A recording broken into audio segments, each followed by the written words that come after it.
Geuza madhabahu iangalie vile nilikuwa naangalia hivyo.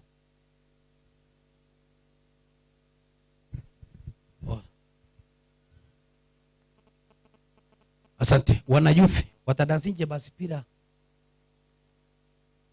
Wana youth simameni. Nimetoa Bluetooth. Fanya hivyo, pitia pale hivi kando, tufanye haraka. Wana youth fanya haraka.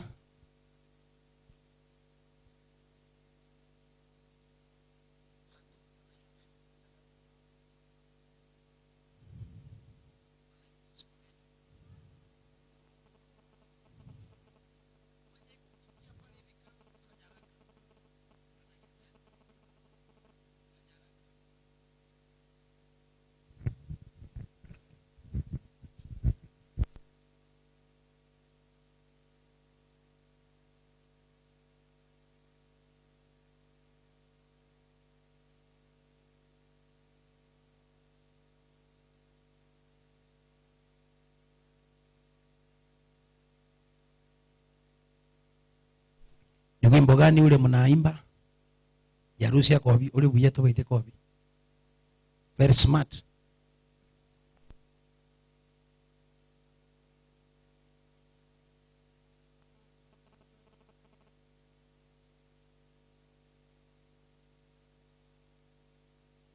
Mkumbuke mko live, mnaangaliwa na kila mtu. Kwa hivyo sasa vile mnafanya kila kitu, mko live. Bwana asifiwe. Amen.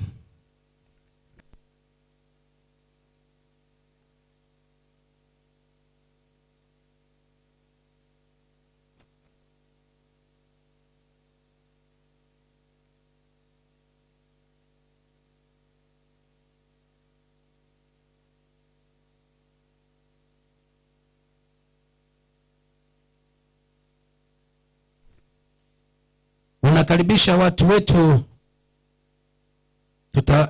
Tukienda live tutawaambia, tukienda live kwa TV na kwa nini immediately wanaingia wanashughulikia mitambo ile kwa hapa chini town ili alipika ya radio. Sasa hivi wako Nyanguru inaendelea kushughulikiwa. Immediately tunaingia live mnaambiwa. Amen. So wacha wape beauty, wameenda mahali, ameenda kuhuduma na gift. Ndio muwaoni. Walifuata chana. Wameenda kutrain watu leo kwa huduma mahali, ndio wako.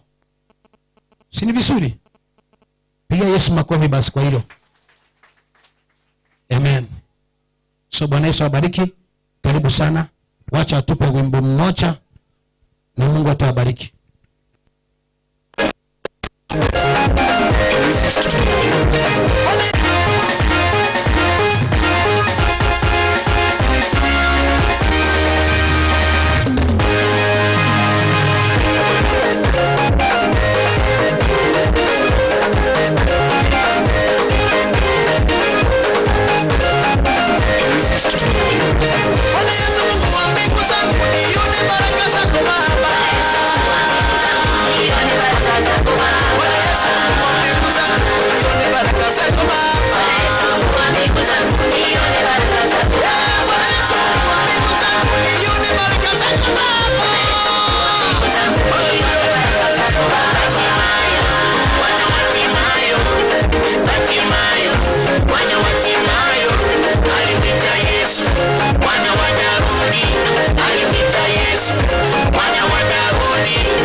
Wapi shangwe na vigelegele kwa Yesu?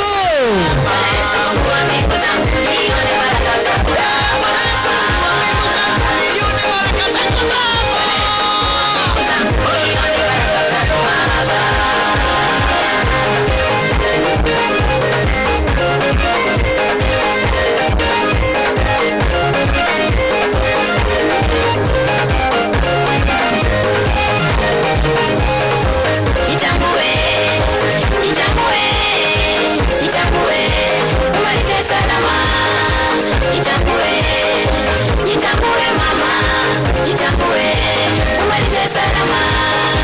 Jitambue baba, jitambue mama, jitambue, umalize salama. Jitambue, jitambue mama, jitambue, umalize salama. Jitambue,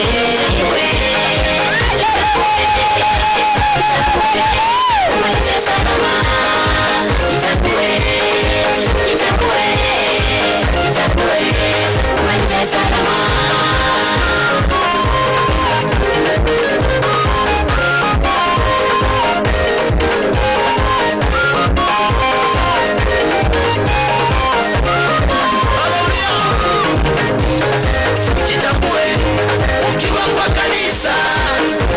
Umalize salama. Jitambue kwa biashara yako mama. Jitambue umalize salama. Jitambue mchungaji wa madhabahu. Jitambue umalize salama. Jitambue kijana wa maisha haya. Jitambue umalize salama. Jitambue, jitambue, jitambue, jitambue, umalize salama. Wapi shangwe na vigelegele kwa Yesu? Jitambue, umalize salama. Haleluya baba mwenye. Asili chungu wako. Nofanye tiyo soso mwamba. Alisi como le meto yo. Lakini mwatata mole melo. Ndani ya Yesu kuna raha. Ndani ya Yesu kuna raha. Ndani ya Yesu kuna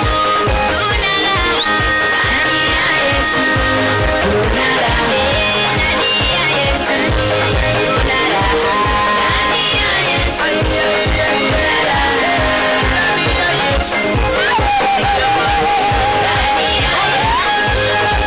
raha.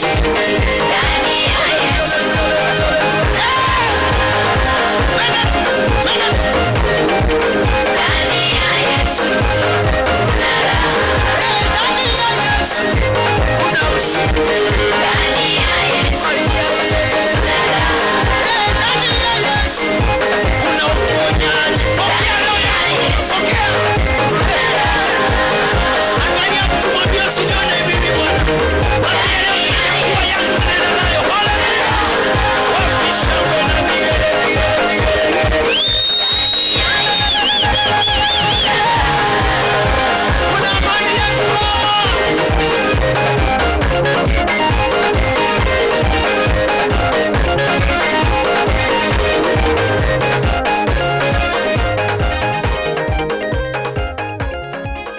Wapi shangwe na vigelegele kwa Yesu?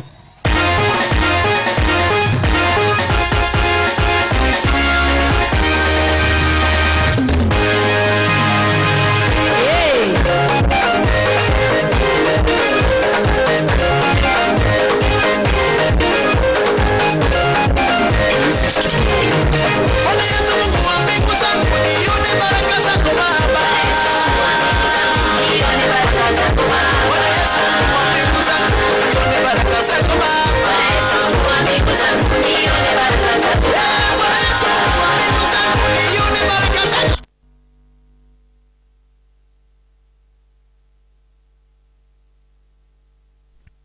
Bwana Yesu asifiwe. Nataka kila mtu asimame sasa. Mwambie jirani yako nipe space. Hata kama hujui kizungu mwambie nipe space tu. Nataka tuchangamke.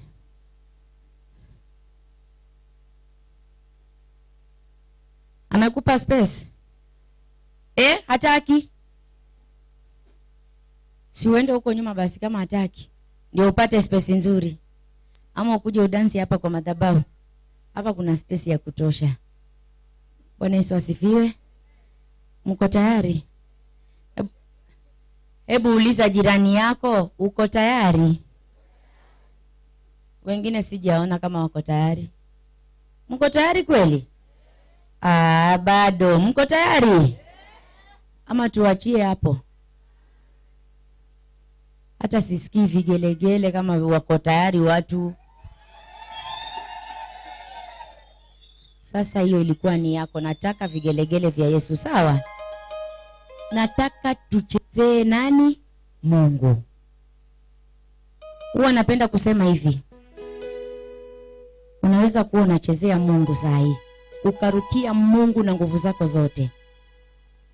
Chenye ambacho ni kikwazo kwako kikaondoka. Pengine ulikuwa ni mgonjwa, ugonjwa ukaenda bila hata kuwekewa mkono. Bwana Yesu asifiwe. Huenda ukawa ulikuwa umeingia na stress zako, zikaisha hivyo hivyo ukirukia Mungu. Ndio nimekuambia hivi, mwambie jirani yako akupe space nzuri. Naona sasa hata hakuambia ama umwambii. Umemwambia kweli? Kama asikii mtingishe, mwambie nimekuambia unipe space. Ama ubadilishe lugha uongee Kizungu ndio asikie vizuri. Wapi shangwe na vigelegele kwa Yesu? Pigia Yesu makofi mazuri. Makofi ya Yesu ni makofi ya juu. Pigia Yesu makofi. Pigia Yesu makofi.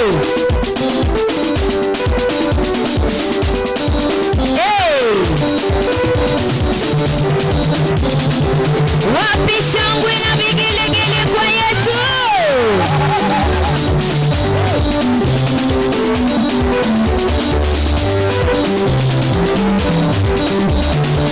Sijaona watu wakichangamuka. Sijaona watu wakichezea Yesu.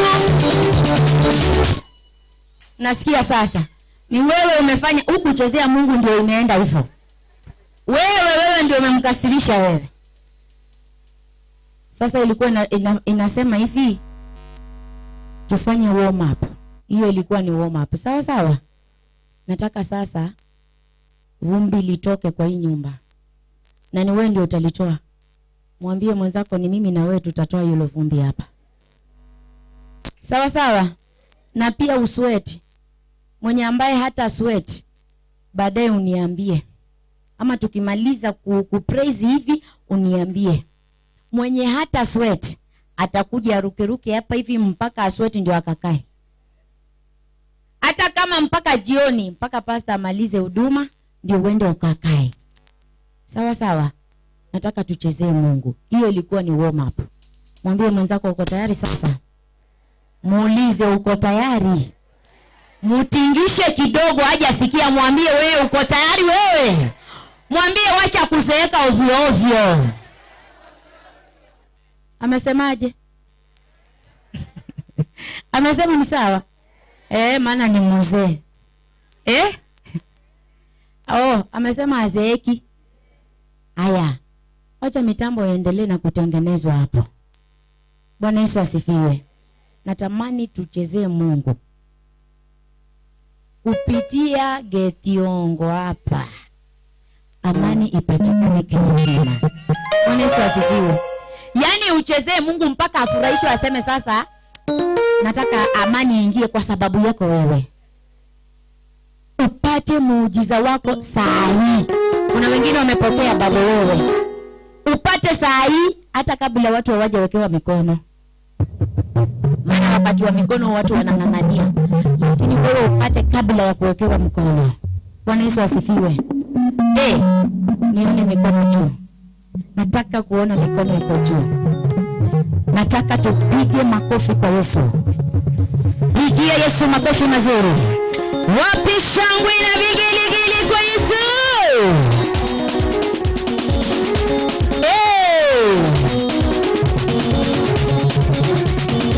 Nataka nione watu wakitabasamu tafadhali. Wacha Mungu aone tabasamu yako siku ya leo.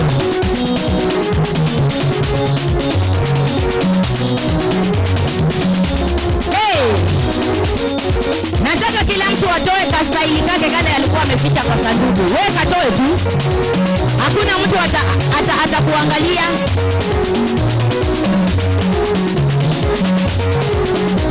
Pigia Yesu makofi mazuri.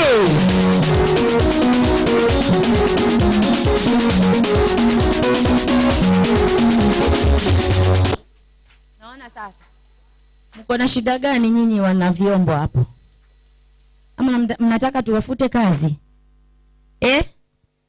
Tuwafute kazi hawa? Tuwafute kazi? Si tuwaombe? Hayo mapepo yatoke kwa jina la Yesu. Tosha watu, tosha hapa.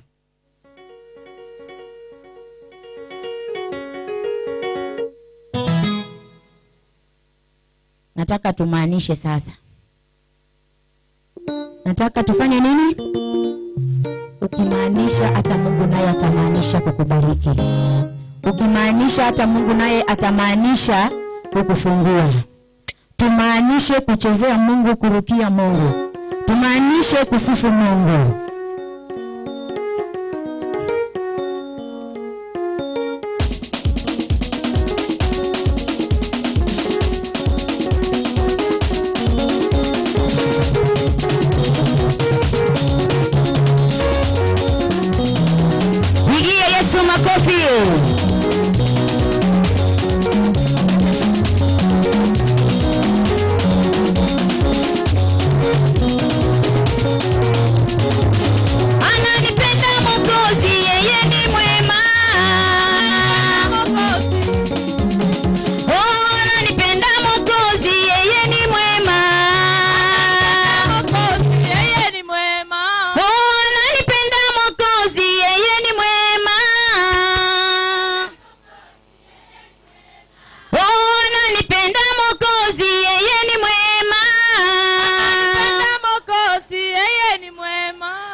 Mwokozi, yeye ni mwema.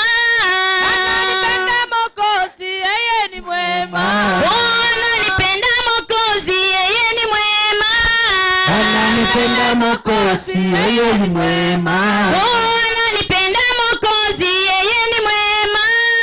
Ananipenda Mwokozi, yeye ni mwema. Pigia Yesu makofi mazuri. Wapi shangwe na vigelegele kwa Yesu. Ananipenda Mwokozi, yeye ni mwema. Ananipenda Mwokozi, yeye ni mwema.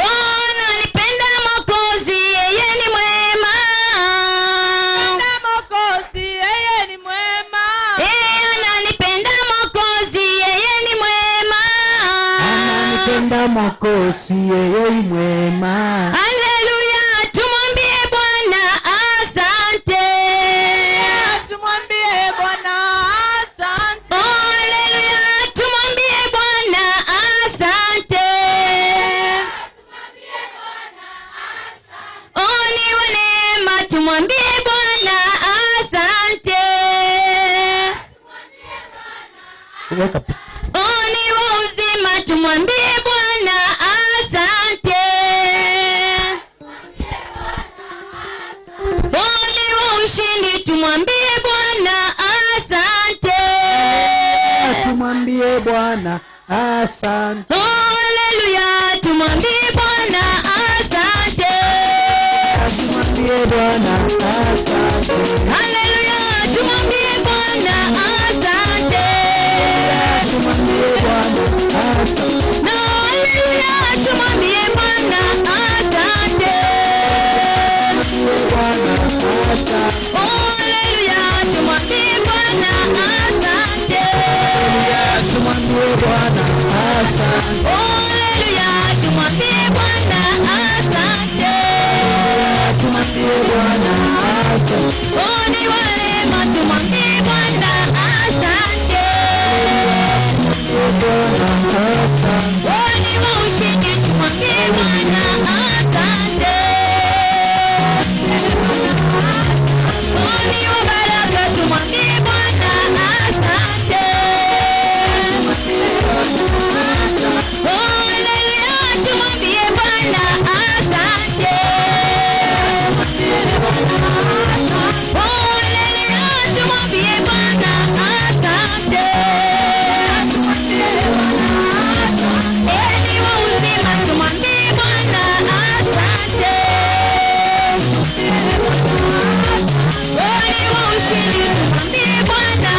asante. Haleluya, tumwambie Bwana asante. Haleluya, tumwambie Bwana asante. Haleluya, tumwambie Bwana asante. Tumwambie wapi kuna shangwe na vigelegele. Tumwambie Bwana asante. Shangwe na vigelegele. Vigile Yesu makofi. Haya, twende hivi kila mtu. Nataka sasa twende kila mtu hivi. Maana ni jeshi la Mungu limeokoka. Twende hivi. Kila mtu. Wewe wacha kuseka bwana. Hapana wewe twende twende. Twende.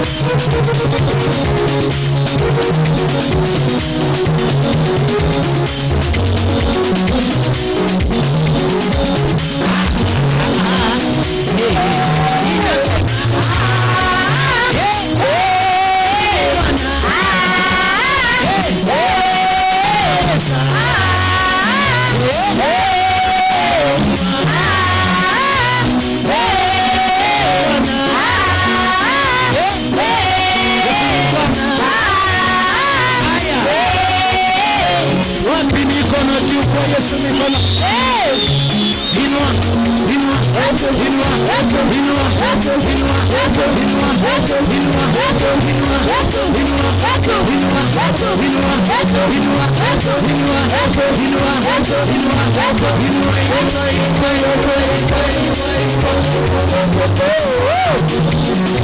Kila mtu muziki vyake.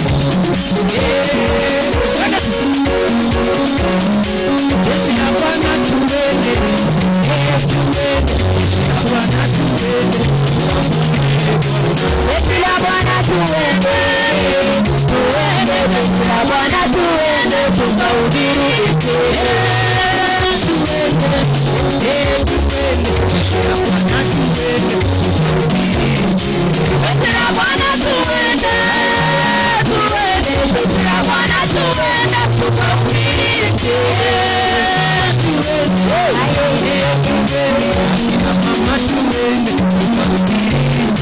Yesu ya Bwana tuende. Yesu ya Bwana tuende. Tukahubiri Injili.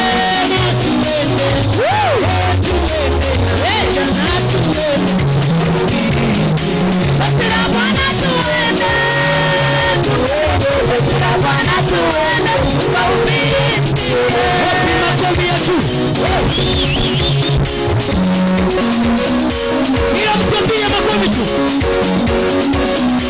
Zunguka kwa Yesu. Zunguka kwa Yesu. Zunguka kwa Yesu. Zunguka kwa Yesu. Zunguka kwa Yesu. Zunguka kwa Yesu. Zunguka kwa Yesu. Zunguka kwa Yesu. Zunguka kwa Yesu. Zunguka kwa Yesu.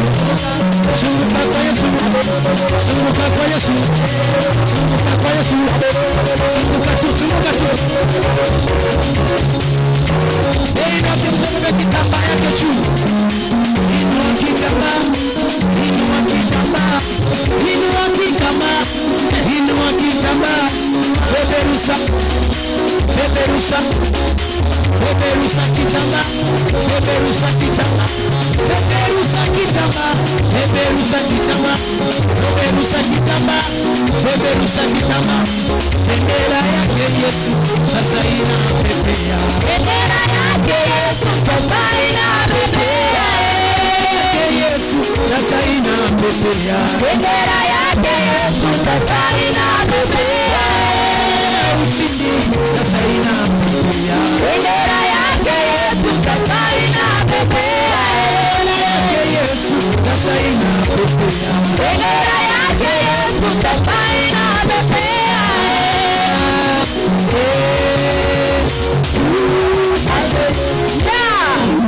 Shangwe na vigeregere kwa Yesu.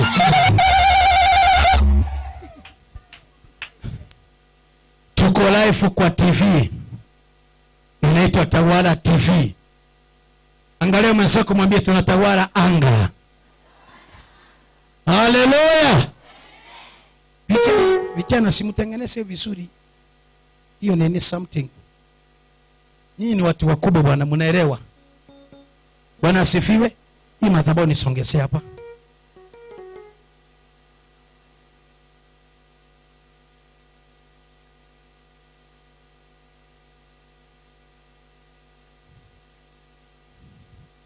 tunaingia kwa neno la Mungu.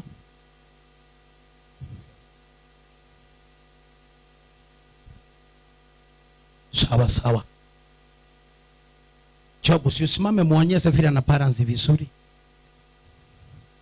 Bwana Yesu asifiwe. Kila mtu amechukua position yake mzuri.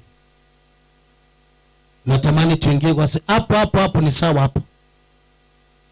Tunaingia kwa sehemu ambayo ni ya ushuhuda. Na unaposhuhudia usitache mtu. Tushuhudie vile Mungu amekutendea. Bwana asifiwe. Vile Mungu amefanya nini? Sio kama tuko live kwa radio. Tuko live, nani yako na simu ile ya kapambe? Okay. Nataka nicheke kama tuko live kwa radio. Na pia watu wa radio wawili watatu wanipigie simu kwa kanisa. Tuchwe tuko pamoja. Baadaye ndio tuanze ushuhuda.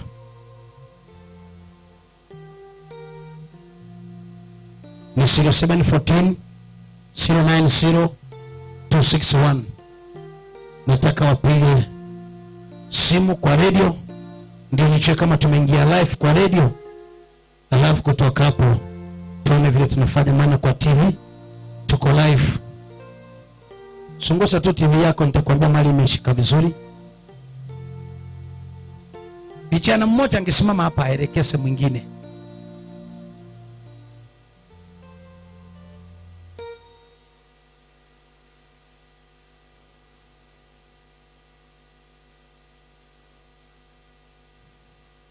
So atuchangia live kwa radio. Hello. Hello. Yes. Hello. Hello. Yes. I'm watching from Igare. Igare, you are watching from Igare. Simuko Instant Miracle Church. Tuko Instant Miracle Church. Naona umetuona. Hebu mpungie mkono watu wa kanisa. Watu wa Igare wanatuwatch. Wapi figeregere kwa watu wa Igare chamani? Amen. Tuko live kwa Unaitwa? Ere ni Nyaboke. Siwe ni kaseni yangu. Oh. Mimi ni kaseni yako. Sindino yo mwabobisa. Oh, oyo mwabobisa mbia mano minto. Nago kiresana kukorora. Asante. Pia Yesu makofi kwa hiyo. Kutoka Igale tunawachiwa. Pungia watu mkono wa Igale. Waambie Mungu anaendelea kufanya. Asante. Tunangojea mwingine. Washirika wote. Washirika nyote mmesalimiwa chamani. Bote kaseni yako kwani. Asante, kasini yako leki. Sasa tunaenda tena. Tunatamani mwingine wa TV mwenye anatuwatch mahali popote alipo ama wa radio. Mwingine ndio tukianza tuanze pamoja. Tunangojea mwingine wa TV mahali popote alipo, mtu wa TV. Naye apige simu, namba iko hapo chini 0714 090 261. Yeyote wa TV mahali popote ulipo tupigie simu, na pia wa radio. Radio inashika. Tuko live kwa radio. Mumetest, mumeona? Haya. Na watu wa radio watupigie, ama Kenya tuambie mahali yuko. Atuambie kama anatusikia vizuri. Ndio tunaendelea kutoka hapo. Wakati hiyo tunapanga hivyo, ninaalika watu mbele, watu 5 wenye ushuhuda. Tunaanza ibada. Watu 5 wenye ushuhuda, chukua nafasi mbele. Watu 5 wenye ushuhuda, tukingojea wa radio. Watu 5 wenye testimony.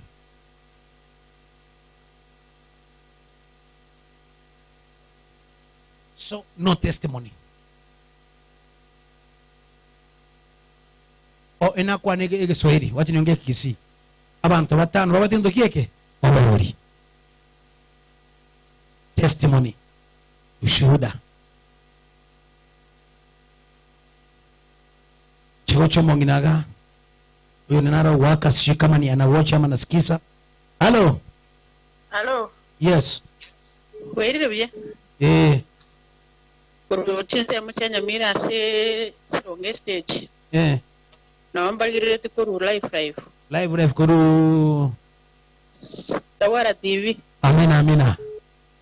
Mosese niwe. Asante ndio mano. Halo.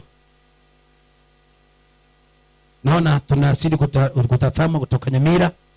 Huyo ndo naliga peke laini wale wa testimony. Halo. Hello. Yes. Yes, naona na mimi. Kutoka wapi?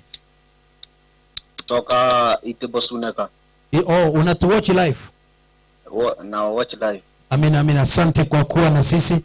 Tunataka pia mwingine mmoja wa TV mwenye anatu watch mali anatuangalia kutoka mwingine mmoja na wa radio, watu wa Sayare radio. Natamani watu wawili pia, alafu tunaingia kwa testimony. Ni kuhusu shuhuda. Tafadhali hawa wasitoke mbele baadaye ndio nakimbia kukucha. Sitakubali. Wakimaliza kutoa testimony. Okay, sawa. Ile microphone iko wapi? Hallelujah. Manana abaku nande ntolekete ni mwanje to manene niyo manene oyo onkoleira makumia asa abana bane umwana oyo omorere mambi ya rero nigetokesa konga chibesa ngachondete nari mama machari okoreta iyo narongo manene no onkoleire bikone nande nagenderera gondwanirira asa makongwari buone. Asante mama. Amina. Asante. Mwingine ndio huyo. Halo. Bwana Yesu asifiwe. Amen. Nkorera ngama wako iga. Asa maleta nkuru Gladys. Simo manyete. Ina arorere tigamo soki bire cha sengincho. Tinanya koruboroji. Tigan tebinya saya abeire gagokora abaku Yesu. Morocho moga kone gaiga. Acheteri moga iga. Akarore bikone. Abaku Yesu. Kera tenene tari atebeti muswatio minto na arorire bikone. Abaku tata. Amen. Ekera chetarore bikone gaiga. Tanya koira na gocha gaiga. Agachaka bamuno kugoro kwa munyara na tebeti pastor. Ngokugoro kwa munyarira gusinyugo. Gotara. Wanasema unaongea kikisi sana. Hebu translate please. Sasa akasema mguu mmoja ameshindwa kutembea. Sasa nikamwambia kitu tutafanya, toa sacrifice. Akaniambia ndo niletee basha nitoe sacrifice. Akatoa sacrifice. Kitu cha ajabu hata yeye amestuka sana. Amesema ile mguu imepona. Amen. Siku ilipona ajui. Sasa yeye amepata mguu yake kitembea. Alikuwa mguu na muuma. Inamuuma anashindwa kutembea. Baada ya kutoa sacrifice amechikuta anatembea. Bila kuwekewa mkono. Asifiwe Yesu. Amen. Sasa anasema hii kanisa yetu hajawahi kuona kanisa kama hii. Amesema hata niambia niache kanisa maana hii kanisa ameona mkono wa Bwana. Asifiwe Yesu. Amen. Pia Yesu makofi. Kwa hiyo kuna mwingine hapa. Halo. Bwana Yesu apewe sifa. Anasema ya kwamba aliona kuna mwingine niliombea mtoto wake alipotea chusi. Tukaomba mtoto akafanya nini? Akapatikana. Sikiza, the moment unaibisha shetani, the moment utapata ushindi. The moment unaogopa, unapea shetani nafasi atakugonga kichwa kesho. Amen. Watu wa Mungu, Bwana asifiwe. Mwingine mwenye testimony. Mwingine mwenye testimony. Mwingine mwenye testimony. Mwingine mwenye testimony. Bwana Yesu asifiwe. Amen. Asifiwe tena.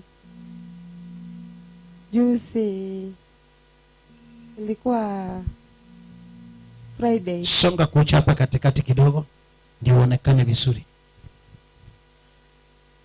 Niko na mtoto wangu anaitwa Salini, tuko na yeye hapa.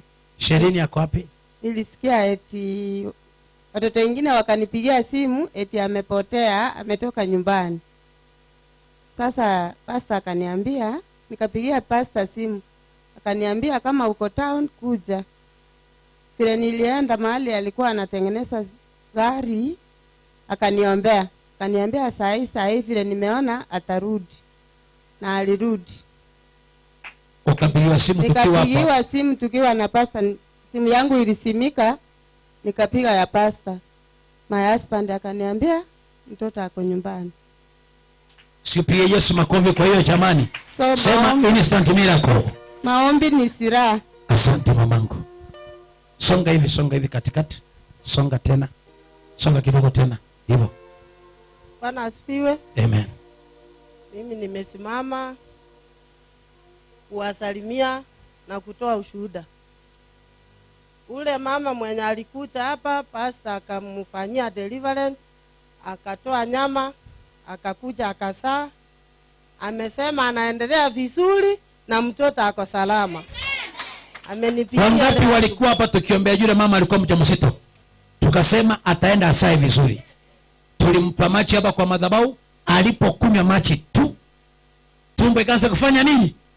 Na ameambiwa ako na mimba ya watoto wawili, kufika hospitali kumbe ni nyama na mtoto.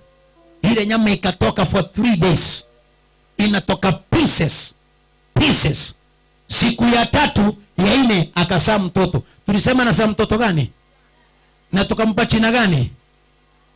Alisaa mtoto gani? Kijana. Ongea na sauti. Amesaa kijana. Si useme Yesu ni Bwana. Tulimtabiria kutoka hapa na ameenda amesaa mtoto kijana na muita Gifti Baraka. Aliwasalimia kanisa yote leo asubuhi. Akasema ako salama na mtoto atakuja kuwatembelea. Sasa wacha apate nafuu kidogo. Amen. Asante. Hiyo ni testimony nzuri. Ingine, kuna yule mama ambaye alipepa mimba. Akabeba mimba ikaanguka. Ikawa imeenda, mimba ijulikani mali iko. Kutoka mwaka jana. Tukamwombea, tukasimama. Tena tulipokuja tukamhudumia hapa, Mungu akatuambia atasaa mtoto msichana. Chusi nikiwa kwa Radio Life, alipigia bibi yangu simu akamwombea. Ameenda hiyo hospitali kwa Junction. Junction kama naenda Suneke naitwaje? Nyangena. Ameenda Nyangena, amejifungua mtoto. Nani ametoka hapo karibu na kwa? Njoo tuambie amejifungua mtoto gani? Hawa ndio wanajua vile alikuwa mgonjwa mpaka alibeba mimba ikaanguka. Tulipomwombea kwenda hospitali akaambiwa mimba alikuwa na mimba ya miezi 10. Kwa tukaomba ile mbaye katoka akaambiwa amepaki mimba ya miezi 4. Sasa hii amejifungua. Salimia tuambie majina na tuambie amejifungua mtoto gani. Bwana asifiwe. Amen. Kwa majina naitwa Faith Kamuntu, nimeokoka. Amejifungua mtoto gani? Msichana. Anamuita jina gani? Neema. Yaani yeye amemaliza tu. Amejifungua mtoto gani? Anaitwa nani? Maana ndio tulimwambia ajifungue. Wale wote mko pale nje mnateseka. Si kama wananiona kwa TV. Wale uwe uko Kibirigo, uko wapi? Unakaa unasumbuliwa na wachawi. Leo ninataka nikwambie ya kwamba Bwana Yesu tunaabudu ataenda kukufungua. Hata kama usai, inawezekana leo pokea na wewe muujiza, ukazae wana, ukapepe watoto. Yeyote aliyekuwa ameinuka kwako, Yesu apigane naye. Haleluya! Bwana asifiwe. Naingia kwa mahitaji ya watu. Nataka watu 5 wako na mahitaji. Unainua mkono chuma ndio ulipo, unatuambia mahitaji yako, tunaingia kwa neno baadaye. Watu 5 wako na mahitaji. Wa kwanza ni huyu, kimbia mbele, pitia hapo nyuma mkuche. Kuna mahitaji. Watu 5 tu. Ukipita 5, sitaki wengine. Weka laini hapa. Wenye mahitaji, mbio yako ikusaidie. Mbio yako songa mbele, mahali utaonekana hapa katikati.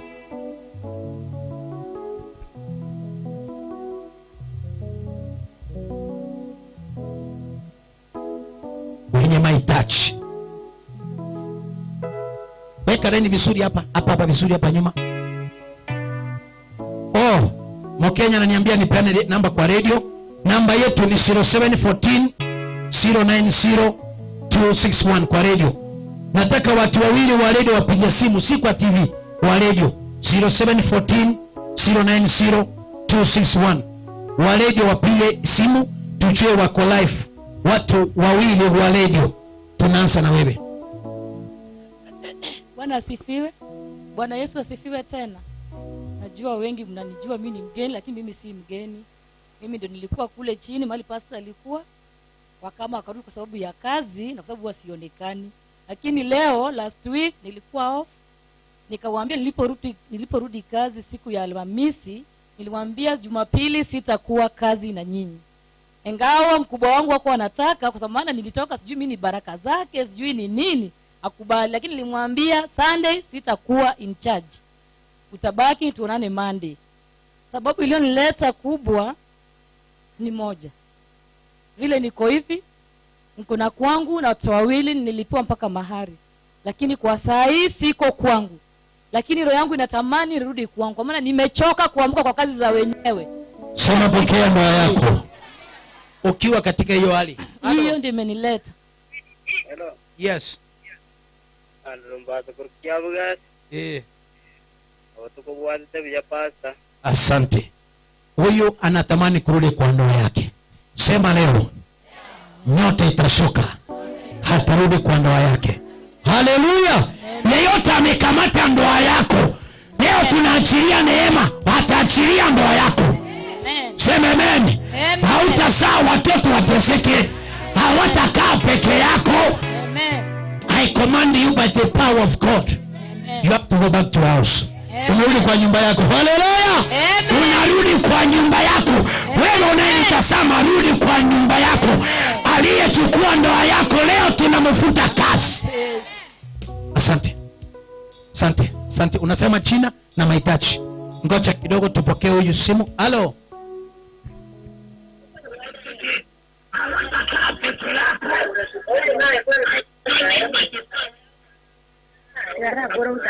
Wewe.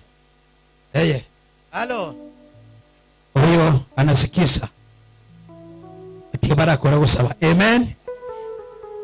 Bwana asifiwe. Asifiwe tena. Mimi si mgeni sana. Hata ingawa niliingia hapa mara moja, leo ndio mara ya pili. Leo nimeshangaa kuona watu ni wengi. Bila siku ile. Umeshangaa kuona watu ni wengi? Sionyeshe watu waona kweli tuko wengi.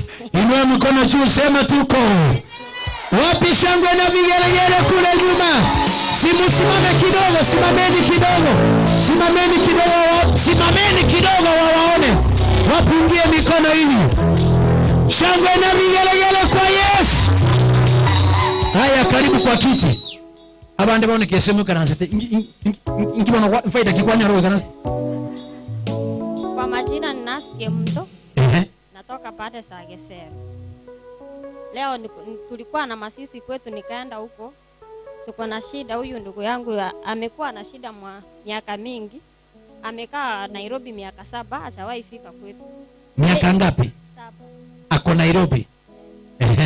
Sasa kila mara yeye masisi ndiye namleta nyumbani. So sasa amekuja maana mtu amekufa. Yes. Baada ya miaka 7. Yes. Ndiye amerudi nyumbani. Ndiyo. Nani alikufa? Kasini yangu. Kwa hivyo kama kasini yake angekufa, angekuja. Masisi ya mwisho alikuja. Ngoja. Angalia mwenzako mwambie stronghold. Sema kufungwa. Unaona amekaa Nairobi miaka ngapi?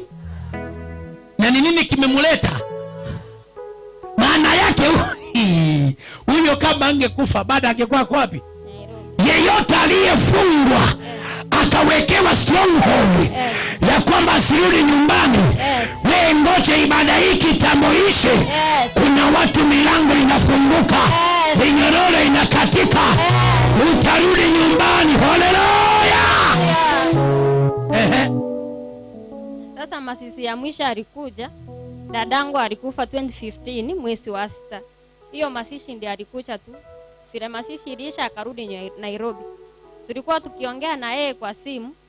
Mara ananiambia yeye ni mgonjwa, ameenda hospitali, anatibiwa hakuna ugonjwa. Tena muda kidogo anapona. Tena anapotea mwaka mzima kama tunaongea na yeye. Upe mic. Baba unaitwa nani? Naitwa Dennis. Ongea na sauti. Unaitwa? Dennis Ongeri. Dennis Ongeri. Nairobi ukienda usikii kuja nyumbani? Sikii kabisa kuja nyumbani. Si hapa ni kwenu? Ni kwetu. Nini kinakwambia usikuje au unasikia nini? Napanga vizuri kama nitakuja, then nafika mahali roho inakataa. Roho inakataa kabisa. Unafanya kazi? Nafanya kazi Unalipa pesa? Alafu unakuwa mgonjwa, tuambie habari ya ugonjwa. Nilifika mahali Kwanza kitambo nilikuwa nakunywa pombe. Aka dawa hii hapa kwa mdomo. Ile kuberi. Kafika sasa nikakuwa wasimu. Ngoja. Ulikuwa naweka hiyo dawa mpaka ukawa wasimu. Aka pombe nilikuwa nakunywa. Nilikuwa natembea mahali nyingine sitaki kupanda gari. Naogopa kupanda gari. Ulikuwa unaweza kutoka Soneka mpaka town bila kupanda gari? Unaogopa kupanda gari? Naogopa kupanda gari. Unaona ukipanda kwa gari? Naona kama nitaanguka nikufe. Now you can see how the devil can hold somebody. Sasa ile roho imemwandama mpaka wapi? Mpaka anaogopa kupanda gari. Abatali nitembee na mguu. Maana nikipanda gari nakufa. So gari inatoka kwa Nigesero. Inapanda Soneka town yako kwa barabara. Kitamba kifika Gesero gari imerudi inampita kwa njia. Kitamba kifika Gesonso gari imepanda. Kitamba kicha kufika hapa karibu na junction gari imerudi. Kwa hivyo unatembea uchoki. Uchoki. Nilikuwa natembea kutoka Kachato mpaka Atiriba. Hebu rudia tena. Kutoka Kachato mpaka Atiriba. Mtu anapanda na gari pesa ngapi? 150. 150. Na unajua Nairobi 150 si mchezo. Anatoka Kajiado. Kai. Leo utafunguliwa. Angalia mtu mwambie utafunguliwa. Sema leo nitafunguliwa kwa jina la Yesu. Inua mkono sema Bwana Yesu, aliyenifunga leo achilie maisha yangu. Aliyenitesa leo achilie maisha yangu. Bwana Yesu, nifungue mahali nilifungwa. In the name of Jesus. Bwana akufungue. Asante ndugu yangu. Sasa ikafika. Sasa bila nilikuwa Atiriba. Sikupanda gari asubuhi siku moja ilikuwa Sunday. Nilijipata niko kwa kanisa. Sasa vile nilipata niko kwa kanisa nikakoka sikuwa na pipi. Watu walikuwa wanasema mimi siwezi kupata pipi. Sasa vile nikakuja nikakomba kwanza nilikuwa nakaa kwa kazi nyumba. Sasa ngatoka nje. Sikuwa na pesa ya kukomba nyumba ngana ngapata. Ukapata baada ya kuokoka ukapata. Sasa shida yako ni nini sasa mahitaji? Mahitaji yangu sina mtoto. Lakini niko na pipi. Ako wapi? Nilimwacha Kajiado. Kajiado. Miaka ngapi? Nimekaa na yeye miaka 3. Bwana asifiwe. Akanyimwaraya maisha. Number 2. Ameng'ang'ana, amefight, ametoka kasini, amepata nyumba mali anakaa. Wakasema ataoa, ameoa. Sasa bamupi mirobo romba. Wamekamata mahali. Wewe Mungu anakufungua leo hii. Bwana apewe sifa. Wapende wakatae utafunguliwa. Hapa kuna miujiza itashuka ya ajabu. Mapepo sitatoka za ajabu. Watu wanakombolewa, naondolewa mahali waliwekwa. Popote uliwekwa leo natoka for free in Jesus name. Sema leo ninatoka. Asante. Asante, tutakuombea. Asante, tutakuombea. Piti hapa nyuma tutakuombea. Asante. Bwana Yesu asifiwe. Amen. Mimi kwa majina ni Evelyn Haron. Mimi ni mzaliwa wa hapa. Pastor, mimi nilikuwa nataka kupongeza juu ya mafundisho ya siku ya leo, Village Spirit. Kwa uhakika mwenye ananijua, kuna wenye wananijua hapa ama wananionanga tu hapa. Mimi kwetu ni huko Egesa. Pastor, hiyo Village Spirit imemaliza watu wetu. Imemaliza watu wetu kabisa kwa familia yetu. Kama sasa juzi tumeshashika data mwingine huko Nyanturago. Yaani wanakufa na kanza. Kila mtu ni kanza. Mpaka imeenda mpaka mahali tumeoleka. Mabwana zetu wanakufa na kanza.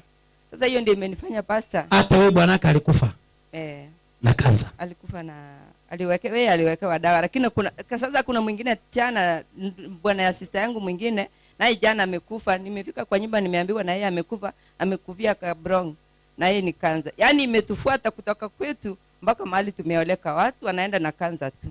Bwanaka amekufa. Dadako? Dadangu mwingine alikufa mkubwa. Naye babangu kwanza alikufa, hiyo ndio ilianza kujulikana kanza. Ikaua babako?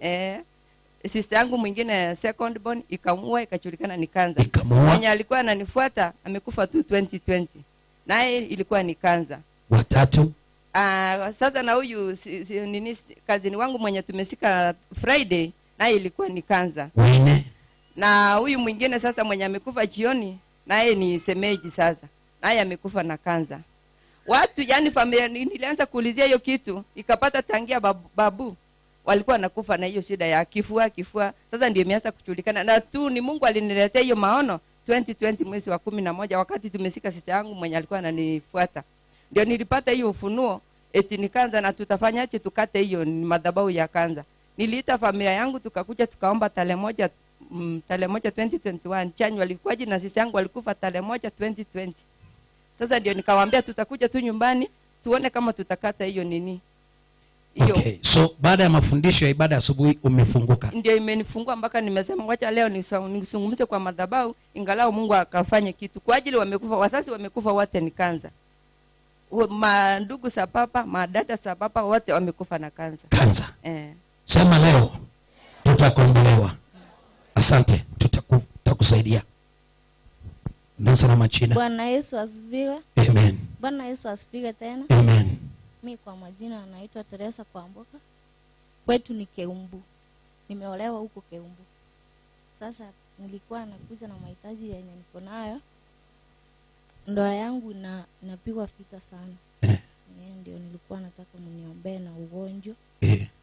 Na dada sister yangu ni mgonjwa. Dada ya? Sister, yani ya bwana wangu. Dada ya bwanako ni mgonjwa. Yeye sister in-law. Umetoka wapi msema? Keumbu. Keumbu. Bwana kubariki. Tutakuombea. Asante. Bwana Yesu asifiwe. Amen. Chukua microphone vizuri. Asifiwe tena. Amen. Kwa majina mimi naitwa Nancy Mogera, kwetu nikiamka kama kimi naoleka huko upande karibu na Birungo. Sasa leo ndio siku yangu ya kwanza nifungie hapa. Pipi wa ndugu yangu ndiye yeye alikuwa ananiambia kuna kanisa yenyewe ukiingia huko utapata amani kwa familia. Shida yenyewe niko nayo kwa familia yangu nilianza vizuri. Lakini kufikia hivi saa hii mzee wangu wakati akikaa nje akiongea na watu wengine ako sawa, lakini akifika kwa nyumba sasa anaanza kugombana. Ngoja. Bwana akiwa kule mtaani wanaongea vizuri. Ako sawa. Akiingia kwa nyumba hataki kukuona. Hataki niona saa zingine na sema roho ya taraka. Niliwaambia asubuhi ya kwamba roho ya taraka kuna nini? Na sababu. Sasa akiingia nyumbani saa zingine ananipea vitizo nitakuwa, saa zingine ananiambia kama utaki kutoka hapa utaenda. Lakini kwa ajili yangu mimi mwenyewe naambia Mungu aweze kunishindia. Bwana anakuambia atakuwa. Ananiambia lakini yeye hakunyi pombe yako sawa. Alikuwa anaenda kanisa lakini siku hizi haendangi. Sasa saa zingine watoto mimi saa hii watoto wangu waligonjeka na mimi mwenyewe saa hizi ni watoto wako ama watoto wenu? Watoto wangu pia waligonjeka. Wako uliwasaa peke yako? Na hata mimi mwenyewe sasa ucha ni chipu, acha kuepa swali. Watoto ni wako ama ni wenu? Watoto wetu. I answer statement. Sasa watoto wetu sasa mpige makofi maana amechua. Watoto wetu.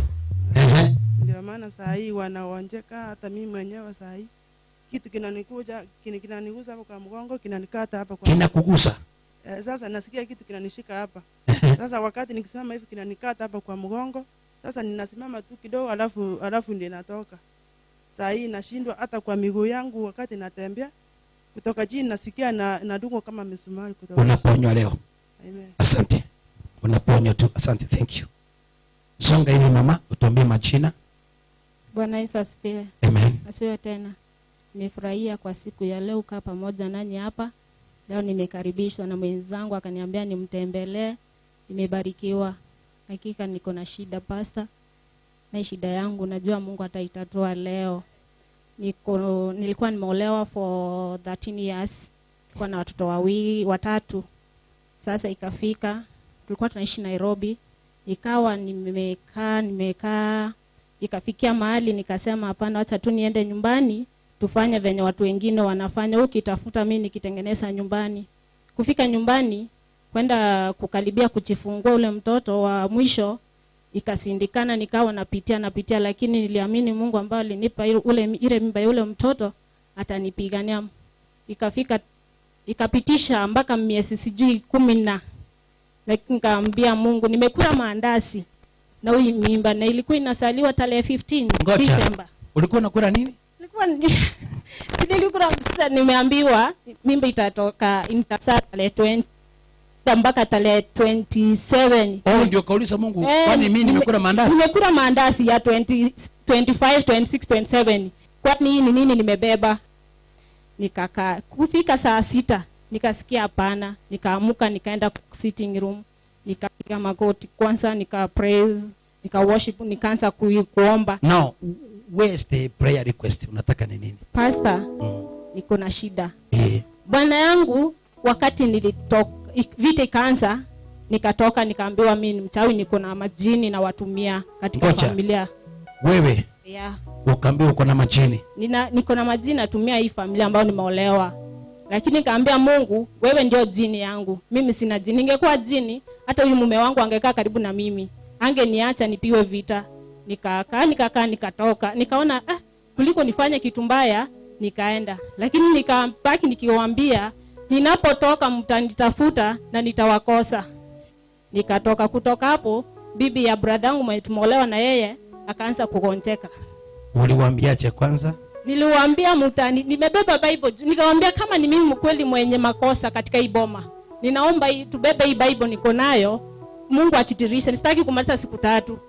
Wakakataa wote, wakasema sisi na Bible hapana. So ulipotoka? Nikawaambia mtanitafuta na nitawakosa. Nikatoka. Ngoja. Bwana asifiwe. Umesikia mahali makosa iko? Amewaambia nini? Sasa hapo akiitwa mchawi. Unaona Maria alikosea? Aliwaambia mtafanya nini? Maandiko yanasema kwamba tumetewa kwa maneno ya kinywa na tumenaswa kwa maneno ya nini? Because of anger, hasira. Aliwaambia, sasa bibi ya brother yao amegonjeka. Nani ataambiwa amemuua? Kwa Kristo tutumie hekima. Angalia mtu kwa macho hivi, mwambie tumia hekima. Mwangalie tena, mwambie tumia hekima. Na uchunge mdomo wako. Ongea vizuri, mwambie uchunge mdomo wako. Amen. Maana Biblia inasema kwamba waliookoka wanasingirwa na wingu la masaidi. Wingu. Sema wingu. Hawa watu wote, kila mwingine anakuchukia, mwingine ana hasira na wewe, sasa anataka neno lako. Useme tu pa. Sasa yeye alisema mtanitafuta. Ni sawa, ni vizuri, na mtanikosa. Kutoka bibi ya Badhaka kagonjeka. Haya tuendelee. Akagonjeka pastor, nikakaa. Nikatoka. Alikuwa ananiambia eti huyo Mungu wako ambao unaenda unasema eti Bwana Yesu wako asifiwe, tutaona kama atakuokolea ndoa yako. Sisi tumesaletewa bibi, lakini wewe ni maid katika hii boma. Ulikuwa bibi ya ngapi? Bibi wa kwanza. Yeah. Akaniambia tumeletewa sasa mzuri. Nikaambia Mungu, mimi si maid, mimi ni maid wa watoto wangu. Kama wewe ulipanga haya na ulipanga kuwa nitakaa katika hii boma, wewe unajua. Sasa uko wapi? Sasa niko nyumbani pastor. Kwako ama kwetu? Kwetu nyumbani sasa. Miaka ngapi? Miaka 4 sasa. Na kupita miaka 4 sasa. So walikwambia wewe ni maid? Yeah, waliniambia mimi ni maid. Na imefanyika hivyo? Yes, mimi ni maid wa watoto wangu. So kwa Bwana uliondoka? Mimi nilitoka. Amuongee na Bwana? Bwana tumekaa hiyo miaka yote. Juzi nilikuwa nampigia na nitukana. Akinitukana mwambia, hiyo tukano yako najua siku moja Mungu atageuza ikuwe furaha kwangu. Akakaa nitukana. Huyu naye ni mkali kweli. Leo kimupai na anarudisha hapo. Pastor, siku ya mwisho ilikuwa mwezi wa 7, nikampigia. Kumpigia simu akanitukana. We mchawi, we nini mambo mingi. Kamwambia Amina, Mungu wangu anajua uchawi wangu. Uchawi wangu nakuroga na Yesu, sikurogi na madawa. Ningekuwa na dawa, wewe ungenishinda. Lakini wacha Mungu atawale. Anambia wewe. Wanaume lakini mnasikia? Wanaume okoka. Bwana asifiwe. Anasema angekuwa na dawa angefanya nini? Pastor ikafika, nikakaa sasa, nikaamka asubuhi, nikaenda mtoni saa 1, nikaenda mtoni kutafuta kuni. Sasa nakula ile maneno yenye alikuwa ananitukana. Nacheka tu peke yangu, nachiongesha peke yangu, naambia Mungu, si wewe ndio ulinipeleka pale basi. Sasa wapi? Nyangusu. Tengeneza njia. Mbiole. Biande. Habari ya Nyangusa? Si mbaya lakini si huko huko. Oh. Ikafika siku ya Saturday. Sasa tupe ile kesi maana masaa inaenda. Leo nikawa ninapangusa nyumba. Kaona simu. Kuangalia nikapata namba yake. Nikakuja nikasema nikamuuliza ni nani? Akakata. Ikafika saa 3 nikampigia message hai. Akaniambia tumezoea. Nikamwambia kumbe umezoea? Oh. Ulipomwambia hai kwa simu, mwambia tumezoea. Akaniambia tumezoea. Akaniambia hapana. Wanandoa hamjambo. Wanandoa nataka nione kwa mikono. Wanandoa hamjambo. Hai. Oh, mumezoea. Hai. Ay. Hiyo ni kali. Sasa akafika nikamuongelesha. Akaniuliza, huyu ni wewe naongea na wewe?" Nikamwambia ulikuwa unataka niongee aje? Nilikuwa nafikiria eti nitaongea na wewe unitukane. Nikamwambia mimi siwezi kukutukana. Kama ningekuwa nakutukana hata ningekuja hapo Nairobi ndio moto wake. Lakini sasa siku hizi sina maneno. Huyu ni moto. Bwana asifiwe. Huyu tutamuombea kama kuna Mungu ameokoa kitu hapa ameokoa. Huyu tutamuombea before arudi kwa yule bwana, Mungu amutengeneze kwanza. Sini ukweli? We anaambia bwanake. Anamwambia kama rudia tena. Ungemfuata Nairobi? Mimi nilimwambia ingekuwa ile wakati wake. Hata yeye akaniambia wewe ninakujua wewe ucheki. Ukiamua umeamua. Nikamwambia shukuru Mungu ameniokoa hata kama sitaacha ujinga. Lakini naomba tu. Sikia. Mungu amemuokoa lakini hajaacha nini? Lakini leo ataacha ujinga jamani. Pia Yesu makofi kwa ajili ya hiyo. Ni vizuri jitambue. Erebu yemanye lenga ninkia bwate. Mungu uchinga. Lakini leo si Mungu amsaidie jamani. Hata wewe uchinga uko nao Mungu afanye nini? Unaitwa nani? Kwa kijiji wananiita Rosa, lakini naitwa Rosie. Rosi. Kwa kijiji unaitwa Rosa. Lakini wewe mwenyewe unaitwa Rosi. Wow. Asante. Nitakuombea. Pastor, aliniambia wakati alianza kuongea, aliniambia nimeona kitu ambao sijawahi ona. Afadhali ungelikuwa karibu na mimi ungeniokoa. Nikamwambia kwa nini? Tangu nianze kufight na huyu mwanamke alioa, nilikuja nyumbani hivi akaoa mwanamke. Hata sikumaliza siku 4 kwetu. Wacha kwanza nikujibu swali. Chipu. Mipango ya kando yote leo tunawafuta kwa poma. Amen. Kwa hivyo hiyo sikusumbue. Amen. Prayer request nyingine ni gani? Hiyo sikusumbue, niachie kazi. Mama yake pastor ananipinga ndoa yangu. Lakini nasema siwezi kufa moyo kwa ajili ya huyo mwanamke. Yale yote anapata. Hapana pastor. Ngoja. Umemuita jina mbaya. Huyo si mama mke, huyo si mwanamke. Mama mkwe. Hivyo. Nimesema mama mke ananipinga. Amesema huyo nini? Mwanamke. Wewe nitapepa nyaunyo. Sorry pastor. Sasa nimeona wewe ndio unapeleka mama mkwe mbio. Si ni huyu? Hapa. Leo tutamuombea Mungu amrekebishe, alafu tumtume kwa ndoa yake Express Nairobi. Kura sikimeza kuhesabiwa aende kwa bwana yake. Lakini afunge nini? Mwambie nyote afunge nini? Asante mwanangu. Pastor. Rosa kwa kijiji, lakini wewe ni Rosi kwa mtaa. Pastor, naomba unibariki na Mungu afungue kibali changu cha uombezi na maono. Siku hizi sioti, sifanyi chochote. Hata kuomba ni stress. Nitakufungua lakini waacha hasira. Huyu ni mukali. Huyu ni mukali.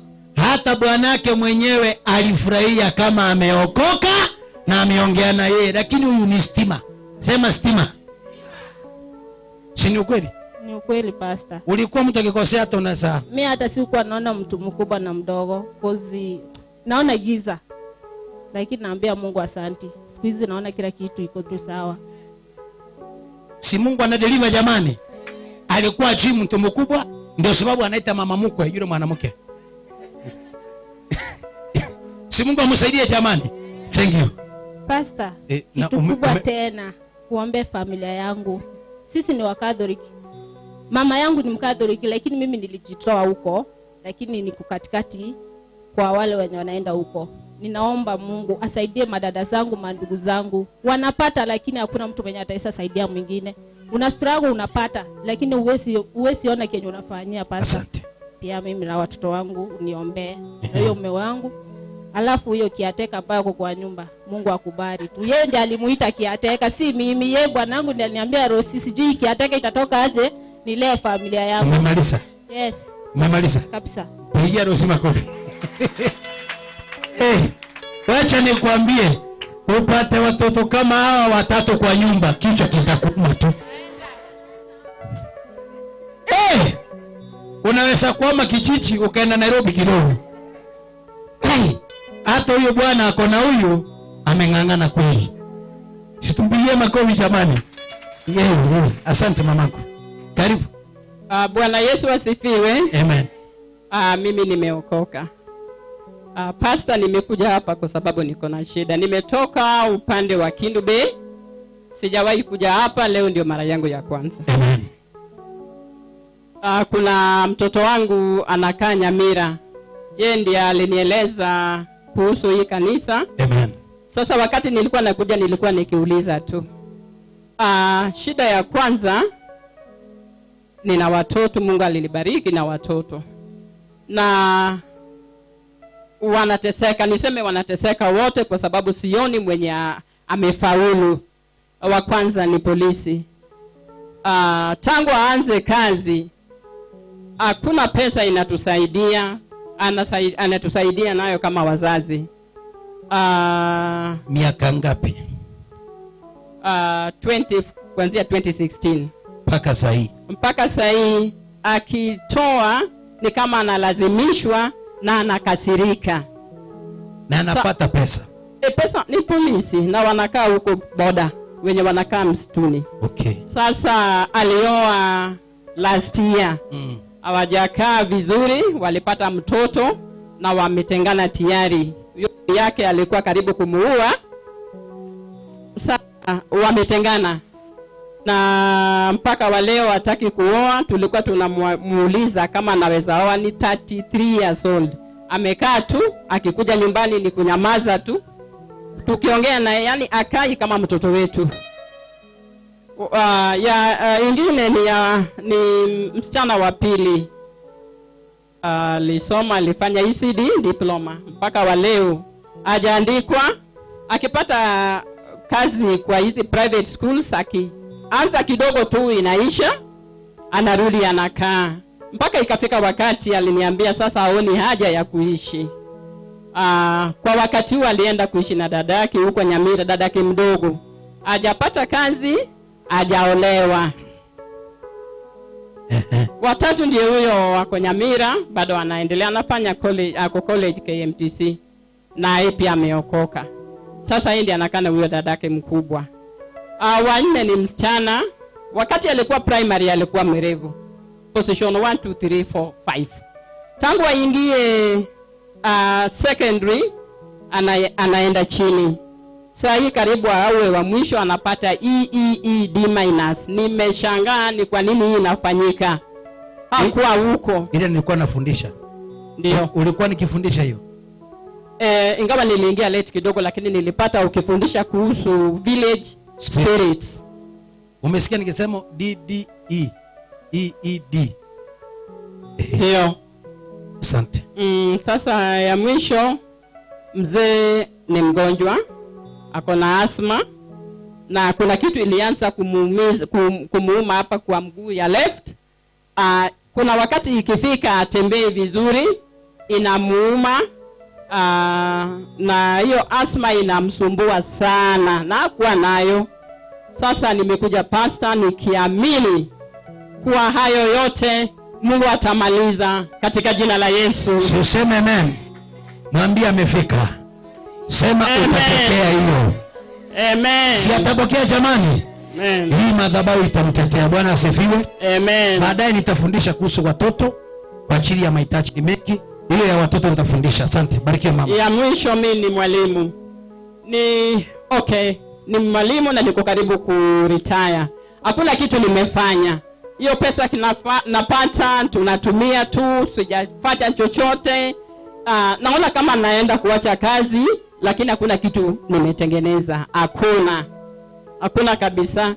Na ikafika wakati 2 months ago, kuanzia mwezi ujao mpaka wa leo, yani nikipata mshahara sijui inaenda wapi. Hiyo inaitwa madhabahu. Nitafundisha hiyo pia. Nafundisha vitu viwili kuhusu watoto na mahali pesa yako inafanya nini. Amen. Amen. Asante. Unaitwa nani mama? Umesema unaitwa nani? Nimesema naitwa Elizabeth Owino. Kutoka upande wa Kindu Bay. Kindu Bay. Ndio. Barikiwa sana. Watu wa Kindu Bay, karibu sana. Karibu watu wa Kindu Bay. Mkitazama Tawara TV, tuko hapo. Karibu mamangu. Bwana asibiwe. Amen. Nasibiwe tena. Ongea na sauti kidogo. Bwana asibiwe tena. Amen. Jina langu naitwa Jukapet kutoka Nyamira. Mimi nilikuja na shida yangu hapa. Pastor nisaidie. Umekuja na shida yako hapa nikusaidie. Usikia Kiswahili ya mama ni tamu kweli. Anasema amekuja na shida yake nimsaidie. Amen. Nitamsaidia. Yaani nilikuwa na shida, sasa nikashindwa hii shida inaendelea ni ya nini? Haya, tuambie ni shida gani? Sasa nikatuma mtoto, wakati mtoto aliniambia amekuja hapa. Sasa nikamtuma aende ulize pastor kama hiyo shida ataweza. Oh, ni kuhusu ile kuku. Oh, hebu itoe tuione. Kuna kuku hapa. Maasha mko wapi? Mama, hebu waeleze kuku vile anafanya. Kuanike usi, nikuanike Kiswahili. Engoke yo bone yarareta magena. Hii kuku ilikuwa imelalia mayai. One kerea kuchigoko. Leta hapa chini. Atleti amatukane iga. Weka hapo. Angalia vile inafanya.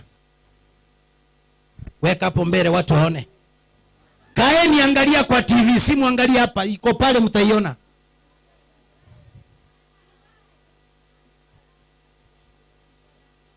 Ngoja. Mama kaa nitawaonyesha. Pepa hiyo kuku juu. Angalia vile imefanya shingo. Kuku ilikuwa imelalia mayai. Ekerera rera magena matukabera atatu. Ekarara ngechi wiki ibere kuchigokora isato. Eti amatukangane iga. Ekaruega sara nende muna kawaita ngoke kuruega sara echikoragera. Ekamana koiruruka satambe. Ekamana kwa so euro bago imi. Keivorinki ngoke yange yaso euro bago imi. Nkayetiga nande nkaratiri koruororo. Nkaenda nkanyoya. Kanyabekere ndagera. Ekari lakini yekoria etagukika ni muntu buya esendagereria. Ono ngasinyuki omuchana. Kama nako yebwata ngana ganyia machi nganya machi nege chiko. Akaipea machi na kichiko, akaipea machi na kichiko. Kwacha kidogo nitamziri. Amesema hii kuku ilikaa kule imelalia mayai for 3 months. Nini? 3 weeks. Sasa wakati imetoka, ikatoka kaenda kwa fence, ikakaa. Wakati imerudi akipea machi, hii kuku unaona ikawa ikumi vizuri, haikai vizuri. Bono nkarra ngoketi ribage amagena isire guturagiwa. Akaona kuliko mayai iko karibu na kutawa. Na magena iko yanagorire. Na mayai mengine alikuwa amenunua. Nkamanya koratiganya amacha egere turagia magena. Akaona wacha ipe machi ili angalau iye mayai iwe mzuri. Nkanyeira se korara magena kiara njare koira na yoke iko na gonjo kana round. Alipeleka mahali na lalia mayai maana ilikuwa inasunguka vile unaona inasunguka hivi. Na shingo ikaenda kombo. One kere ya turagia magena. Achana nayo. Kera turagia magena aria. Wakati imetoa ile vifaranga. Nchigotema kwa yenda agera. Akiiba chakula. Eko beko munu boge kayachi gwake kurienda agereria sinyukuri. Bono ikabera nyumba matukazo ngatebe ngoke bono ngonyoruta kuchisiko erere koreki enyege gokwekwe. Ikabera siko mugasego goto mugaso marago banade nyira ni nyumba. Anaitupa nje ikufe tena mchana anarudisha kwa nyumba anatupa. Bono ndoratiri gokunyia nyakanya maji. Sasa naona ikufe anaipea maji. Ikaanza kutenena bono rende gutare kunyotora rende obunyansi. Ikaanza kusimama inakura manyansi. Nyansi tu inakura. Sangine kipata chakula kiingia kwa mdomo inaingia tu. Saa nyingine kipata mahindi inakula tu. Lakini bono kurunyombe kerego soka tiri konyara gosoka go chikosoka yego chikoswa isiko ya turunkana ya soko korori bono. Yaenda Kenya nyuma. yarori yaturunkana iga omogongo yaturunkana gekona gotunda omotwe gochigiche munerie bwatire ndurume. Umetoka wapi? Pande ya Nyamira. Usiogope, ongea na sauti. Umetoka wapi? Nyamira. Bwana asifiwe. Wewe ndio yule ulifanywa vituko fulani? Ng'ombe ya beke tu osene riogo. Usiongee tu. Precious yako wapi? Msichana wako hapa kuja. Huyu kijana yake ndio yule, njoo. Simama hapa nyuma. Chukua microphone, tuambie miaka ngapi Nairobi? Navakwa nimbia mwenzi. Ongea Kiswahili. Nimewasalimu amchambo nyote. Atuchambo. Naitwa Dennis Shem kutoka state za Kibirigo, Nyamira. So mimi nimekaa Nairobi kuanzia 2016. Ongea na sauti kidogo. Nimetoka Nairobi, nimekaa Nairobi kuanzia 2016 hadi wakati huu. Huwa nafanya kazi pale, lakini hiyo kazi yenyewe sioni penye inafanya nini. Sioni kama kuna usaidizi wote ule. So ninafanya kazi ya mwili. Alafu kufika pale at least tunajua Mungu ni anatupa uhai na anatufungulia, ndio huwa anafaa tunaamka asubuhi na huwa tunalala. Namshukuru. Hata tujapewa hata siku moja. Labda ya kusema tu leo ni Sunday, wacha tuende at least na sisi tukaabudu Mungu, ndiye anatupa uhai. Amchaipea nafasi. Amchaipea nafasi. Na kazi yako imekuache? Kuna promotion? Hakuna promotion yote. Hata kama ni ile pesa kama ulipewa ni 10,000, unapewa 10,000, hata miaka 3 inaisha uchaiongezea pesa zingine zile. Na wengine wale unafundisha, una train? Kuna wengine ambao wana train kazi. Sasa unapata tu wao wameendelea. Ukifika tu wakati kama unataka kwenda kutafuta kazi nyingine hivi, unapata mtu anakuingilia. Nasema hapana, wewe unawezaje fanya nini? Kuna fulani anataka kuchukua mashine yangu, wewe sio nini? Sasa unajua yani wanakudharau. Na wewe ni machine operator? Mimi nakuwa machine operator. Hizi tinga za barabara? Yeah. Lakini unalipwa 10,000, wengine wakalipwa 50,000. Wengine unajua inakuwa ni tofauti. Sasa unapata kuna mmoja anapewa kwa mwezi, analipwa kama ni 30, mwingine anapewa 50. Yaani aina ile kama ni operator sio kama ni operator sinafaa wawe uniform. Wao analipa pesa ni sawa, hakuna. Lakini yule mwenye analipanga kidogo ni wewe. Yeah, ni pesa iko chini sana. Bwana asifiwe. Ndiye amekucha nyumbani, kuku imetoa vifaranga. Sasa ikitaka kutoka nje, ndio iende hivyo, itoke nje. Hii ni maisha ya mtu. Angalia vile na ikufi na ikuli. Akura kidogo na ingine ipaki iweze kura ishipe. Maragobe gente giache tekenyeire. Lakini renda abana bakaserie gente kikyarwe je kochikonyeriera esa manyinga ne anyi ageta. Gento kikyarenge. Ekibaki. Ekiere senge njobonere igaliyo kalende. Wono ngatebyo omwana oyo naki gendo mburi pastor renda. Sawa. Bwana asifiwe. Yeyote mwenye ameinuka kutesa familia za kwako, angalia vile kuku imegeuzwa kichwa. Watu wanaroga paka kuku.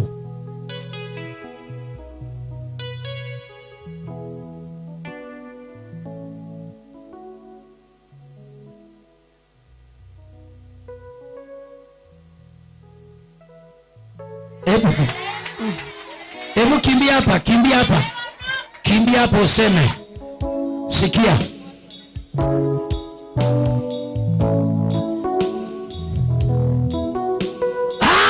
Haleluya. Tupe mikrofoni hapo. Unasemaje? Bwana asifiwe. Matakara watu ule kile mbiro rako na nande tulikanya kwa. Wakati umeokoka kuna mingine unafanya hata yangu na mimi ilikuwa kama ya huyu mama. Hivi? Yeye alenge biko tichenge. Na yeye yake ilikuwa inafanya hivyo. Na baya abeteiga. Ikakuwa hivi. Na beko ila na magaiga. Yaani onchorete biko tiebiro chinsega. Inafanya hivyo inarudi nyuma hivyo. Bana chana mabera na aleko yabu no mwana. Yeye alikuwa anaipa maziwa kama mtoto. Inkachiko kanyegwe ekanga go. Akangocha hivi haikufi. Amkataka kwenye amacha yatokurusi. Akaanza kupea ile machi yetu. Naro na nyata koja. Alipoipea ile machi, Wana ngai kankaro sana ngoke. akachoka nayo kuku. Ngayebe komo yu. Akachinja. ngarache kinda nganyora kende ngakole tiki akaangalia kwa tumba akapata kile kitu kiko sawa. ngaligereria amaraye amara nganyole chabu yaye bwate ribu ne bati akaangalia kwa utumbo wake akapata kitu kama gamu ama guru. Bana ngatabe yetingo yekera bana bane ngayesabira ngayesialira mache ngatukuta. Akaiombea akaiwekea maji ile ya baraka akaitupa. Lakini tinye tindegeti. Akuishika. Ngatabanya ngoke yonye mwanya bantu. Akasema kama ni mwanadamu nyanyole mambia sese talie. Nipate kesho umbwa chakula. Mambia ngashikoboka nganyole ngoko nwere ngima bana naye tukuta. Akaamuka asubuhi akabata vile aliacha iko huko. Bana ngamenyange ye mwanya bantu ngasabanya sana. Akachori ni mwanadamu na akaomba Mungu. Ngatabinya saonye kere mwanya bantu. Akaambia Mungu kama ni mwanadamu atandike bine ngoke. Ateseke kama ikuku. Ngoke linga yetinde. Ile kuku akashika. One go monto no aranya aregete. Sasa kuna mtu huko. Ende bimbete taliko chicho taikoragera atandike bine ngoko yana atandike hapo. Halo! Yeyote anayetesa hii familia, ile mateso amepea hii, ile inavyoteseka hivi, naye tunatesa mambo yake. Unegoge kwenda Kenya nyuma na yeye vya kwake, viende hivyo.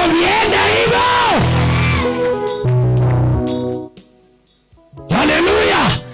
Angalia mtu mwambie wachawi, tunapeana notes kwenu.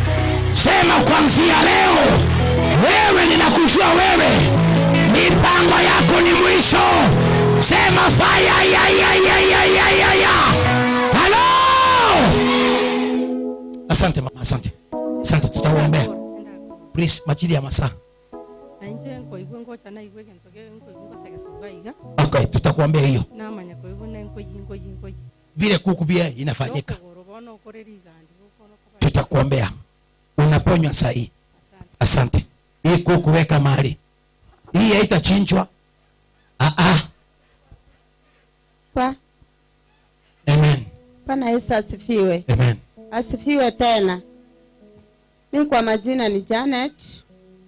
Niliambiwa hii kanisa na rafiki yangu anaitwa Gladys.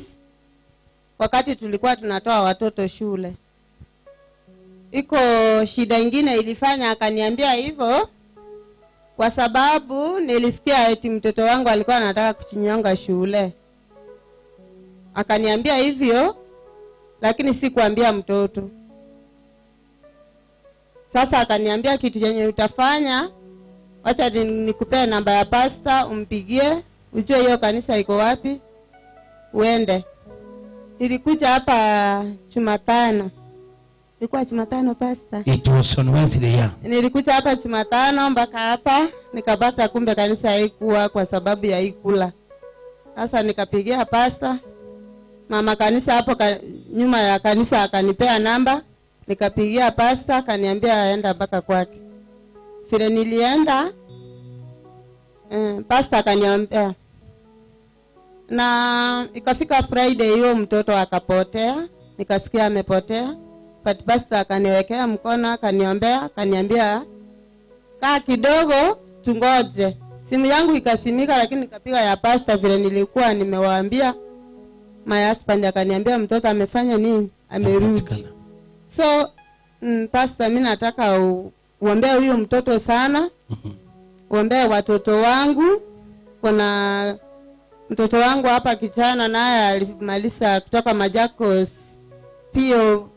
PO atapata mahali pa kuenda kibarua. Weka lile masako. Alafu tena anaomba kiwa primary, anaomba sijui. Wacha. Kabisa. Ulikaa Machakos? Muda gani? Like 1 year hivi. 1 year. Wacha. Sikushika hiyo. Mwaka mzima Machakos? Ni ati sikuwa interested kuishika. Ulikuwa pale Bishop Kioko next? Nilikuwa hapo nini? Naitwaje? Gathemboni. Hapo ni mbali. Ulikuwa wapi? At the river. Ulikuwa at the river? Kenani hapo. Ulikuwa Kenani? Okay. So umemaliza masomo? Hakuna kazi. Like so nilienda nikafanya huko plant operator, hiyo amesema PO. So nikamaliza kutafuta attachment. Sasa mtu anakuambia umpatie pesa, like wengine wanakuambia unafukuzwa like kimadharau. Wewe ni plant pia operator.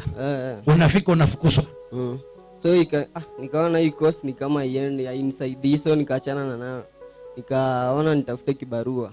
So nakaanga Nairobi, like kuna kazi nilipata kwa kampuni nyingine inaitwa hapo Insteel. Ina deal na water pipe. So like mimi hufanya hapo. Before niende shule nilikuwa nafanya hapo. So mama kaniambia enda kwanza shule. Nikaenda hiyo nimekuambia huko maji. Nani huko ya? So kutoka tena nikaona hiyo course insidaidi. So hiyo madamu hiyo kazi nikampigia simu nikamwambia nilienda shule lakini bado kuna venye hiyo kazi yani hiyo kosa inisaidii. Kamaomba nafasi tena akanirudisha hiyo kazi. So like hiyo kazi nimefanya kutoka 2018. Kwa hiyo kazi na wewe ni machine operator. Machine operator hakuna huko. Sasa si kazi hakuna, ilibidi nienda kushika. Si ulisomea IPO? Na unajua hiyo kazi? Naijua. You can do it. I can do it lakini hakuna kazi. So ndo maana nikaenda kwa hiyo kampuni kujishikilia. Sasa huwezi kaa hivyo. So kwa hiyo kampuni hakuna kitu sijui, like mimi ni operator wa machine. So mtu anaweza kuja akae wiki moja mbili aandike permanent. So like akue improved. Wewe kutoka 2018 uko pale pale. Na mimi kutoka 2018 niko tu hapo. Na hakuna kitu sijui. Na mtu anakuja 2 weeks. Anajiwa permanent. Ndio, sasa na mimi nashindwa kwani kunaenda. Bwana asifiwe. Inua mkono hivi, sema yeyote aliyenifunga leo aachilie nyota yangu. Yeyote aliyenifunga leo aachilie nyota yangu. Usipokee nyota yako na wewe upokee hiyo nyota yako. Uende na nyota yako. Si ni mateso kutoka 2018 mwana wa Mungu. Ako mahali pale hakuna kitu ajui. Lakini mtu anakuja for 2 weeks anapewa promotion. Yeye ako on the same stage yenye alikuwa. Wapendwa, leo Mungu hatatuacha. Milango yetu itafunguka. Bwana asifiwe. Nimesikia kukasirika na shetani. Apenda akatea watu wa Mungu lazima wakombolewe. Lazima milango ifunguke. Baba utabarikiwa. Na kitu kingine nilikuwa nakwambia. Yes. Like nilikuwa primary nimeanza class 8 2014. Lakini hizo siku zote unaona nikienda high school nikamaliza 2018. So nilimaliza 2018 December na nilienda Nairobi, my bro was there. So nikaanza kukaa na yeye. So like nikiwa si unaona hizo siku ni mingi kutoka 2014, lakini kuna venye nikilala naota na hao maboy tulikuwa nao primary. Nitakwambia baadaye. Hizo ni vitu tatu. Kwanza nitakwambia kwa nini mtoto alianguka mtihani. Ya pili nitafundisha mbona anaota akiwa primary. Ya tatu nitafundisha kuhusu mbona mama asiendelee. Anaenda kulitaya hana kitu. Si niliwaambia? Nitafundisha na hiyo. Alafu sasa tena babu yangu alikufanga hiyo alikufa lini? Nikiwa class 8 I think. Before venye nilikuwa naenda kufanya mtihani ya class 8 ndo alikufa. Lakini sasa nikilala kuna time na naota na yeye kama amenituma. Kama last week niliota amenituma maji. Unajua ni nini hiyo? Ni maagano ameunganishwa. Kitabu cha Isaya, angalia Isaya 28:15. Niangalie hapo kwanza. Isaya 28:15. Uone watu wengine ufa before wakufe wanafanya maagano. Amen. Walifanya maagano before waondoke. Sasa wakiondoka ile maagano inatesa mtu. Mwenye amepata nisomee. 28:15 Isaya. Inasema, ningetamani uchukue microphone mwenye akona asome. Inasema hivi. Kwa sababu mmesema tumefanya agano na mauti. Tumepatana na kuzimu. Pigo lifurikalo litakapopita halitatufikia sisi. Hebu rudia tena na Kiswahili, huyu ako karibu na kamera. Diana. Inasema kwa sababu mmesema tumefanya agano na mauti. Tumefanya agano na mauti. Wamefanya agano na nini? Kwa sababu mmesema tumefanya agano na mauti. Kwa hivyo kuna wengine before waende walifanya maagano. Sasa ile maagano yao inafuata wale waliowahi. Maombolezo 5 mstari wa 7 inasema babu zetu walikufa kitambo wala hawapo tena, lakini sisi tunabeba mizigo yao. Wamefanya maagano. Tumepatana na kuzimu. Tumepatana na kuzimu. Pigo lifurikalo litakapopita. Pigo lifurikalo litakapopita halitatufikia sisi. Maana wamefanya maneno ya uongo kwa kimbilio. Bwana Yesu apewe sifa. Amen. Mnaelewa wapendwa? Una maagano unapigana nayo, uliwekewa kitambo. Now you are suffering. Anasema chakula ni chako, lakini unakwenda kwa kununua. Chakula ni chako. Soma Maombolezo. Maombolezo 5. Ansia mstari wa 7 bado usikie. Mpaka mstari wa 10.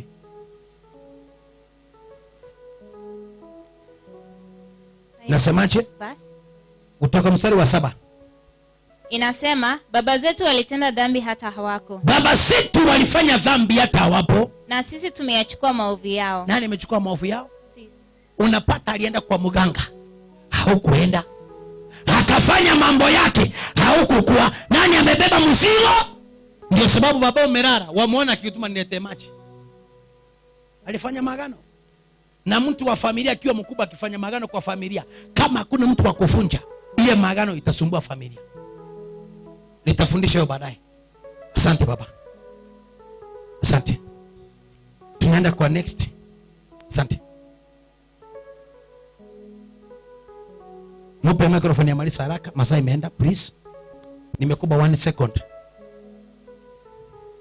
Pastor, nataka uniombee mimi nikiwa na kitu tuseme kama kitambaa hivi ama pesa ama kibeti. Sijui I'm confused, napata sina hiyo kitu. Sijui inaenda wapi. Ukiwa na pesa, time nilipewa pesa nilikuwa natoka Sayare Radio. Sasa nilikwambia hiyo kitu 10,000 kwa na kibeti. Wa mama wengine wakaniambia we mguu yako unafaa number 4, kuja uchipime kiatu hapa. Kupima hapo chini, sijui hiyo kibeti ilienda wapi na pesa na kwa hivyo kila ukiwa na kibeti na pesa inapotea. Si leo tu, hata jacket nikiwa nayo, nikiwa na jacket mzuri ama nini, kila yani inapoteza vitu. Sasa hizo vitu vile ilipotea town, nikakaa kidogo, nilikuwa na vitu ya kazi, kitambulisho na nini. Nikakaa sijui 2 years. Msichana mwingine akaniletea vitu ya kazi, akasema nilipata nyanjwa. Mama mwingine naye akakuja mpaka kwa nyumba, akasema hii kitambulisho ya mama yenu nilipata kwa mtaro. Na hiyo mtaro mimi nashindwa, ilikuwa kwa karabati chini. Nikasema sasa hiyo mteremko, hiyo mlima yetu ya Nyanjwa, maji ikitoka juu inaweza kukupeleka. Sasa hiyo kibeti ilikaa 2 years bila hata kupelekwa, na ilikuwa vile ilikuwa. Mpaka nikauliza watoto, kwa nini basi mlishika hii kitambulisho? Mimi nikakaa tu hivyo, nimeshindwa, I'm so confused. Sijui ni nini, vitu yangu inapotea potea. Hata mimi hizo ndoto naota ndoto za watu wamekufa. Tutaomba. Asante kijana. Ama ulikuwa na kusema? Mimi tunaweza sema tu ni hapo, si utaniombea ni kama hizo ni zitaisha. Itaisha baba. Yes, our faith. Okay, sawa. Lakini sasa kitu inanisumbuanga, mimi siwezi yota kitu kingine ya maana. It's either ni yote primary ama high school. Na tena kuna boy fulani hapa anaitwa Kevo. Yaani kila dream yeye lazima akue. Huyo Kevo? Yaani yeye ndo main character kwa dream, lazima ikue. Kama unakimbia, Kevo ndio unapea kijiti. Lazima, yani lazima akuje. He's the main character. Lazima akue. Hey my God. Na sasa kitu inanishtua, hatukuwa tunakaa na hakuwa like, unajua mimi sipendangi kuassociate sana na watu. Huyo boy hatukuwa tuna spend time na yeye. Lakini unamkuta. Lakini sana nashindwa. Huyu mtu hadi hatukuwa tunakaa na yeye, anakujaje? Umeenda mpaka Machakos University? Uko hapo nyuma yako. Ukilala unamwona yuko hapo. Na tulisoma na yeye high school. Sema soul tie. Nitawafundisha hiyo. Amen. utafunja hiyo. Asante, nitakuombea baba. Huyu Moi amechoka kweli, mpaka amepata jamaa amekuwa ndio main character aki. Haya, Mungu asifiwe. Amen. Kila wakati Mungu ni mwema. Mungu ni mwema. Asante. Kwa majina naitwa Nyavuti John. Unaitwa nani? Nyavuti John. Kweli anafaa kuitwa Nyavuti. Turo jina balingine Chivuti. Asante Nyavuti. Nimetoka upande wa Nyamira hapo Kemera. Nami nimekuja hapa mama mkwe. Mali ndugu yangu anaoa. Ndio aniambia kuhusu hii kanisa. Amen. Ndio akaniambia ujeni uone pastor wangu naye pia. Mama mkwe yako wapi? Ayuko amenileta tu mpaka hapa kwa mlango. Saa hii ako Magomba alienda kuona mgonjwa huko. Sawa sawa. Si mama wako wengine si ni wazuri. Anakupeleka mpaka kwa mlango wa nini? Sina wewe upate mama mkwe kama hiyo jamani. Mwenye akupotezi akupeleke kwa waganga. Tuongea kwa ajili ya masaa tulifundisha. Sasa mimi ilikuwa last year mwezi wa 10 tarehe 4. Shida nini? Shida ndio mnaona hii mkono niko na shida hii. Nilikatwa pande hii yote. Ulikatwa? Jamaa nipiga panga. Hebu tuone. Hakuna Asha mwanaume? Hakuna Asha mwanaume? Asha. Asha wanaume hakuna. Nani mwana wako ndio ngina karo? Kimbia. Sawa sawa tu. Gocha. Hii mkono ulikatwa panga hapa. Ayushing. Nataka hii watu waone. Sasa nilikuwa Koru. Ulikuwa? Nilikuwa Koru. Koru. Nilikuwa na manage samba ya mwenyewe. Ndio nikatolewa huko, nikaletwa Moroni, ikashindikana. Lasi ya Kisumu kashindikana, nikaingizwa Akakani hapo Kisumu. Tangu wakati huu saa hii nilitoka jana Busia. Kwa vile mama aliniambia, nikamwambia siku moja nitakutembelea tu bila kukuambia ni lini nitakuja. So ulikatwa panga ikakata hii kitu yote? Hii yote hapo ni chuma wanaweka tu hapo. Nasikia ni chuma. Hii ni chuma. Hii ni chuma. Sasa ndio mama akaniambia ucheni hata pastor wangu hata pia naye akuombee mkono. Sisi tutamwambia si Mungu atamsaidia. Tayari alimsaidia. Nataka uwasamee. Hata anipigia jamaa anipigia simu akamuuliza kwa nini ulikuwa unanipiga, akaniambia ni Shetani. Kitu kibaya alifanya, hata mimi nikaopa kidogo. Jamaa alinipiga akaanza kunyonya damu. Jamaa alinyonya damu. Biole. Biande.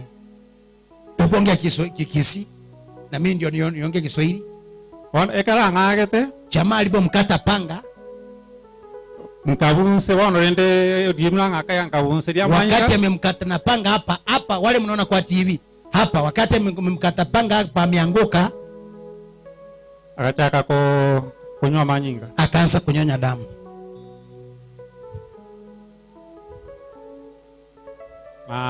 Jamaa ni mcharuo wao ni Nyakachi. Hakuna shida.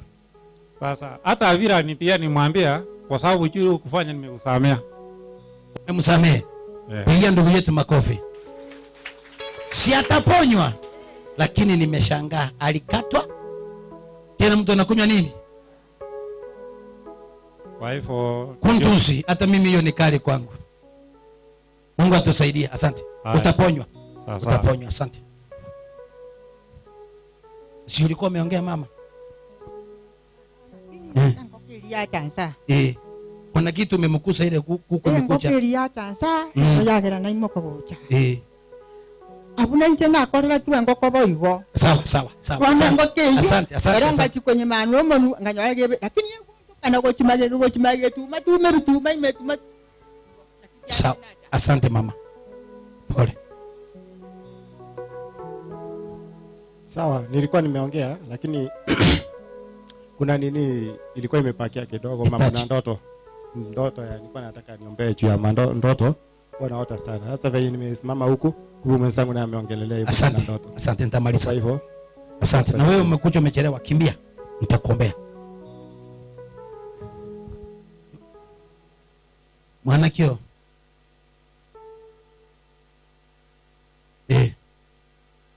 Injo. Ongea haraka, ongea haraka. Kakamega. Ono musibati na ulingo uli piste umwako ne. Musibati ulingo piste umwako. Anasema ulikuwa anakaka kama.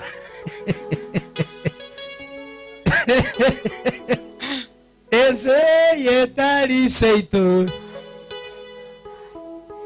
Igoro nao seito.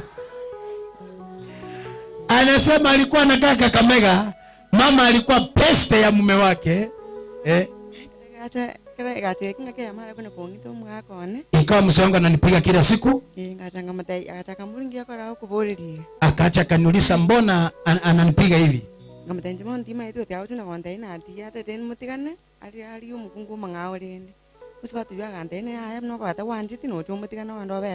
Unasikia? Huyo peste ya bwana akamwambia wewe, achana naye, enda uende ukae nyumbani, mwache. Mwache toka. Kumtevi story nyingi. Nilienda kumwambia story mingi. Maana kana tukiona uchi, kana twarwa matanga itu atine piste ya ne asune kanga yana uchi ororo. Mwako na kemki kama tate ko ngita kanse. Ande genda ngo beroro. Ono rina tukiona bono ngaso ko lenga jama ngana wasi na gonte irende, indi no muswa tuyuro kama tene na tebe tionsi. Maana kana tukumuringia ko rawo tebe jama ngana ya kante ni piste ya irende. Ngoja. Angalia mtu mwambia una rafiki. Rafiki yake akamleta mpaka Kisii mpaka wakarudi.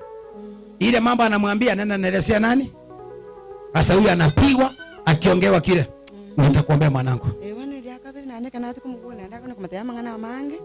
Kana tukumuguli bwana ngaiwe ndio yache kamera yake. Ulipoenda ya mara ya pili kitu ikamea. Ninga mtetu kuna kumatea. Hapa kwa shingo. Ni kweli. Na ngoja kidogo. Utamaliza tu. Nataka watu waelewe. Alipokuwa namuulizia, alipewa kitu, amemea nyama na vidonda viko kwa mdomo. Fungua mdomo. Kamera unaweza kuona, karibu kamera.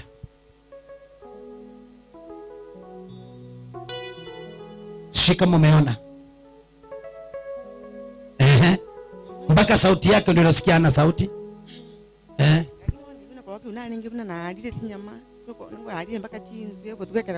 Unaonyesha umekula nyama, umekula samaki.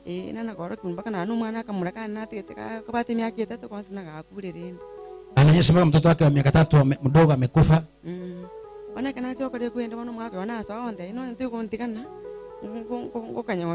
Asante. Nitakuhudumia. Nimesikia tu. Ngaribona kama ngatabana arwalire muno yangi ngalisafurende. Tinatwe kabona bakona kubawa kana mama abesi imi bakira na bakira rende. Natwe kaiga ngara mambya ali kubuka na mama abo ruru mroje ukire boza. Na linatwe ngaiwe ndeko ngite na kwanga una na bulipi. Bona ayo tukore specialist ko kwa to mrendo to kondole yente kirende. Ona kana tukoma tento mechi besa kanga kwa kesi imi bakabona iga ngarwo rorinde. Usijali, nitakuombea. Bona sai rere ngoro buna kustoka boiro boiro ngore komyoka pi. Mani katimbo ati. Ngore komyoka. Yengo una weteko. Oh. Na damu hauna. Sirio mponye na Mungu. Asante kwa ajili ya masaa. Mama unasemaje kuhusu? Abakwa nirimbi ya muri mwezi. Utenene boko ngwaso kwegena. Mwana onoyo onoyo kabiri. Umwana oyo no mungaini ali sana sebinte ebinge. Lakini bone nyoma yaye yakongire. Umusibati yagocha okobera akeigo uchakisa bali kogenda. Natara goserwa no nditeyo kumugosera eri noje nere narubyaga kale umusibati uchakisa bali kogenda. Ono gaki pastor njengo saba asinge njo yenkeria ninchendororo umugaka gasirite. Bone enkeria nasinyiru nonye ninjenga kindanye gabe asinge njo umwana oyo noyo ukabira bamwe ababake bakiniria abana. Bono nasinyirunga inchitukale kokora kikale kebe gakirende natumanya egere tusaba amabe. Asante. Asante. Hakuna Mungu kama wewe.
Number 1, naongelea kuhusu ile mambo mama amesema.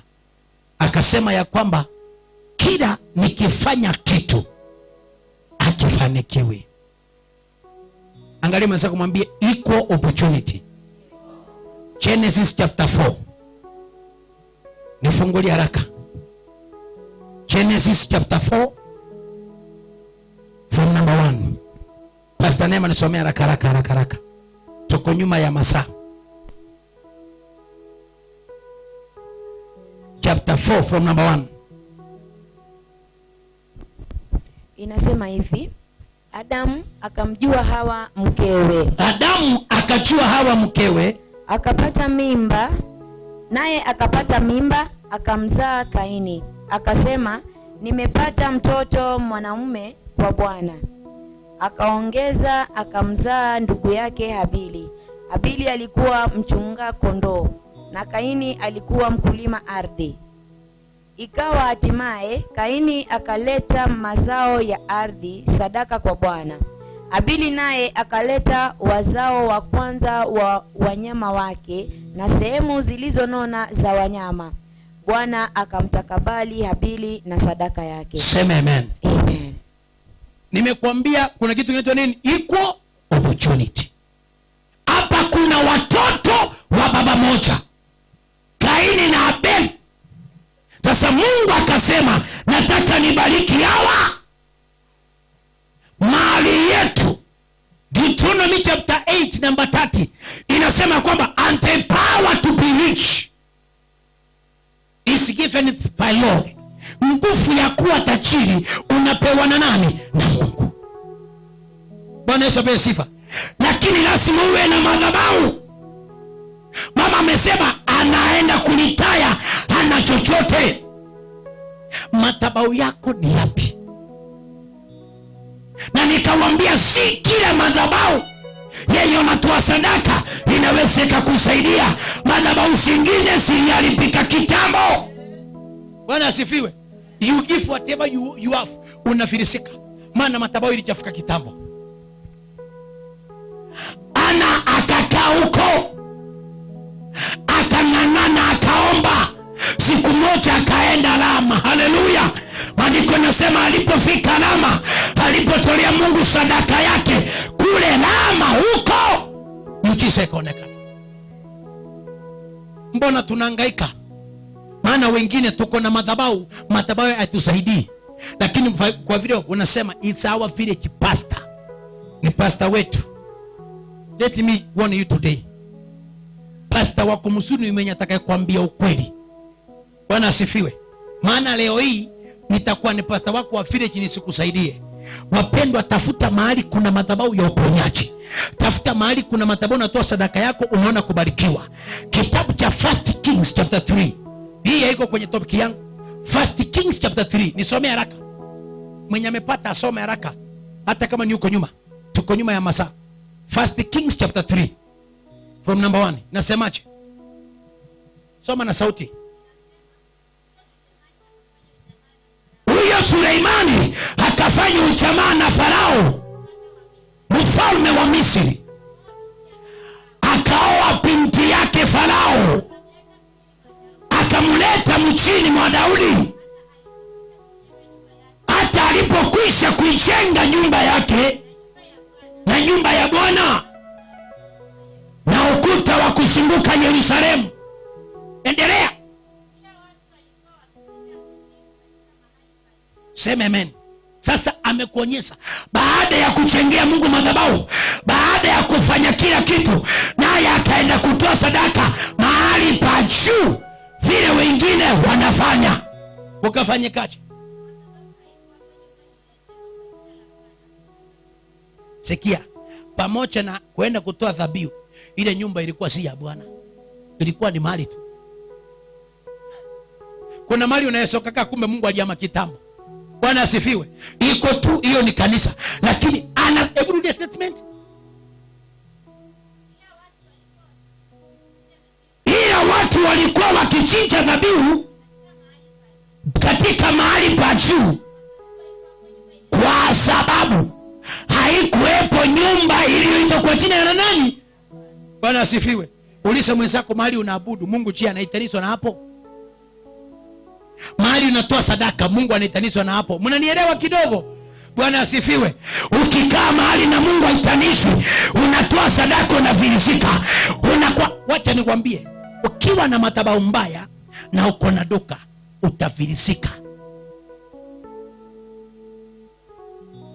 Si unafanya kazi, unatoa mwisho wa mwezi fungu la 10, nisaidie kipochi yangu.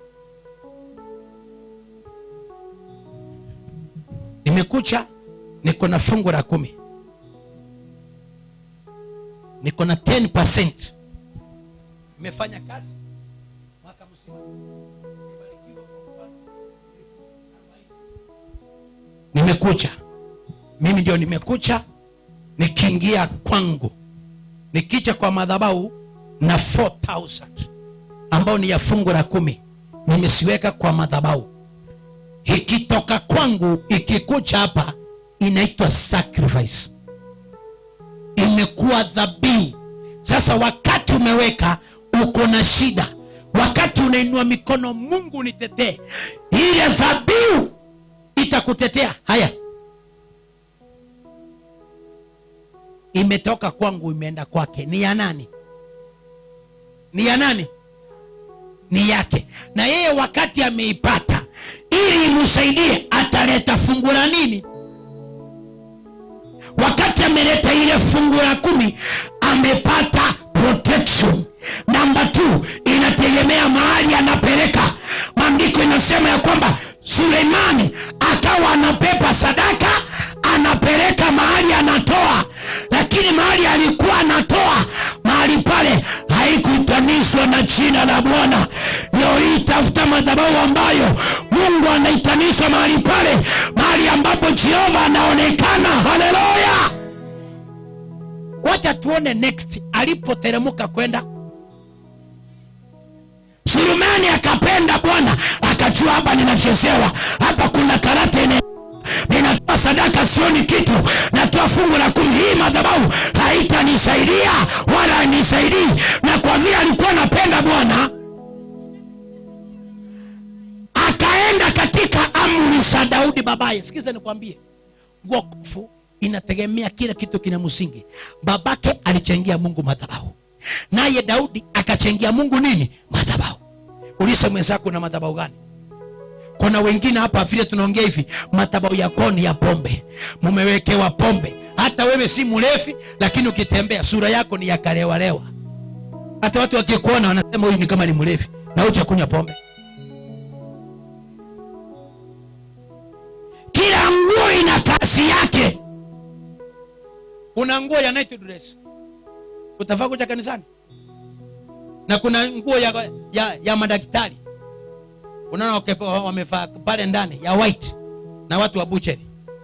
Wewe kuna mtu wa butchery amevaa suti, unapata amevaa overall, na hata ikiwa na damu nastuka, maana unachua hiyo ndio kazi yake.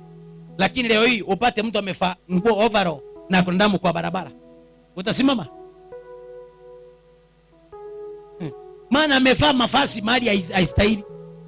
Suleimani akakaa, akatoa sadaka, akatoa dhabihu. Tuko na madhabahu lakini jina la Bwana halimo. Namba 4 inasemaje?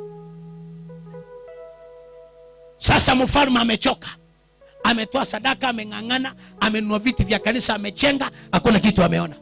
Kuna watu wanateseka. Umenunua vitu kwa kanisa, unangojea muujiza. Hiyo kanisa ulisa kama Mungu yuko kama aliama kitambo. Mungu aliama kitambo, umepaki peke yako. Halo, umepaki, mmenunua viti, mmefanya harambee ya kununua mpaka vyombo viko pale, lakini Mungu yupo. The Lord has already departed. Mungu aliama akaenda kitambo, mmepaki na chengo. Haleluya. Na Mungu si chengo, Mungu anaabudiwa katika roho na nini? Suleimani akakaa, kaona hapa ninadanganywa, hapa hakuna kitu ninaona, hapa sioni msaada. Maandiko yanasema kwamba akakata kamba. Haleluya. Akakata kamba, akaenda Gibeoni. Angalia mtu, mwambie kata kamba yako, nenda Gibeoni, kuna mlima. Mwambie nenda Gitiongo. Na alipotoa, hebu endelea hapo chini.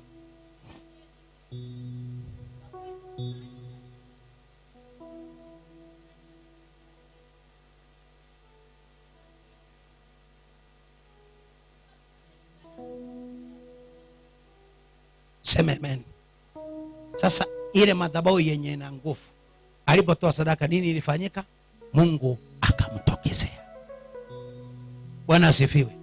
Je, Mungu asawahi kutokezea? Biashara yako umeona Mungu? Tumekuwa tunanyanyasika, Mungu ametukumbuka Kisii, tumepata madhabahu Instant Miracle Church. Madhabahu tutayainua. Bwana asifiwe.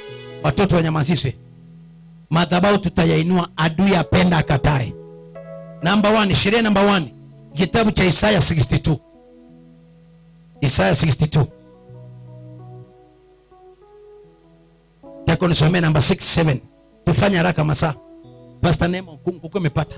Inasema hivi, bali ninyi mtaitwa makuhani wa Bwana. Sema amen. Amen. Sema mimi ni kuhani wa Mungu. Mimi ni kuhani wa Mungu. Ukiwa kuhani wa Mungu maana yake the Lord will speak direct to you. Amen. The Lord will speak to your problem. Amen. Hallelujah. Amen. Wewe ni kuhani wa nani? Wa Mungu. Mimi ni kuhani wa Mungu. Hallelujah. Angalia mtu mwambie mimi ni kuhani wa Mungu. Mimi ni kuhani wa Mungu. Mwambie kabisa mimi ni kuhani wa Mungu. Mimi ni kuhani. Ninaweza nikajitabiria. Maana mimi ni kuhani wa Mungu. Amen. Ninaweza nikabadilisha maeneo. Amen. Maana mimi ni kuhani wa Mungu. Amina. Hata kula IBC leo tunatumana nguvu za Mungu. Maana hata sisi ni makuhani wa Jehova. Amen. IBC mtupe matokeo ya ukweli. Yes. Bwana asifiwe. Amen. Hatutakaa na inchi na uongo. Sisi ni makuhani. Angalia mwenzako mwambie mimi ni kuhani. Mimi ni kuhani. Sema pia natabiria Kenya amani. Natabiria Kenya amani. Sema sitamwaga damu. Sitamwaga damu. Na haitamwaga nikiona. Na haitamwaga. Nitatetea ndugu yangu. Nitatetea ndugu yangu. Ushike mkono, mwinue mkono hivi. Sema ndugu yangu nitakutetea. Inua mkono tu. Sema wewe ni Mkenya. Wewe ni Mkenya. Sema sisi ni Wakenya. Sisi ni Wakenya. Hatutamwaga damu. Hatutamwaga damu. Haleluya. Maana sisi ni makuhani. Amen. Hapa hakuna Mcharuo, hapa hakuna Mkisi, hakuna Mkale. Sisi ni nini? I will fight for the land Kenya. Wacha nikwambie, Kenya ni kubwa kuliko mtu. Ndio ule wimbo wa taifa unasema, Mungu nguvu zetu ilete baraka kwe, haki iwe ngao na tukae anina.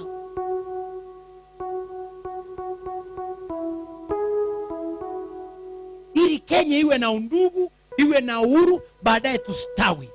Unafaa kuwa na business yako Kajiado, mwingine ako na business Kisumu, na hauna wasiwasi, maana sisi ni Wakenya. Sasa Mungu anasema nyinyi ni makuhani.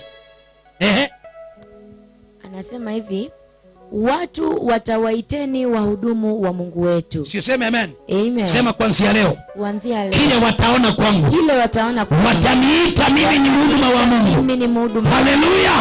Bwana badilishe anga. Amen. Watu waanze kuona Mungu ndani yako. Amina. Watu waanze kuona Mungu ndani yako. Umasikini uondoke. Waone Mungu ndani yako. Wewe ni masikini tangu Januari mpaka Disemba. Yaani uko nafasi ya kuwa tajiri lakini wewe si tajiri. Unataka karabaka teba. Dada, Evelyn, nisaidie shilingi 1000. Mr. Sina. Mpaka unasema pastor 1000 nitatoa wapi? Na ukiangalia sura uko nayo ni sura ya kuwa tajiri. Mpaka kwenye chama unaitwa mama kanisa. Mpaka ukafika pia mpaka watu wamekupa china. Huyu ndio charity wetu. Kwa vile umeng'aa. Yaani uko na sura ya kuwa na pesa lakini huna pesa. Anasema kwenye kitabu cha Ufunuo, uko na jina la kuwa hai. Ufunuo 3. Uko na jina la kuwa hai. Ngano bwate ile tena wewe kubaki yako pamoja lakini ukwete. Uko na jina la kuwa hai. Watu wakikuona ile afya uko nayo, kumbe ni ugali ulikula na maharage. Sasa ameona umenenepa, unafikiri ni afya. Kumbe hauna chochote. Unasokanya ngandisi ya mtu kwa njia ukapiwa maambao na ujitetei. Unajua pesa ni security. Pesa ni security. Enda one hata kama masikini leo hii akipata pesa utamwona kitembea kwa barabara kitambi mbele. Ni nini kinamfanya ongee? Lakini kama ana mikono iko nyuma.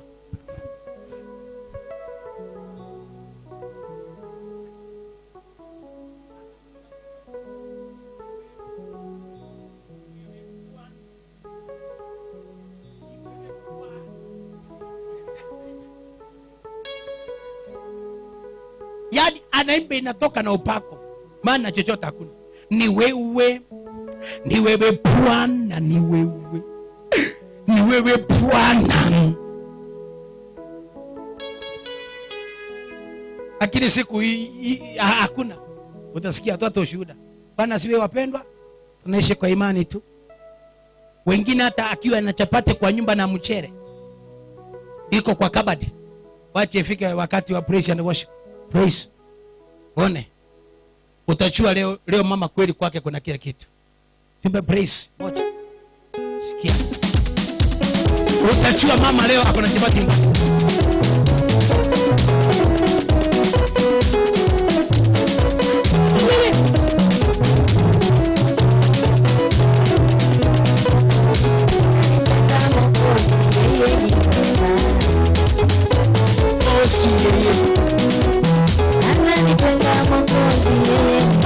Haya, siku hakuna kitu.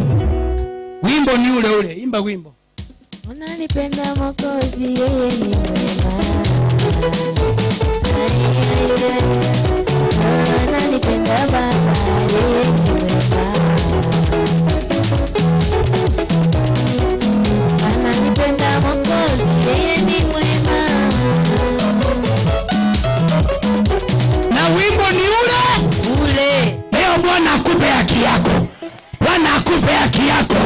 Utoke kwa hayo mateso. Sema leo ninachukua haki yangu.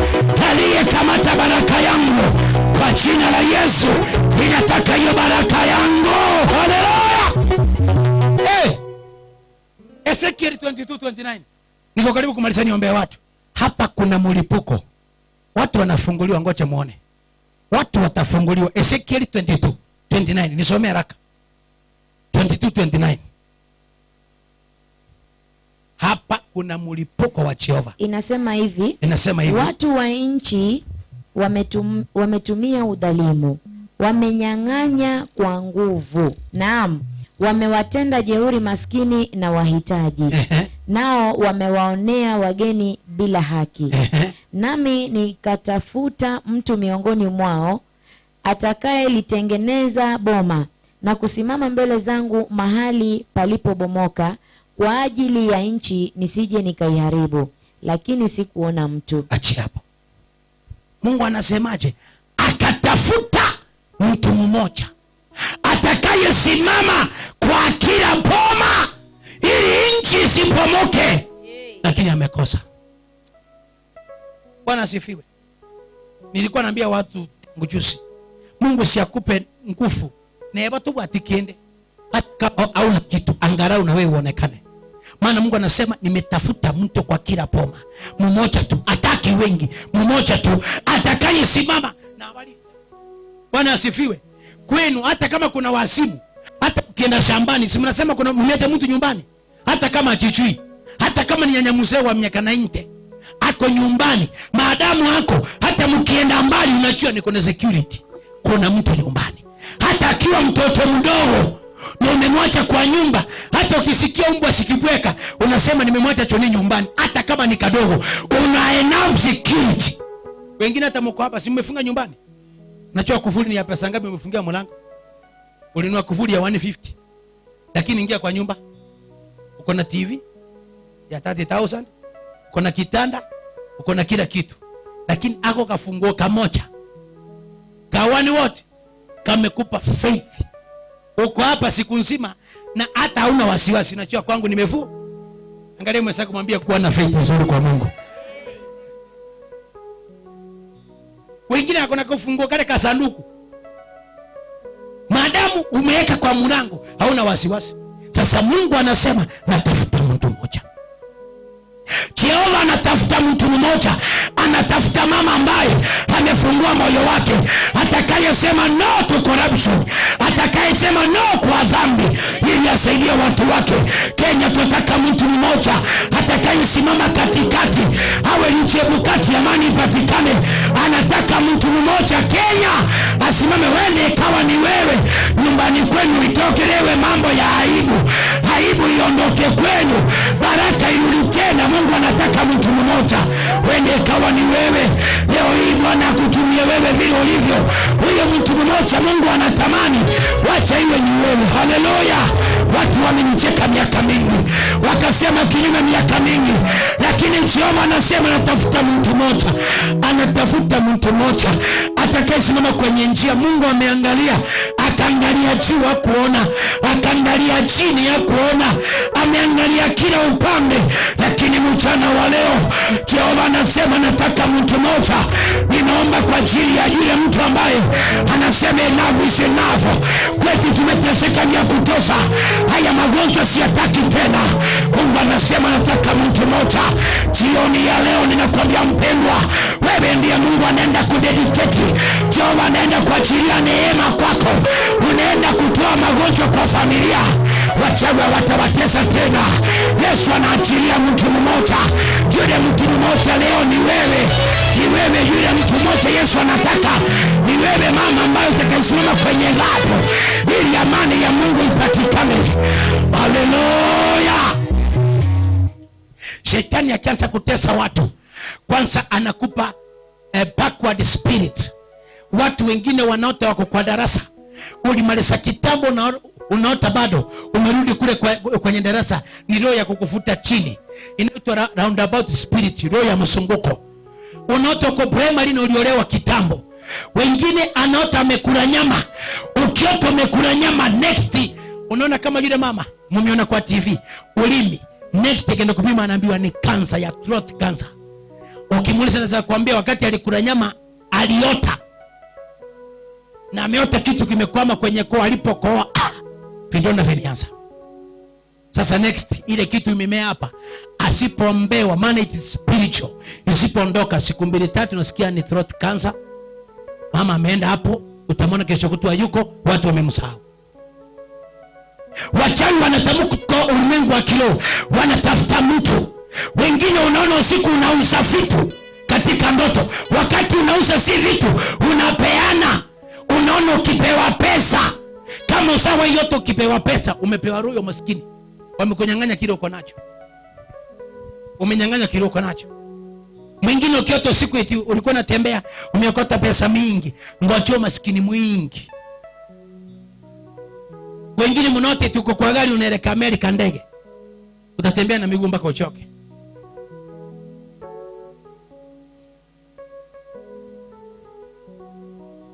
Mwingine anaota wakati kabla hata ya siku zake ni mama, anaota eti amedeliver. Usiku ule anaota spiritual husband amekuja amekaa na yeye, wamefanya mapenzi na yeye. Akiamka asubuhi siku 2-3 unapata ameanza kuburiti. Maana yake walikuja kimapepo, wakapepa roho ya uwai. Sasa uko kwa ndoa miaka 5 huwezi kuzaa, maana wale walikufanyia timing before mayai ikuje isae mtoto, wakachukua ile roho. Sasa wakapelekea mtu mwingine, unapata njoo vile mko hivi. Simama hapa na mwingine hapa. Na nyinyi hapa nataka watu 3 ama 2. Fanya haraka.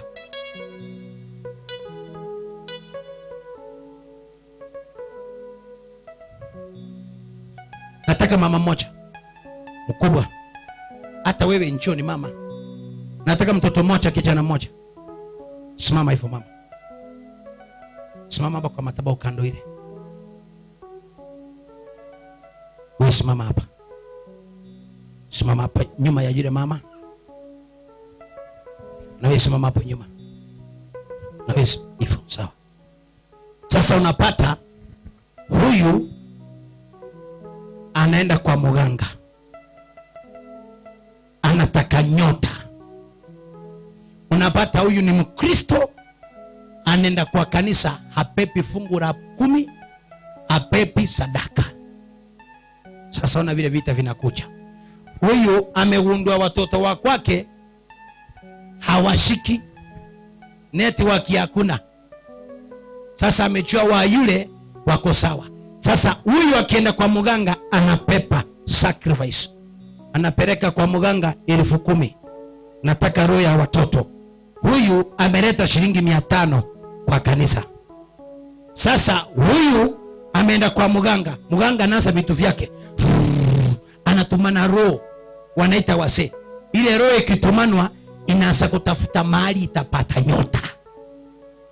Wakati ile roho imetoka mwanga inasunguka, inapata mtoto wake. Huyu alitolewa sadaka ya 50 shillings, hana protection, ananyang'anywa nyota. Nyota inaenda inakuja kwa mtoto wa huyu ameenda kwa mganga cha. Sasa unapata huyu ni Mkristo, ana mtoto amesoma, hawezi kupata kazi, maana nyota ilichukuliwa. Na ni nini kilitumika? Ni sacrifice. Huyu alienda kwa madhabahu ya mganga akachenga, akawanyang'anya nyota. Hana mtoto, kijana ameoa, wamekaa wametafuta mtoto. Huyu pia naye ana msichana, ana kijana ameoa, naye kijana asai. Walipoenda kwa mganga, akapepa mbuzi 50,000 anataka mtoto.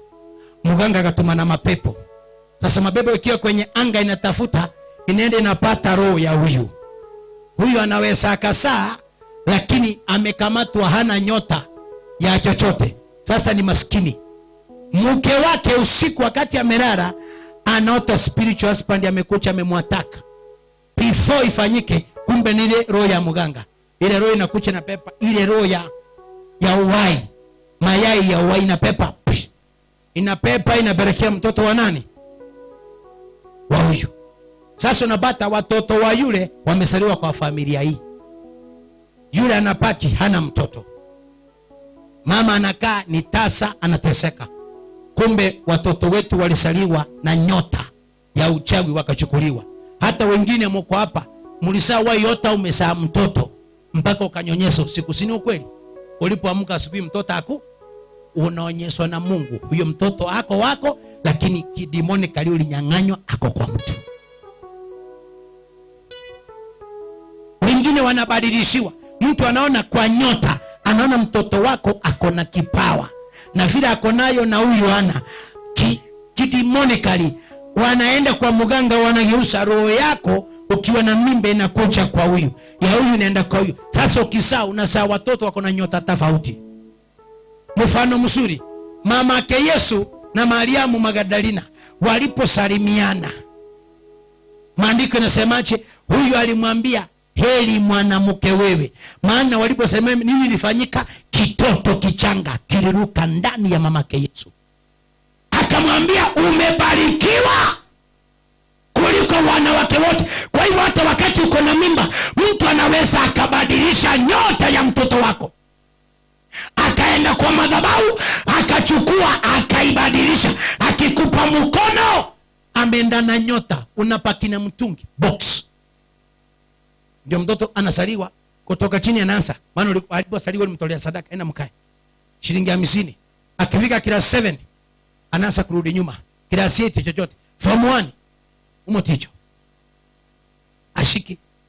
Hata ukimwambia 1+1 1+1, kwani mama mimi sasa unaniona mimi mjinga? 1+1 si ni 11. Na huwezi kumtoa, huwezi kumtoa. Ama inafika mahali akifika juu anaanza kujisahau, hataki hata kufanya kazi ya nyumbani. Kumwambia chukua kitabu, naenda kule chikoni, unafikiri anasoma, dakika 2 unasikia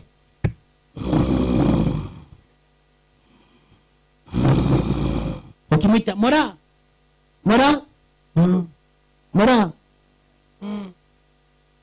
shuka kwa meza. Mimi mama, mimi sijui kuna kitu imeniguza, nasikia kulala. Unachukua fimbo wapiga mtoto. Sasa anapaki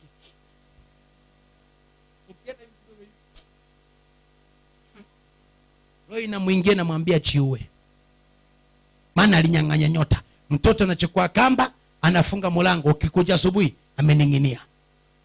Watu wanasema ni mchawi, kumbe ni nyota ilichukuliwa, akachwa mkepe. Tuna haja ya kuombea watoto wetu nyota zao. Bwana apewe sifa. Na nyota inatafutwa na sacrifice kwa madhabahu. Ukisapata nyota umebarikiwa. Yakobo, Isaka akamwambia Esau, niletee kitu nile nikubariki. Na Esau alikuwa ni muwindaji, na Mungu alikuwa anajua kabisa Esau ako na kitu kwa nyumba. Esau alipoambiwa kwa ajili ya uchoyo, akasema wacha niende kuwinda ingine, iko kwa nyumba ni akiba, nitakula. Lakini mtu anaenda mpaka kwa mganga mpaka anafulisha. Anahakikisha ukufe. Anafulisha mpaka anapeleka madawa ahakikishe amekufinyilia kwa nyumba. Wengine hapa miguu inawaka moto usiku kilala. Inawaka moto, mchana iwaki, kwa chini gani? Wamekuendea mbio. Na wewe uko hapo tu kwa imani. Kwa imani, ndugu yangu ng'ang'ana. Ndio hata Mungu alikuwa anajua kuna maisha magumu, akapeana kila wiki siku ya kupumzika. Uende kwa Mungu na sadaka na nini? Na dhabihu zako kujitakasa. Hata gari inapelekwa kwa service. Ikisenda kilomita fulani. Gari ikifanywa after 5000 kilometers inapelekwa kwa service. Ukipitisha na kilomita 1, gari ina knock engine. Ndio sababu Mungu alikupa hizo siku zote na akatenga siku moja ili uende kwa Mungu na sacrifice na matoleo yako, ili Mungu akakufanyie upya. Leo wengine mkitoka hapa mnatoka na vitu vyenu. Chochote mganga alichokuwa, Mungu anasema natafuta mtu. Haleluya! Anasema natafuta mwanaume. Nani atakayesimama mwanamke gani? Atakayesema nimechoka na dunia, nimechoka na mateso tunapitia. Sisi kwetu tulikuwa masikini. Masikini ambayo haiwezi kuwa expressed. Mpaka hata mtu akicha kukopa kitu, kienda kukopa pesa, kwanza mnaandikisana chini. Unaulizwa utarudisha lini?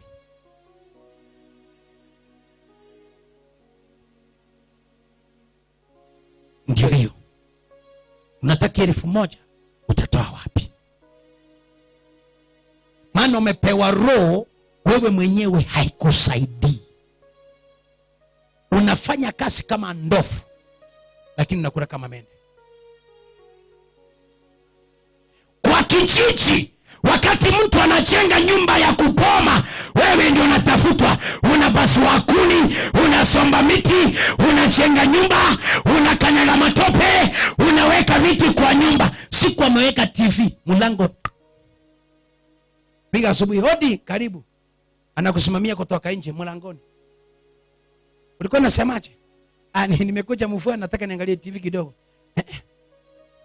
Baba muumua ataki matope kwa nyumba. Nani alipoma nyumba hiyo? Bitu kaboba tekerero. Wakati wako na wageni wametoka mbali wanakuja. Nyamoita ako wapi yako? Mwambie akuche Nyamoita nje. Unapoma nyumba za watu. Unakata kuni Nyamoita. Unaenda roche Nyamoita. Unaleta mache Nyamoita. Unaimukia soda Nyamoita. Unasomba. Unakata kuni Nyamoita.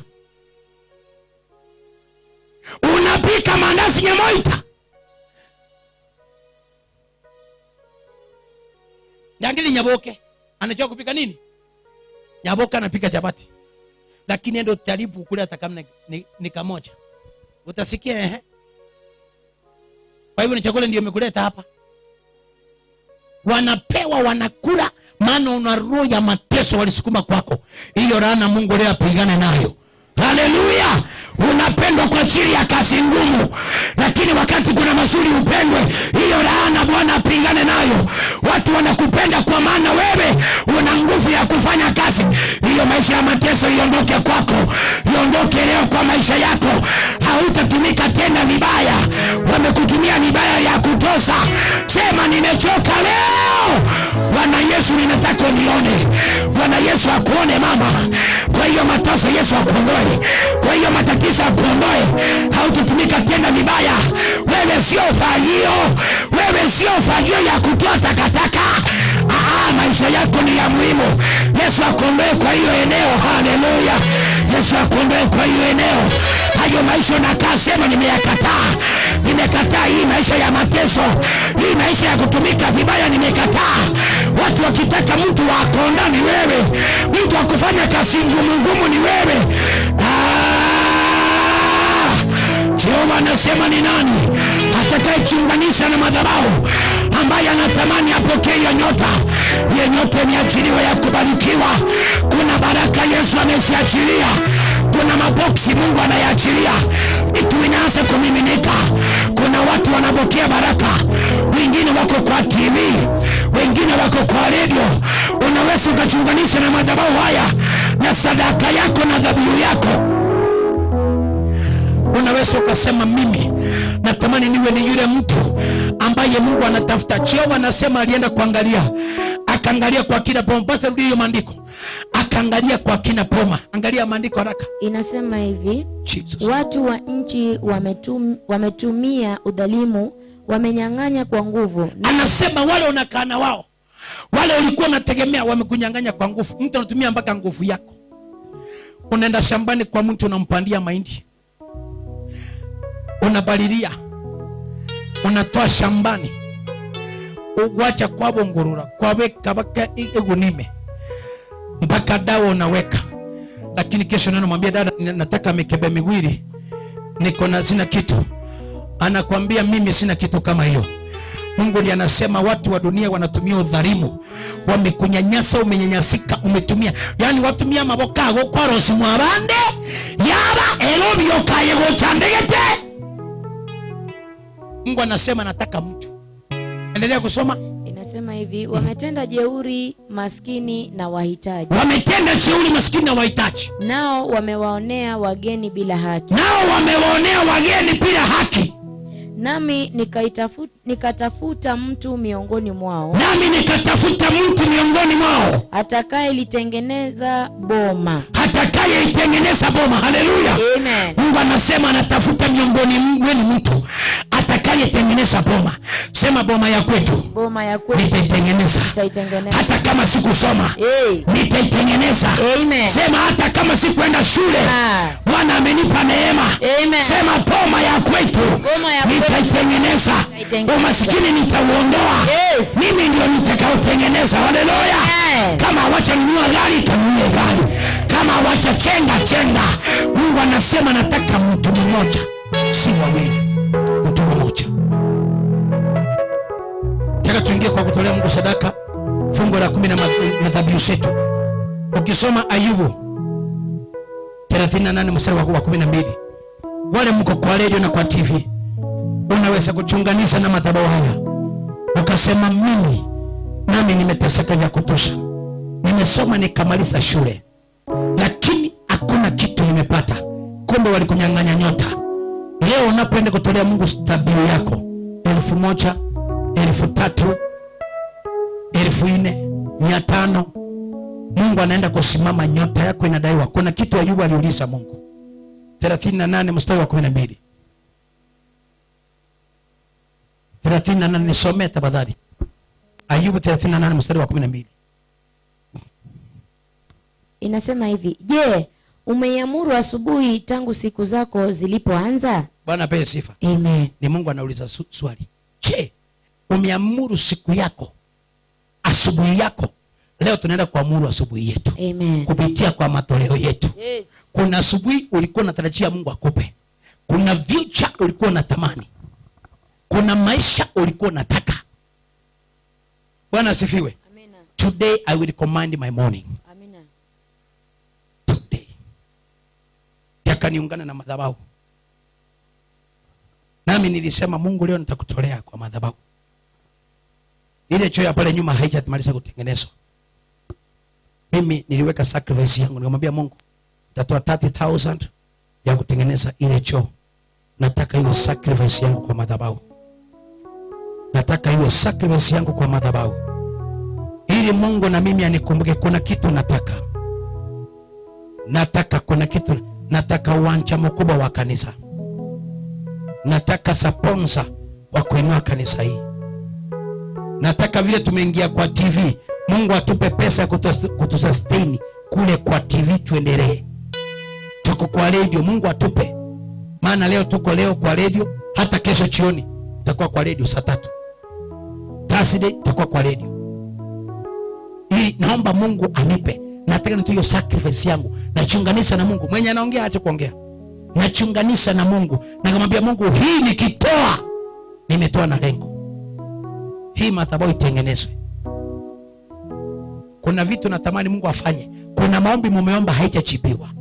Hiyo sacrifice natoa kama baba yenu. Nataka Mungu asikie ombi langu mochibiwe. Nataka nipeane namba kwa simu. Wale mko kwa TV mnaona namba iko hapo chini ya screen. Utaiona hapo. Iko hapo 0714 090 261. Wale mko kwa TV Hiyo ndio namba ya kutoa sadaka yako, fungu lako la 10 na sacrifice. Na wale mko hapa ndani, songeza viti ndani kidogo hivi ili watu wapate mali wanapita.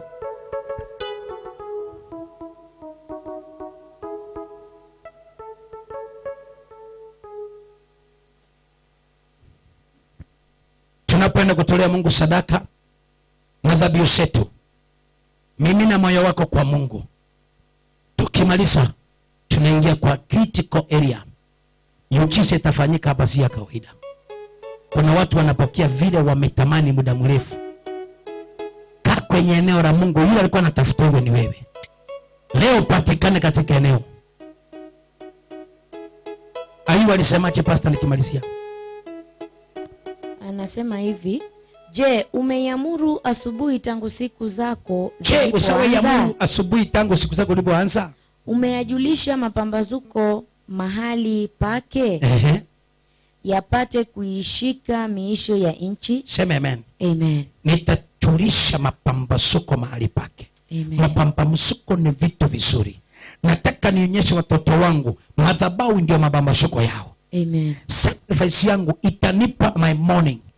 Kuna kitu nimetamani kwa Mungu. I want it today. I demand it. Nataka ile ndoa ya amani. Nataka watoto wangu nyota yao madhabahu ikuwe kile chenye nataka. Mwingine alikuja juzi akaniambia, pastor, niko hivi nimekosa kazi. Nifanyeje? Nilikuwa nimekaa pale nyuma. Nikafanya hivi, kumwambia, naona ile madhabahu, ende uchukue kazi. Mama akakimbia nyumbani, akabeba chogo, akacha na 3000. Akacha kufika hapa chogo ikafunguka kamba. Ikatoka pale ikakimbia mpaka kule kwa kona ikakaa. Mama naye akakimbia akaweka magoti pale, ni 3,000.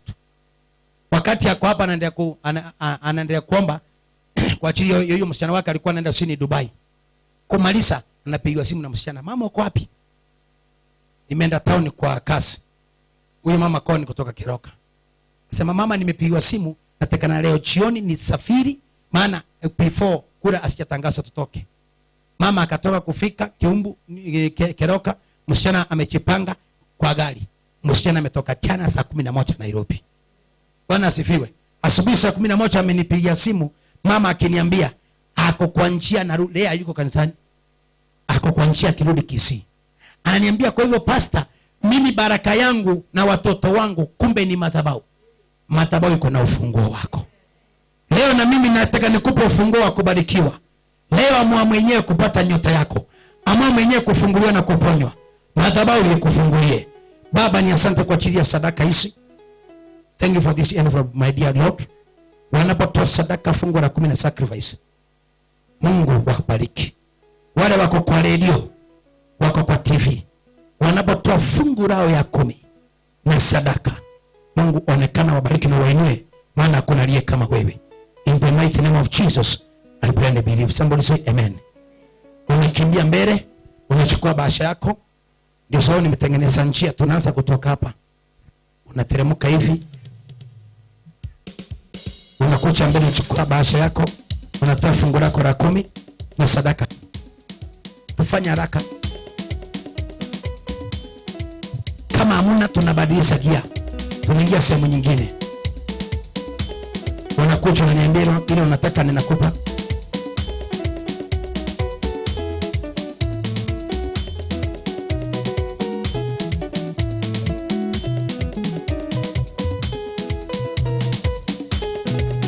Mkikucha hivi mtaenda hivi kwa laini.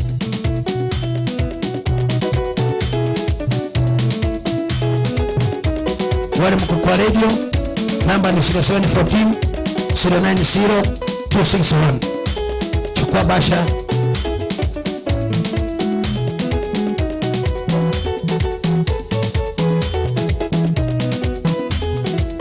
Weka laini, weka laini. Chukua basha za kibasi yako.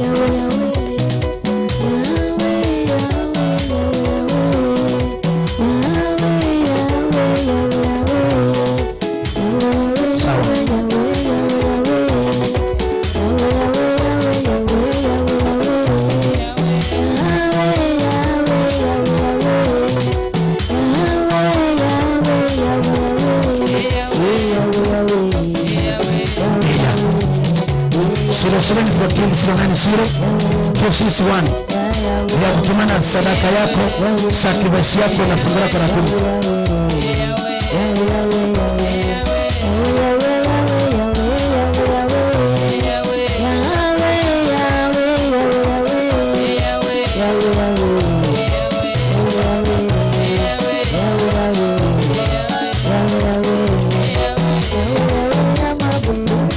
Unachukua bahasha yako,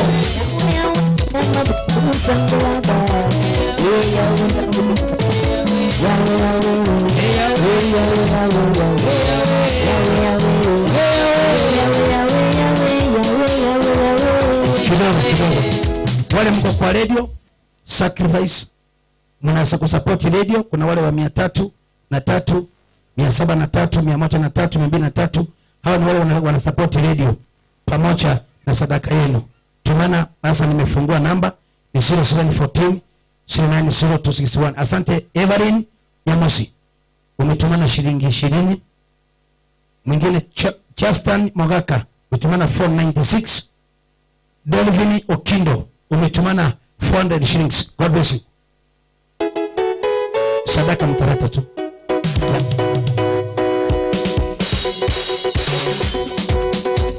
Sadaka mpewe bahasha, mtarata tu baadaye.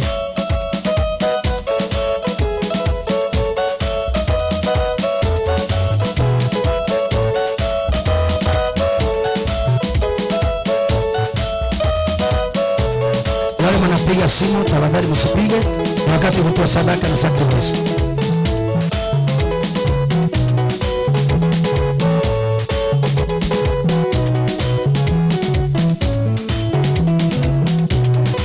Evarini Kwamboka ametumana sadaka yake shilingi 200.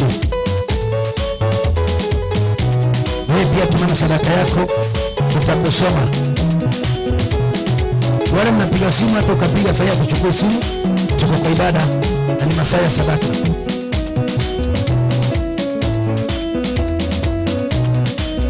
Amen. Baba, tunakuabudu wanapokutolea sadaka in Jesus name. Tunaanzia hilo panda hivi, unatoa sadaka yako, fungu la 10 una sacrifice, fungu la 10 naweka hapo kwa hiyo kikapu, sacrifice unaleta mbele mali niko Pastor Nema. Sacrifice unaleta mali tuko hapa, fungu la 10 na sadaka weka hapo chini. Wale wanapiga simu, hata ukapiga tuchukue sahi.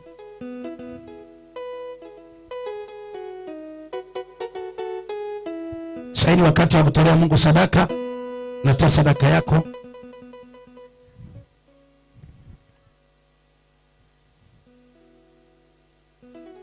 Kuna mama pia mwingine Elda Ochengi umetuma na shilingi 50 sadaka yake. Wale mko kwa radio tufanye haraka.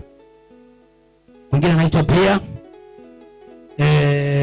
Venik Mombasa umetuma na shilingi 50 yake. Evan Siobonya umetuma na 10 shillings sadaka. Sofia Divina Sofia umetuma na 50 shillings. Wale wako kwa radio.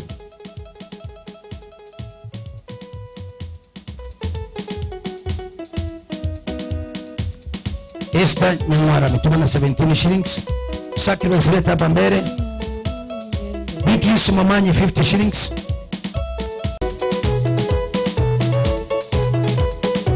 Fungu lako la 10 tumana kwa radio.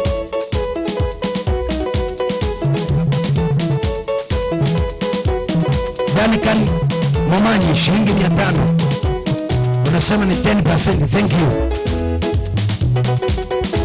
Sacrifice leta hapa. Fungu la 10. Mama pitia hapa nje hivi. Pitia hivi. Beatrice Mamanyi nimekuona. Eli Kiomambia shilingi 150 sadaka. Wale mko kwa radio, namba ni 0714 0902 61.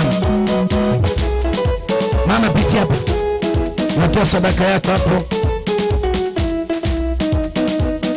Kuna wale wa prophetic, watu 5 kwa radio, wa 370 baadaye nyote na watabiria prophetic. Wale wa radio 370 watu 3. na Bwana abariki. Asante.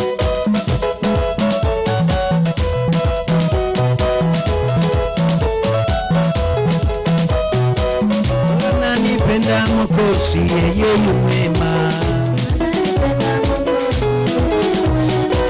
Yeye ananipenda Mwokozi, yeye yu mwema. Yeye ananipenda Baba, yeye yu mwema. Ananipenda Mwokozi, yeye yu mwema. Lydia Eni shilingi 40. Wewe ananipenda Mwokozi, wewe yu mwema. Ananipenda Mwokozi, yeye yu mwema. Yeye ananipenda Baba, yeye yu mwema. Ananipenda Mwokozi, yeye yu mwema.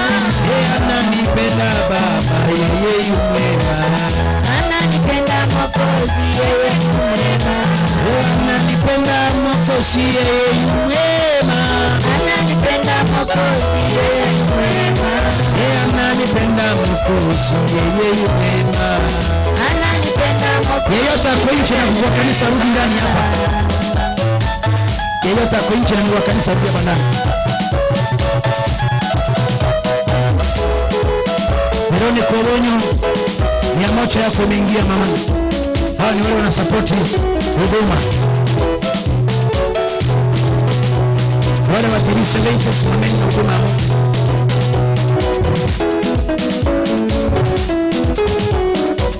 Achana mambo ya sadaka. Unajua vile nafanya.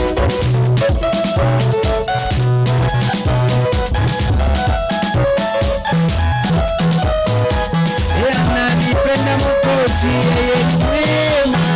Ananipenda Mwokozi, yeye ni mwema. Yeye ananipenda Baba, yeye ni mwema. Ananipenda Mwokozi, yeye ni mwema. Yeye ananipenda Mwokozi, yeye ni mwema. Ananipenda Mwokozi, yeye ni mwema. Yeye ananipenda Mwokozi, yeye ni mwema. Ananipenda Mwokozi, yeye ni mwema. Yeye ananipenda Baba, yeye ni mwema. Ananipenda Mwokozi, yeye ni mwema. Yeye ananipenda Mwokozi, yeye ni mwema. Ananipenda Mwokozi, yeye ni mwema. Jamani, tunaingia upande wa ile machi. Nataka uchukue machi hapa. Kuna ile ambayo ninapeana ya 100 na ile ya 200. Unachukua kile nataka wale watu watano wa radio wa 370 utatumana na kwa TV upate province yenu. Tumalize haraka tuingie kwa mama kanisa. Wacha mchezo, kaa hapa haraka.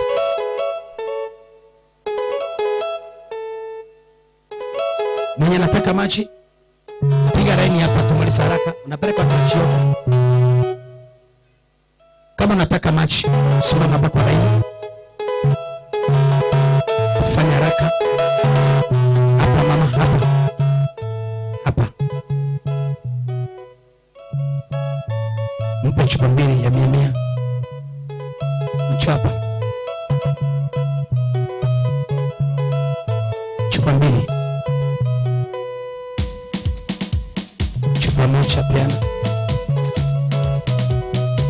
Yesu ni wangu, uzima wa milele. Ananipenda, uzima wa milele. Yesu ni wangu, uzima wa milele. Oh, Yesu ni wangu, uzima wa milele. Yesu ni wangu, uzima wa milele.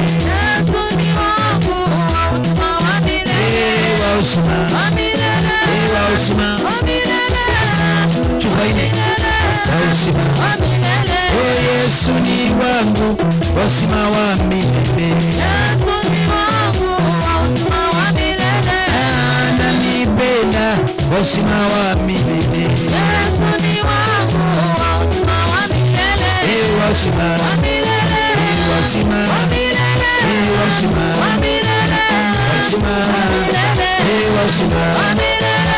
uzima. Yesu ni wangu, uzima wa milele. Yesu ni wangu,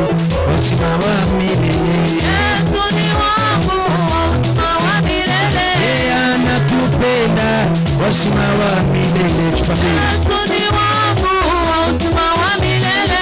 Yesu ni wangu, chupa moja, uzima wa milele. Yesu ni wangu wa uzima wa milele. Ananipenda, uzima wa milele. Yesu ni wangu wa uzima wa milele.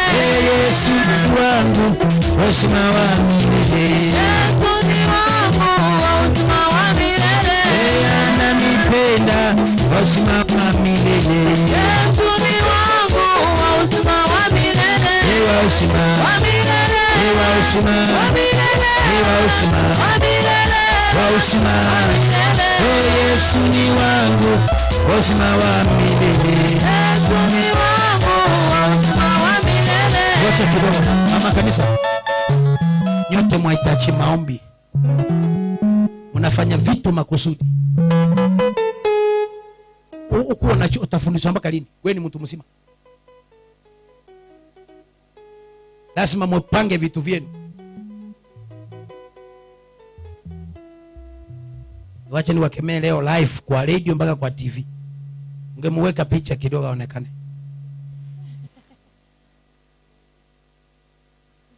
Ni vizuri watu wa kanisa mnachipanga, tuwe na heshima na kazi ya Mungu. Amen. Niweke hapa vitabu na kalamu.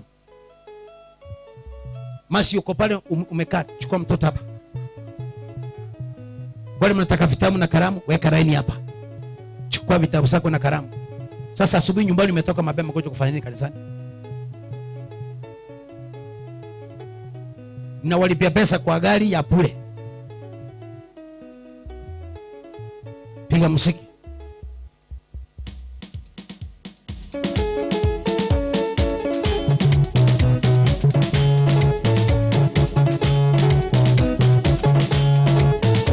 Peana chupa moja moja.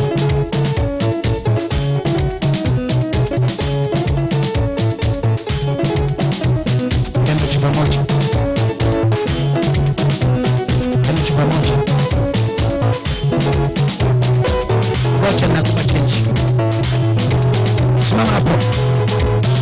Chupa moja. Chupa mbili.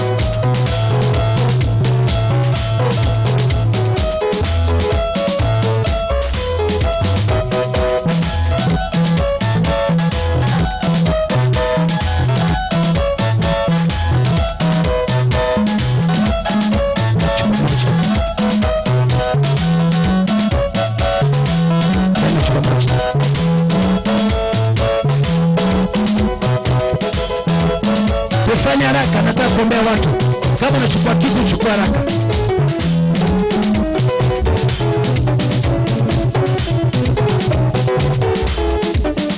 Baadaye nikifunga maji usinifuate. Wataka maji, tutakosana.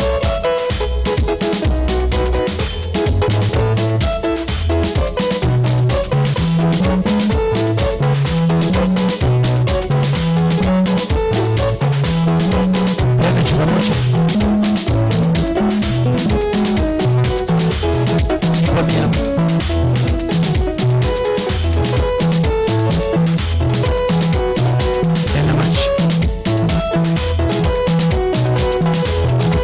Nataka nifunge kipindi cha maji. Mwenye nataka kitabu, kalamu.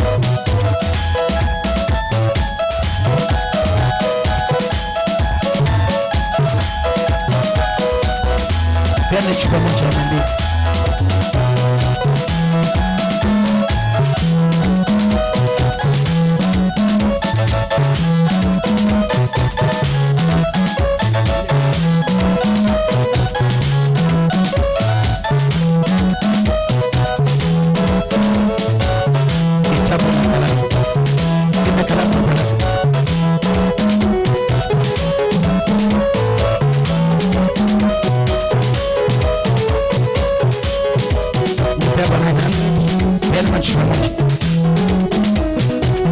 Yesu ni wangu, uzima wa milele.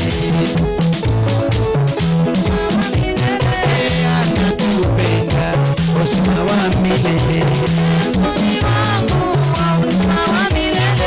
Yesu ni wangu uzima wa milele.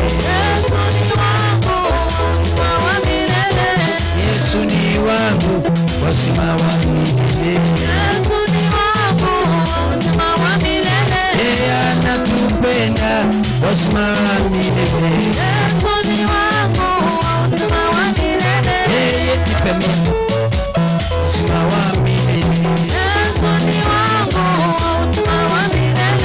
Yesu ni wangu, uzima wa milele.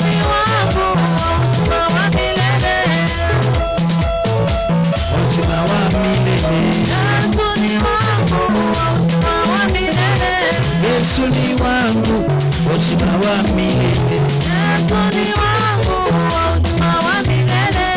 Anatupenda, uzima wa milele. Yesu ni uzima wa milele. Yesu ni wangu,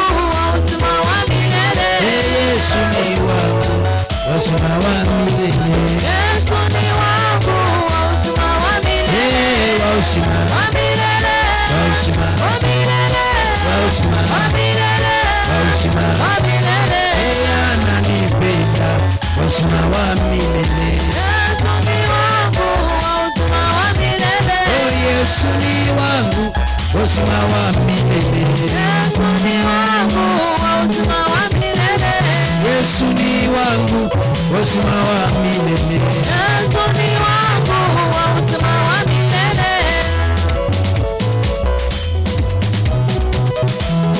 Nataka sasa kuombea watu. Kuna mtu anataka kitambaa ya cloth? Wataka nini mama? Sawa, pewa namba kule. Mtu anataka prayer cloth? Hakuna, rudisi huko.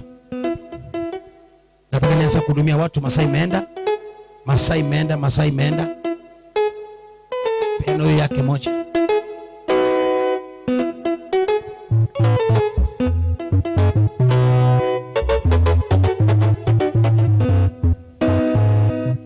Peno tatu.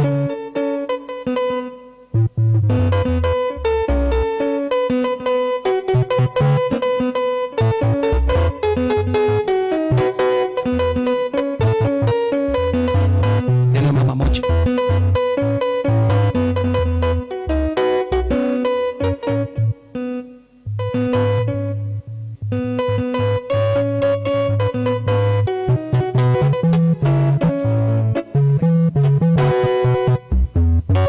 Kitambaa tatu. Enda kupe namba utumane kulete.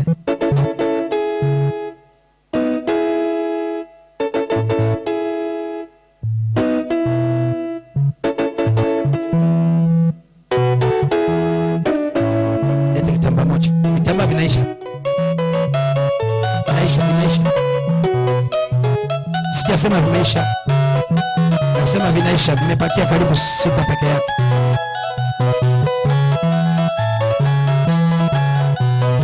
Usiseme sikukwambia.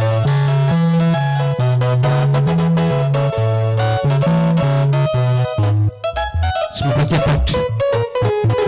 Ni ukimbie uchukue. Hii ni kung'ang'ania bei yako.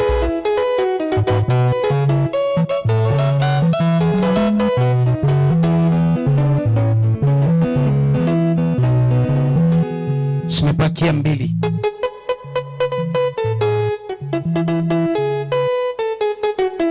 Nimebakia 1.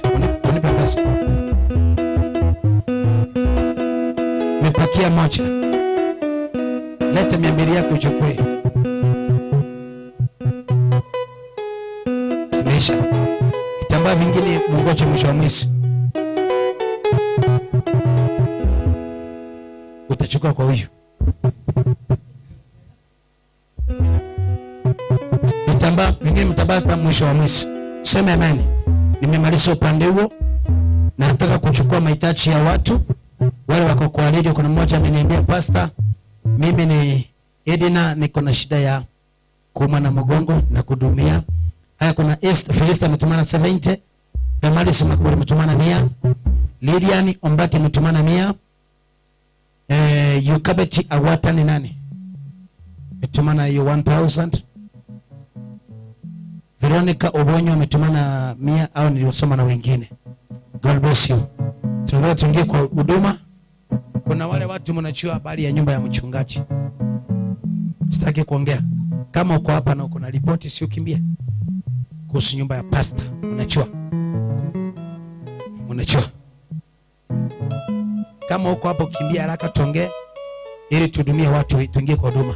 Nataka kuingia kwa deliverance. Aya, simameni mahali ulipo, weka viti hapo kando kwa ukuta. Tunaingia kwa deliverance. Tunaingia kwa deliverance. Tunaingia kwa deliverance. Wale mko kwa radio, uweze ukanifikia kwa TV. Nataka ushike TV yako. Wale kwa radio, shika radio yako. Tunapoenda kwa maombi kwa TV, wakati nafanya deliverance utanyosha mkono tu. Kuna mama ako kwa radio anaitwa Josephine. Mahali popote ulipo, unasikia kitu kinapanda kwenye kifua kikiteremka. Kwenye kifua, weka viti taratibu pole pole. Josephine. Kitu kinapanda kikiteremka. Bwana ananiambia ya kwamba usimame na madhabahu na shilingi 500 anaenda kukufungua. Josephine, kuna msemi wewe na kuuma, nasikia vitu vinakudunga kutoka chini. Tumana sadaka yako ya 500, alafu weke machi na chumvi kidogo kwa beseni. Nikianza kuomba lazima nitakuombea. Kuna mwingine ako kwa TV, kichwa kinakuuma, hata kuna vile ukiangalia unasikia hauna amani. Nataka nikuombee. Bila tumana sadaka yako ya 500 shillings, uchunganishe na madhabahu haya. Inua mikono juu, kila mtu achunge mfuko wake. Toeni viti ya baraka Masha.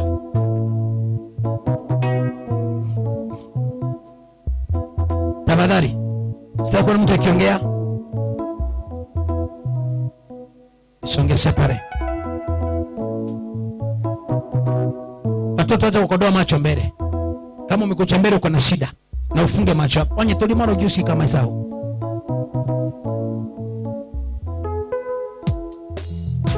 Ufungulie macho chupa 4. Hiyo yenye lipaki. Usifungue tu. Pele yenye lipaki.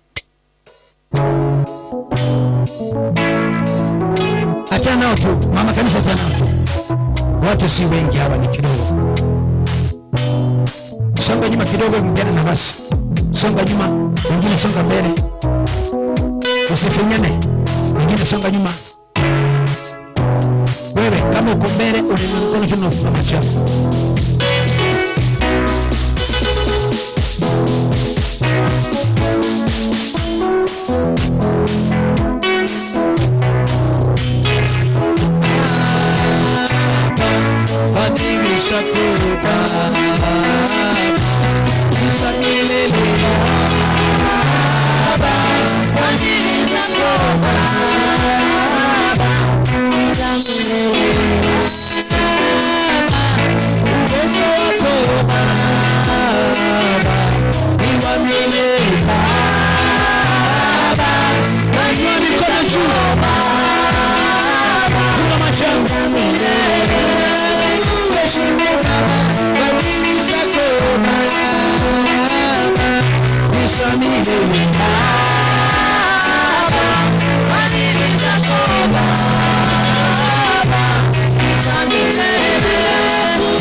wote miwili.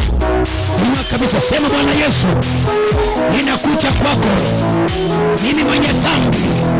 Futa jina langu kwa kitabu cha mauti, uniandike upya kwa kitabu cha uzima. Asante Yesu kwa wokovu. Kuanzia dakika hii maisha yangu hayatafungwa tena. Punguza keyboard. Sitaki pite sai keyboard. Sitaki mambo ya pite keyboard. Nataka strings peke yake. Kila roho inayotesa watu wa Mungu, inatoa mikono yako juu. Kuna nguvu ya Mungu inapunguza kidogo keyboard. Kuna nguvu ya msichana. Enda kule nyuma. Kule nyuma. Kuna nguvu ya Mungu inaanza kutembea. Kila maagano walioweka, kila madhabahu walioweka, ninaanza kuachilia fire. Ninaanza kuachilia moto. Ninaanza kuachilia moto. Ninaanza kuachilia moto. Ninaanza kwa Ashareti hao wameanguka. Naanza kuachilia moto. Naanza kuachilia moto. Naanza kuachilia moto. Yes. Yes. Yes. Kamera upande huu. Kamera upande huu. Pokea. Funguliwa. Pata neema yako. Pata kibali chako. Funguliwa. Funguliwa. Aliyefungwa. Funguliwa. Funguliwa. Yes. Yes. Maji tosha. Funguliwa. Funguliwa. Funguliwa. Neema ndiyo hiyo. Asha. Asha. Asha.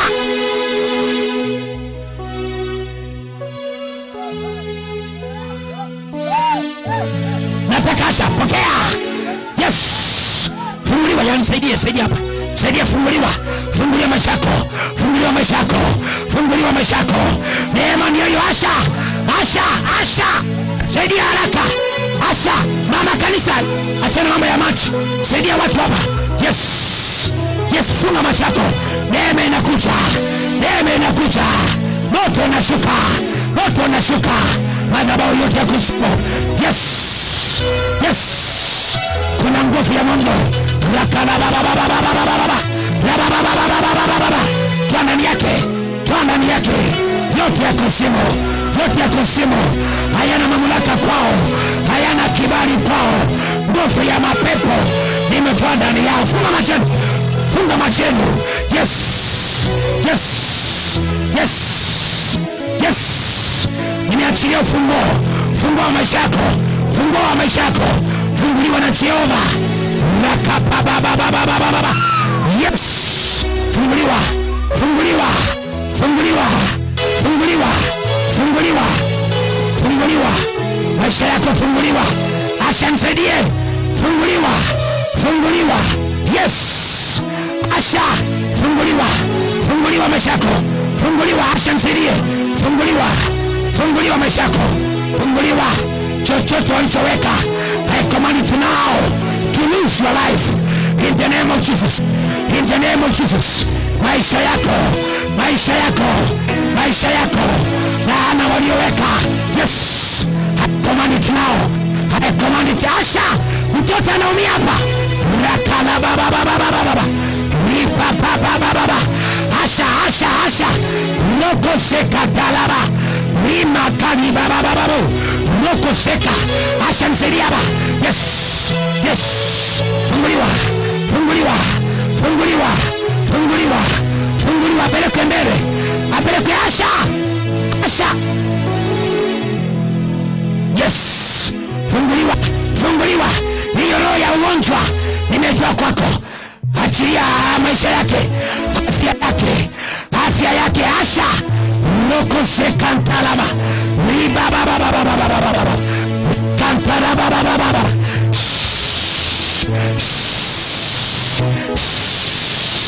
Kila madhabahu ambayo si ya Mungu, kila madhabahu ya kutumwa na shetani, kila madhabahu, kila madhabahu, kila madhabahu, acha, acha, acha, acha, acha, moyo sio Mungu, acha ukonye mema. Yes, funguliwa, funguliwa, funguliwa, funguliwa, funguliwa. Nimeondoa yote kwa jina la Yesu. Touch, touch. Funguliwa maisha yako. Funguliwa maisha yako. Funguliwa maisha yako. Funguliwa maisha yako. Funguliwa maisha yako. Funguliwa maisha yako. Funguliwa maisha yako. Imefunguliwa maisha. Laana walioweka nimetoa ndani yako. Maroho waliopanda Charles. Yes. Baba.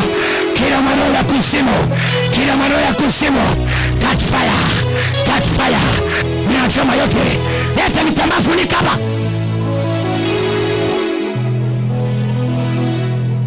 Nyosha mikono hapa. Nyosha mikono hapa. Kuna huyu anatabika vitu hapa. Ametabika vitu hapa. Unaangalia nini? Roho ya kifo. Roho ya kifo. Tunaweka moto. Ninang'oa kila madhabahu. Nang'oa kila madhabahu. Roho ya kifo. Sema fire. Sema fire. Tunang'oa yote walioweka. Ninang'oa yote walioweka. Leta kitu mtoe ile matapishi kwa pale.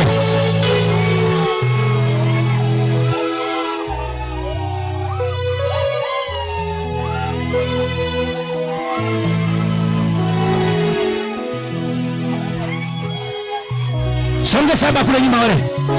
Songe sawa kule nyuma. Vitu nisomee choboni. Songe sawa kule nyuma. Mtu asaidie kushika huyo.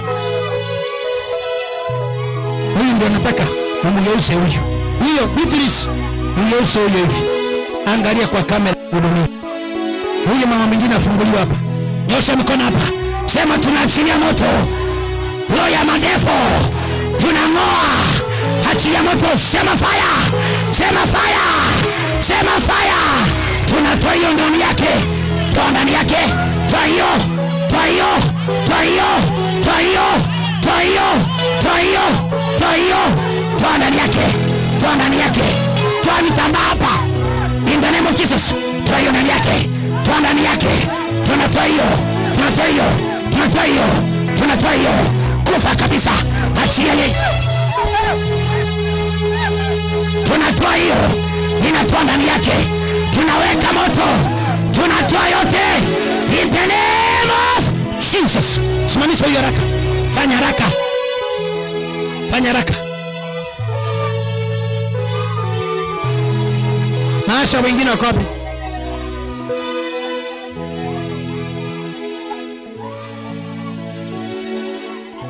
Yosa huyu. Yosa mzuri. Miguu hivyo hapana nataka okay, so hiyo atazunguka kamera. Hivyo. Nyosha mkono kwa kila mtu. Sema roho ya kifo. Sema roho ya kifo. Angalia vile inatoka hiyo. Tetema kabisa. Toka ndani yake. Tunaachilia moto. Mtu akianguka. Tunaachilia moto. Tunaachilia moto. Roho ya kifo. Roho ya kifo. Sema fire. Sema fire. Touch. Touch. Toa yote ndani yake. Toa yote ndani yake. Toa yote ndani yake. Toa yote ndani yake. Toa yote ndani yake. Ninaweka moto kufa kabisa. Kufa kabisa. Achilia yeye. Achilia yeye. Roho ya kifo. Roho ya kifo. Ninafunja hiyo roho. Ninafunja hiyo roho. Mara ya kwanza tunaing'oa. Ya pili tunatoa. In the name of Jesus. Simamisha hii haraka. Nilete huyo. Huyo.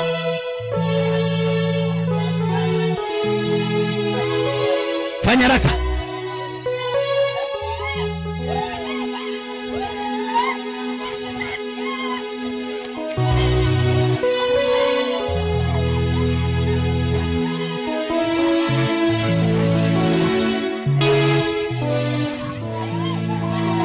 Yote mlioweka.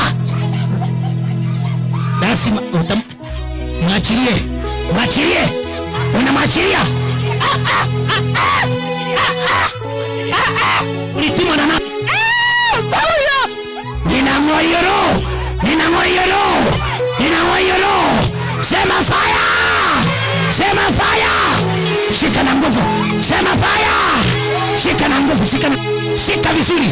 Tunang'oa hiyo roho. Tunang'oa hiyo roho. Tunang'oa hiyo roho. Tunang'oa hiyo roho. Sema fire. In the name of Jesus.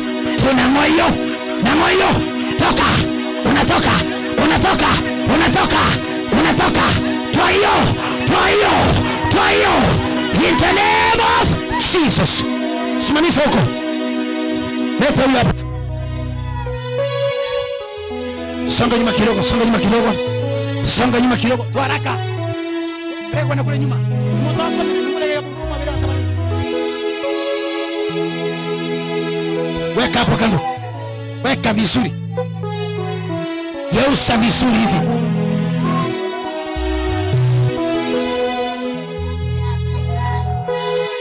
Achilia maisha yako.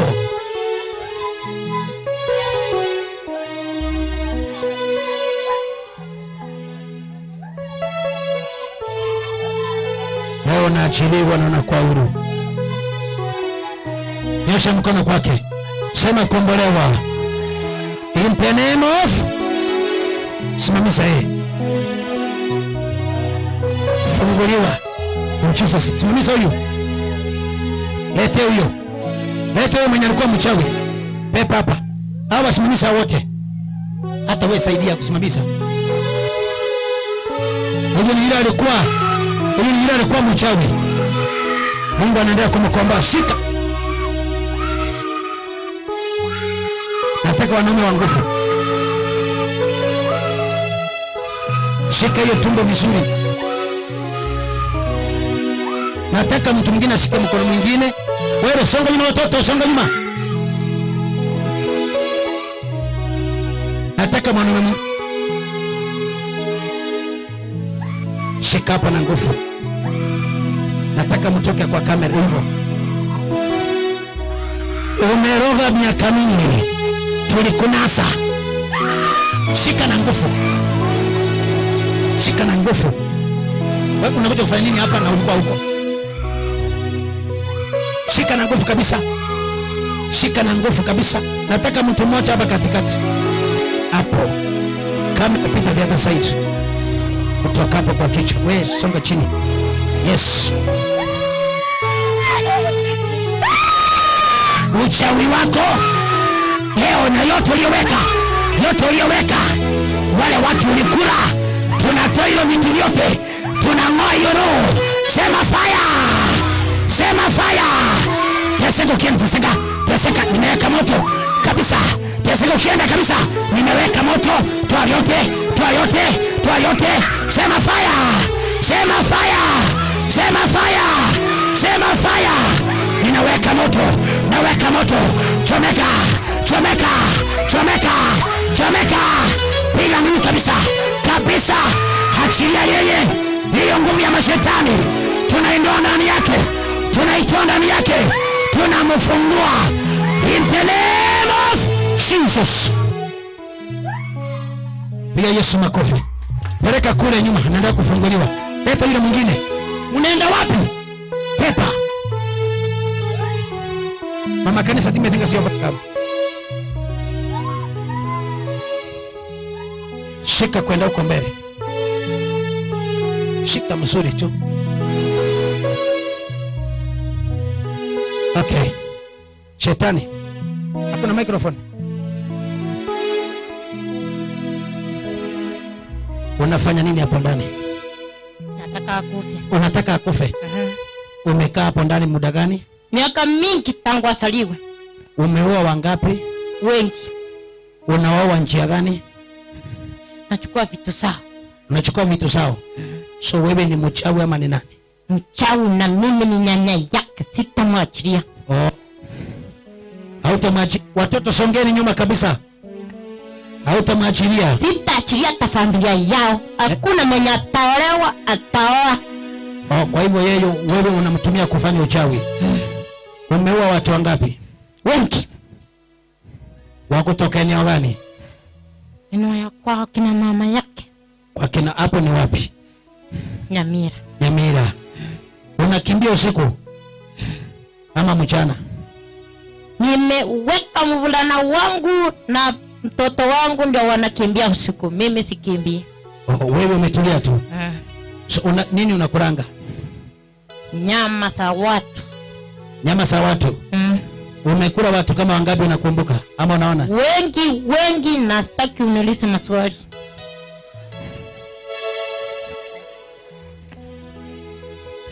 Shetani. Si yako juu sana. Hebu maachilie kidogo. Achilie. Uko juu sana. Unataka nikuulize maswali? Weka mic. Mimi ni nani? Kwa hivyo wale umeua sikuwezi. Utaniweza msichana nataka nimuue. Nani ni yeye? Wa kwake ni wangapi umeua? Wa kwake mwenyewe. Kwake hakuna. Na umempa roho gani ndani yake? Roho mbaya wataelewa na mzee wake. Asielewa na bwanake. Unafanyaje? Nionyeshe vile unafanya. Ndio asielewa na bwanake, nionyeshe. Nionyeshe vile unafanya. Nionyeshe vile unafanya. Ukifanya fanya kabisa tuone. Fanya kabisa tuone. Kabisa. Hata maswali mengi. Sasa tunataka tuache. Songa nyuma. Hiyo mti ndio wa mwisho. Biamore. Eti bia limoroche. Sukama gagari. Moto ni robo mwerio. Unachua tunakosana nyinyi. Huo mti ndio wa mwisho hapo. Hili pepo na kutoka hapa likuingie.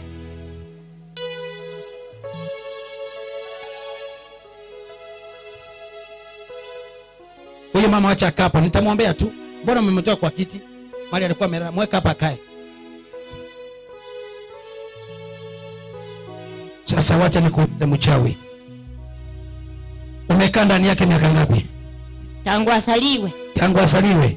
Mbona nakaa kiongozi kwao? Igonero wetenderi. Ndio teta wa mungaini. Awe mjinga.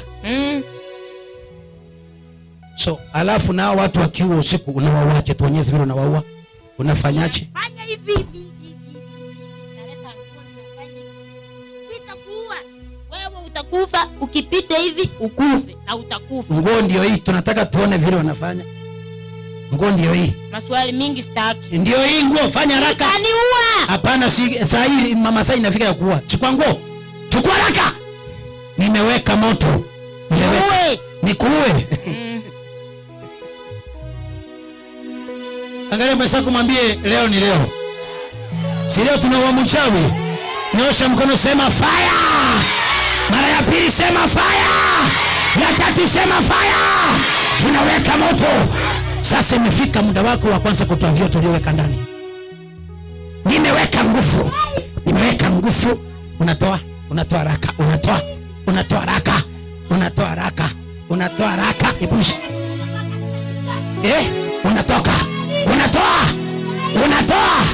Unatoa. Sema fire. Unatoa hiyo. Chomeka. Naachilia moto. Chomeka kila mahali.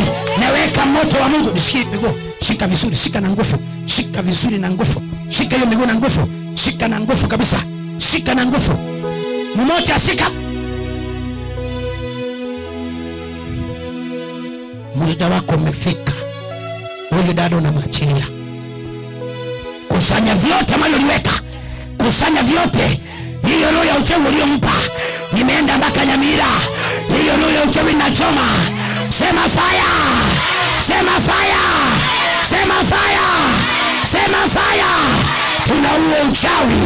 Tunaua uchawi. Madhabahu walioinua kwake. Leo tunang'oa. Ninang'oa hiyo roho. Chomeka. Achilia yeye. Ninang'oa hiyo kwenye misimu. Ninang'oa hiyo. Tunaweka fire in the name of Jesus. Nisaidie machi haraka.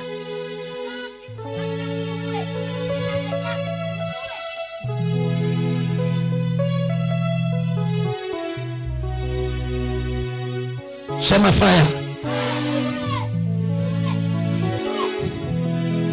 Rusa kabisa. Tunang'oa hiyo. Shika na nguvu. Shika.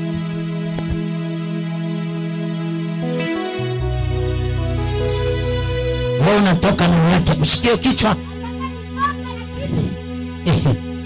Unatoka. Nimeweka roho ya Mungu. Hakuna madhabahu itakayokaa ndani. Achilia yeye. Toka. ukitaka ukufe. Ukufe. Sema fire.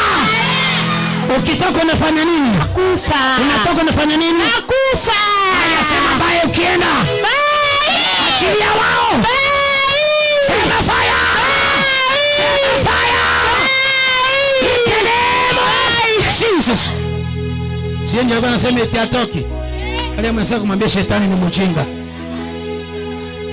Pia Yesu makofi. Mwete.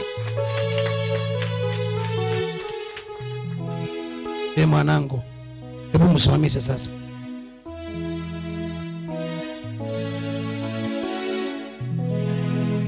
Usimamishe hapa. Ufunge vizuri.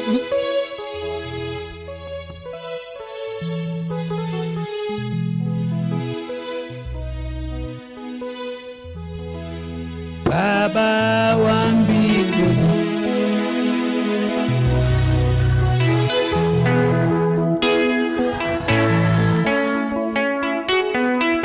Hakuna kama wewe.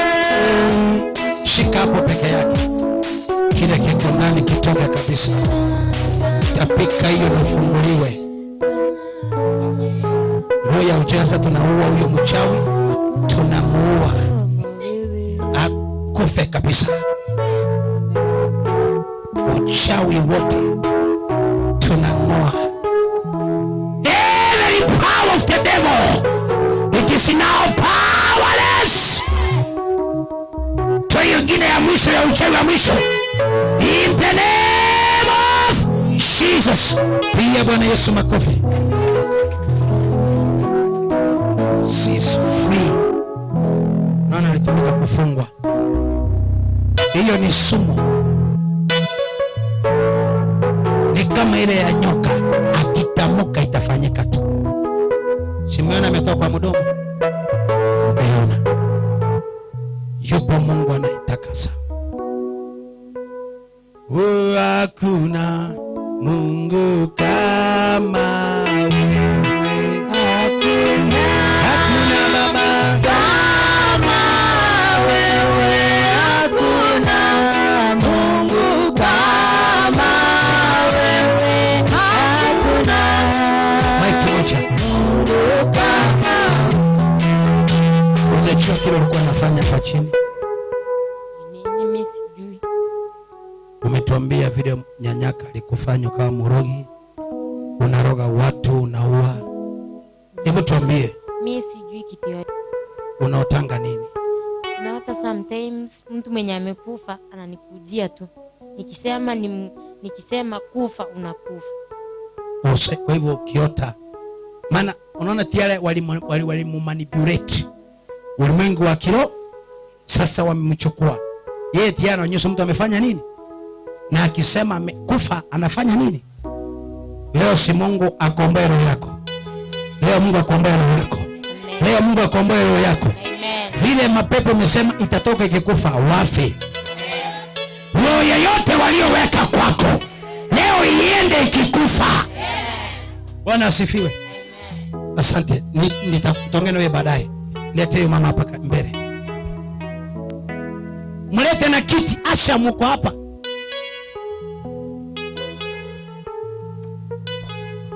Angalia tena, ana kiatu moja. Kiatu moja ndio hivyo kwa madhabahu. Maana yake ni nini? Ni roho ya kifo. Weka mama hapa. Mnapeleka wapi hapo tu? Makosa ya mama nilimwambia tungangane na mapema. Sasa mama, hebu mtu hapo watu waone. Shika na ile serviette. Mama ni kidonda kinanuka. Kidonda. Tano globe sasa kufanya kazi. Unafanya vitu kama mtu elewi. Hivyo. Leta nini karibu. Si kama kamera. Baba njoo karibu. Unaona vizuri? Hiyo watu wacha wana vizuri. Njoo hapa karibu. Njoo. Mwache tu. Hii ni shimo. inatoa mabuu.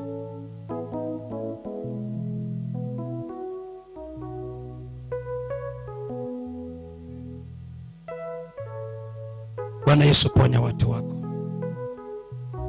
Mama paka ananuka, ukiwa na roho mbaya huwezi kukaa karibu na madhabahu mahali niko. Nyosha mkono kwa huyo mama. Neema, nipe mafuta hapo, anointing hapo. Ile kuna nakatasi ya ready, chupa moja. Fanya haraka. Unastahili kuabudiwa, unastahili wewe.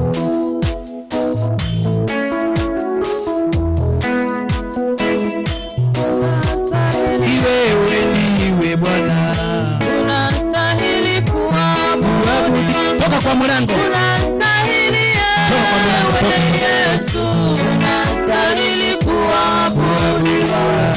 Unastahili wewe ndiwe Bwana. Unastahili kuabudiwa Yesu. Unastahili Yesu, unastahili kuabudiwa. Unastahili Bwana, unaponya. Unastahili kuabudiwa Baba. Unastahili Yesu, unastahili kuabudiwa. Unastahili wewe ndiwe Bwana.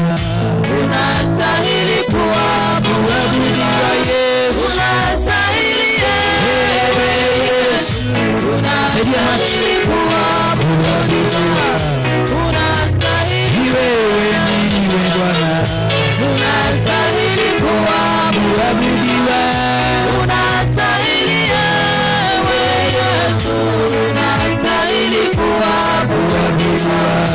Unastahili Bwana anayeponya.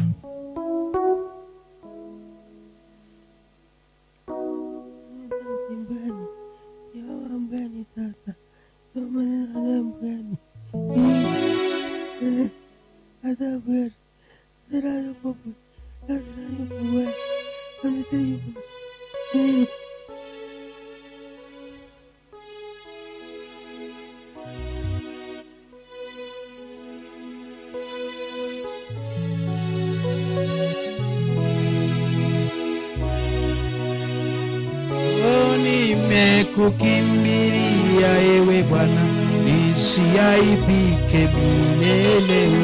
Nimekukimbilia ewe Bwana, nisiaibike milele. Baba, ninaachilia roho ya uzima na uponyaji.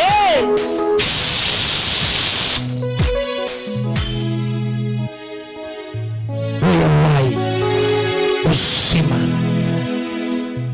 I see the power of God ikasingira huyu mama.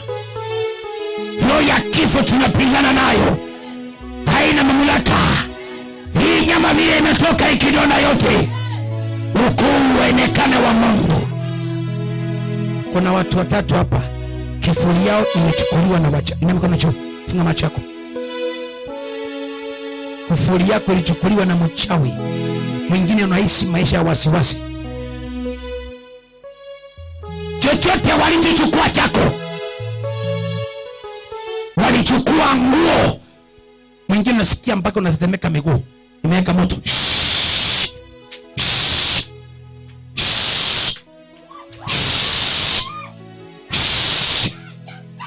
Huyo mpeleke kule nyuma, huyo mpeleke kule nyuma, huyo kule nyuma, huyo. Inua mikono juu. Pepo ya haraka. Huyu ako chini, aletwa hapa haraka.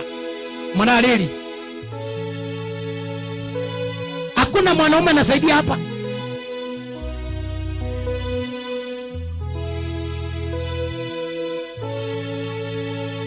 Peleka kule mbele haraka. Peleka kule mbele haraka. Tunadili na hii. Tunadili na hii. Unatoka. Unatoka. Yes. Yes. Shika kwenda chini.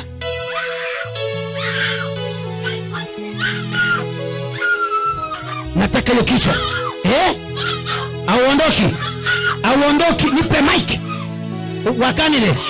Uondoki. Toka kwa mic kwa nini? Wendi. Unadhao ukaa hapo. Unadhao ukaa hapo. Shika kichwa. Unadhao ukaa hapo. Kazi yako ni nini? Kazi yako ni nini? Fanya haraka. Tuambie haraka, kazi yako ni nini? Nimeweka moto. Kazi yako ni nini? Sema haraka kazi yako. Haraka, kazi yako ni nini? Mmetuma mko wangapi? Mko wangapi? Wengi. Mko wengi. Mlikucha hapo lini? Kitambo sana. Mnafanya kazi gani? Ukijua unafanyia nini? Mnafanya kazi gani? Ukijua utafanya nini? Wacha kuniuliza maswali ya uchinga. Mnafanya nini hapo? Fanya haraka. Fanya haraka. Fanya haraka. Haya ni huyo ni moto. Hiyo ni moto. Sasa lazima nitachua. Lazima nitachua. Kazi yenu ni nini? Sema haraka kazi yenu. Sema haraka kazi yenu. Sema kazi yenu. Sema kazi yenu. Sema haraka. Sema kazi yenu. Sema, hebu mwachilie nyote, mwachilie. Sema kazi yenu. Sema kazi yenu. Nimeweka moto kila mahali. Nimefunga haraka hiyo kitambaa na utoke. Nimeweka moto, msaidie machi yangu. Nimeweka moto kila mahali. Utaniambia? Niambie haraka. Niambie haraka, kazi yako ni nini? Kazi yako ni nini? Kazi yako ni nini? Bado ni kufanya nini? Kazi yako ni nini? Hakuna. Au chika kazi yako. Au chika kazi yako. Hauna chochote utakachofanya kwa yule mama. Chochote. Mipango ilikuwa nani alikutuma? Nani alikutuma? Nani alikutuma? Ni baba. Alikutuma fanye nini? Okay, utaki kusema. Aliniambia. Nikioleka sitazaa mtoto. So hautazaa mtoto? Sina mtoto. Hauna mtoto? Sina mtoto. Hiyo ndio roho mlileta? Ananitumia. Mlikamata tumbo yake? Wapi mlikamata? Mlikamata kwa tumbo yake wapi? Fanya haraka, mali mlikamata. Nimeweka moto hiyo roho ya kusimu. Achilia yeye. Achilia yeye. Achilia yeye. Nimefungua hiyo mama. In the name of. Piga Yesu makofi. Nyosha mkono kwa mama, tumalizane na mama. Baba, muinue mama na umponye. In Jesus name. Mpeleke kiti pale nyuma akae. Mama anaponywa. Hii anointing nimekupa, changanya na maji na nini, muoshe vizuri. Tengeneza njia hapa. Sio huyo mora, ni huyu. Huyo wacha enda kae. Karibu Yesu moyoni mwangu. Karibu Yesu. Nipe makofi. Karibu Yesu moyoni mwangu. Inua mikono. Karibu Yesu moyoni mwangu. Tunakupenda. Karibu Yesu. Karibu Yesu moyoni mwangu. Karibu Yesu Baba. Karibu Yesu moyoni mwangu. Karibu Yesu. Karibu Yesu. Karibu Baba moyoni mwangu. Karibu Yesu Baba. Karibu Yesu moyoni mwangu.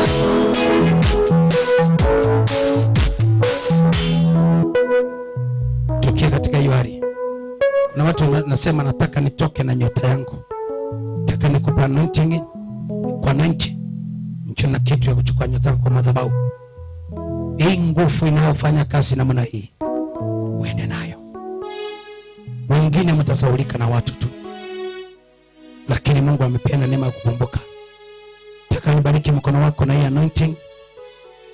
Nipe anointing.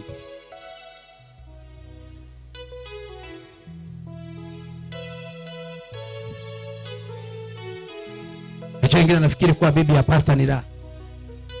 Kwa bibi ya pastor ndio mateso zaidi. Tabari kuambia hilo ujui. Kabla ya hiyo nataka watu wa TV wawili, wale ambao wameona huyo mama vile ako na kidonda, wale wameona huyo vile anateseka hapo, wapige simu mahali walipo, waseme wenyewe. Maana mko ndani hapo mnasema, kasema mtu akasema wale pia uko kwa radio, msikia vile wachai wanasema na vile wanatesa watu. Wende kama pia umetesa, huyo anapiga shule wa TV ama ni wa radio. Mama kanisa hata umesubaa. 0714 090261. Nataka mtu apige. Keyboard nimeambiwa isimamishe kidogo. Iko juu.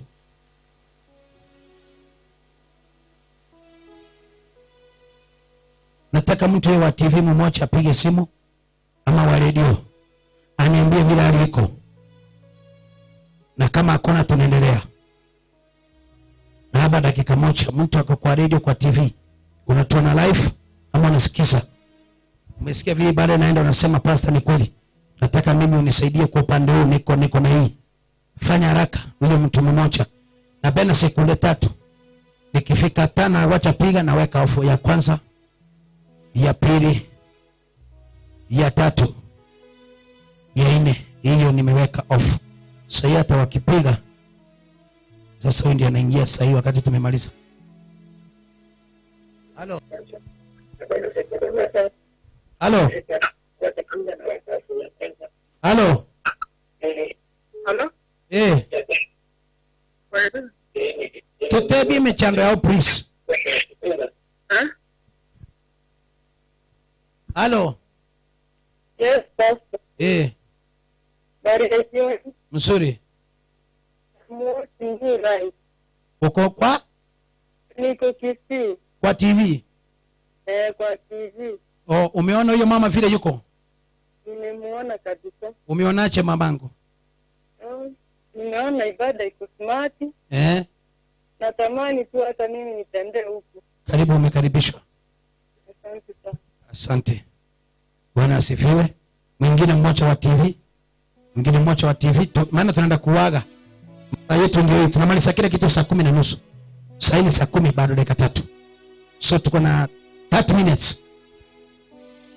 So nataka nia.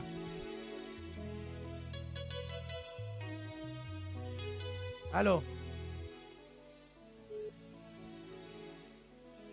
Halo.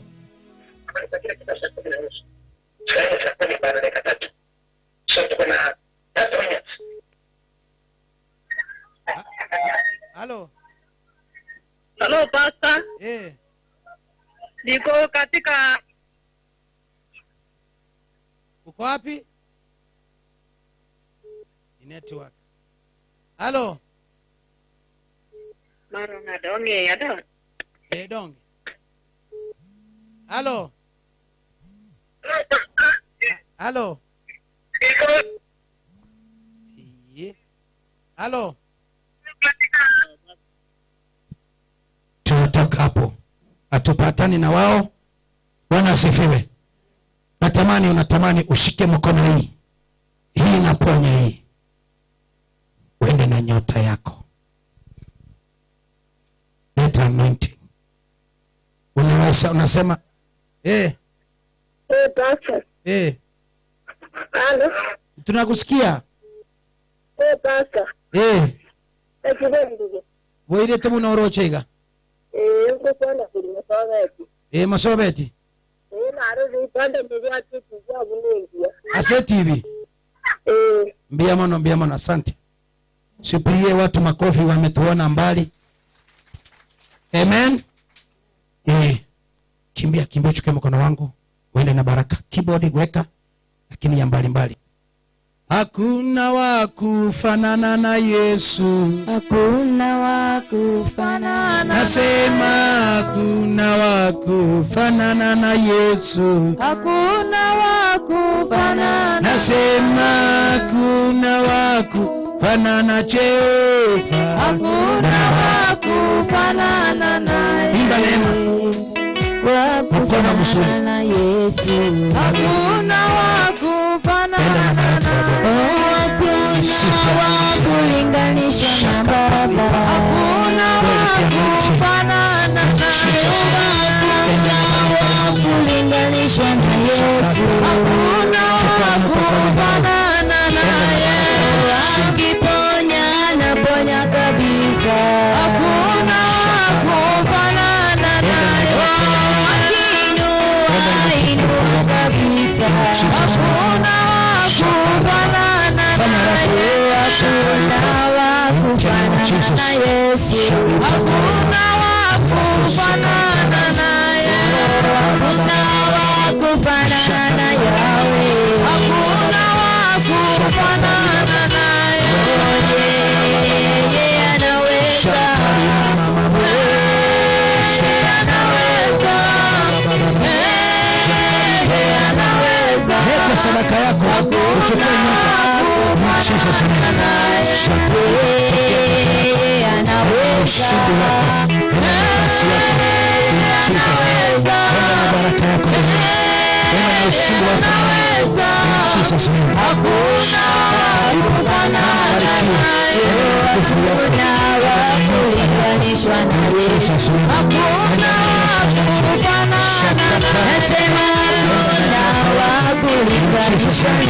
Weka laini, weka sadaka yako na nyumba yako. Unajua kuna kitu hawajajua. Hapo ukikuja kwa madhabahu usalimie naona sadaka, unajidanganya tu. Chona sadaka uchukue nyota yako. Hiyo tu. Hata unisalimie mpaka kesho. Mafuta ichukuliwe hivyo. Nachukuliwa na kitu. Hata ukija na mkono mkubwa na huruma, hakuna kitu, nisikudanganye. God bless you. Toka na nyota. Toka na nyota yako. Toka na nyota yako. Toka na nyota yako. Toka na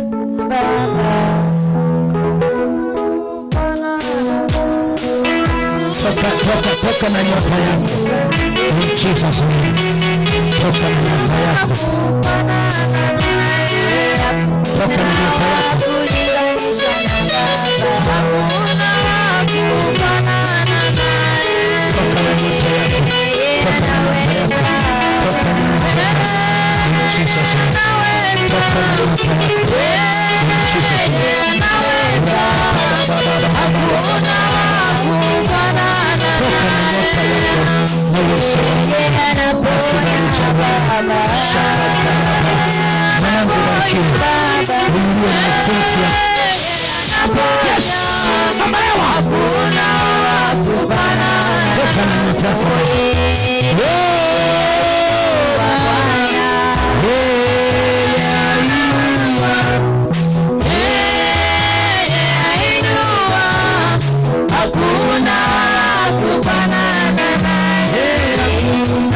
Kufanana hakuna kufanana naye, akibariki hakuna wa kupima, hakuna wa kufanana naye, hakuna wa kufanana Mesia Baba, hakuna wa kufanana naye, ni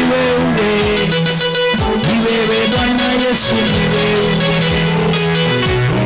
Bwana, ni wewe Bwana, ni wewe Bwana,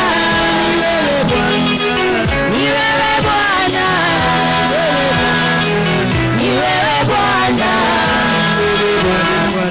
ni wewe Bwana, Yesu ni wewe Bwana, ni wewe Bwana, ni wewe Bwana. Kuna mtu hapa kwa radio, chini kwa TV. Halo. Habari yako? Mzuri. Mimi furahi kabisa kwa hii maombi yako. Mimi nasikia niko ntegerete muno kuranda na gokire muno. Ngayo waga koru. Ngongo koru sigisi maiga kurute. Koru sigisi? Rite menyete. Na kyogote yaba sigisi goro njire yo to kwana ngike sigisi. Raiga? Kwa nige sigisi? Ka bye tumisingi ena mtae.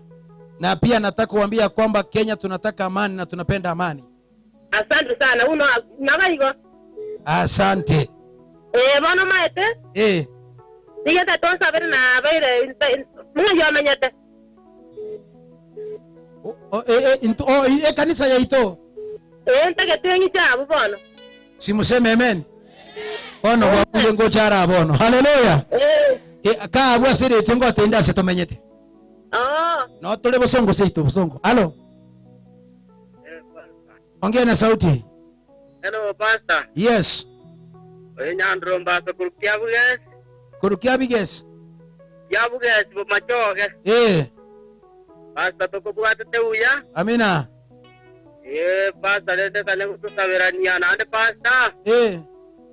Na rota maruma kimbwata maruma na ntago tamakombora wano ngasipa tekini. Kero tamaruma jira ndagende ine baraka ya jira inaenda, lakini tutaidai kwa jina la Yesu.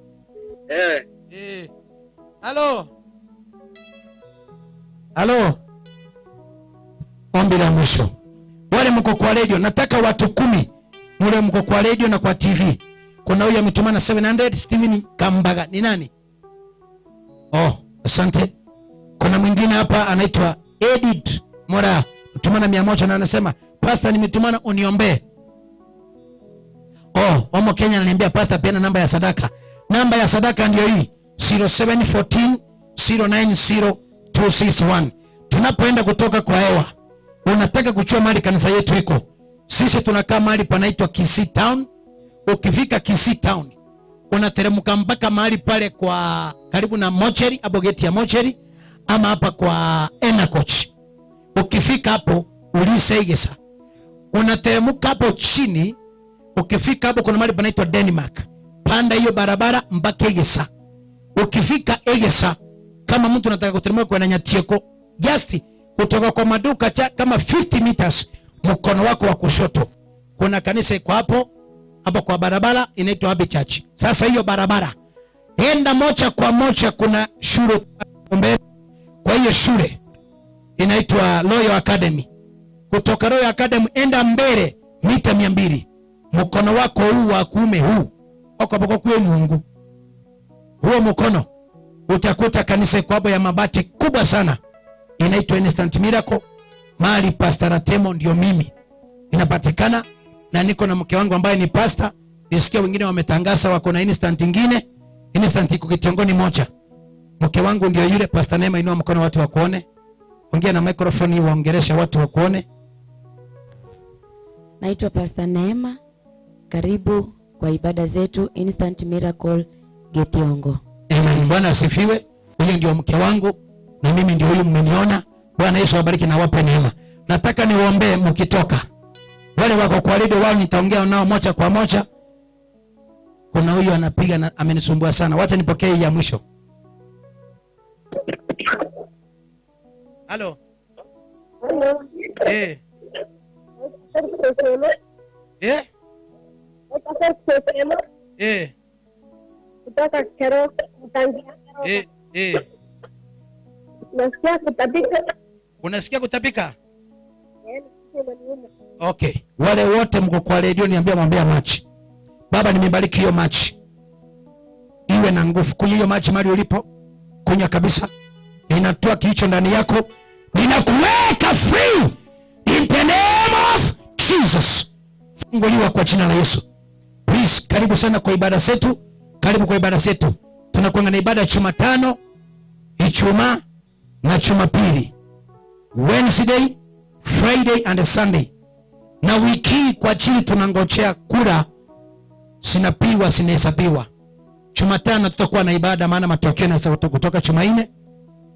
Na wengine waende kwa Jumatano mtakuwa kwa shamra. Bwana be sifa.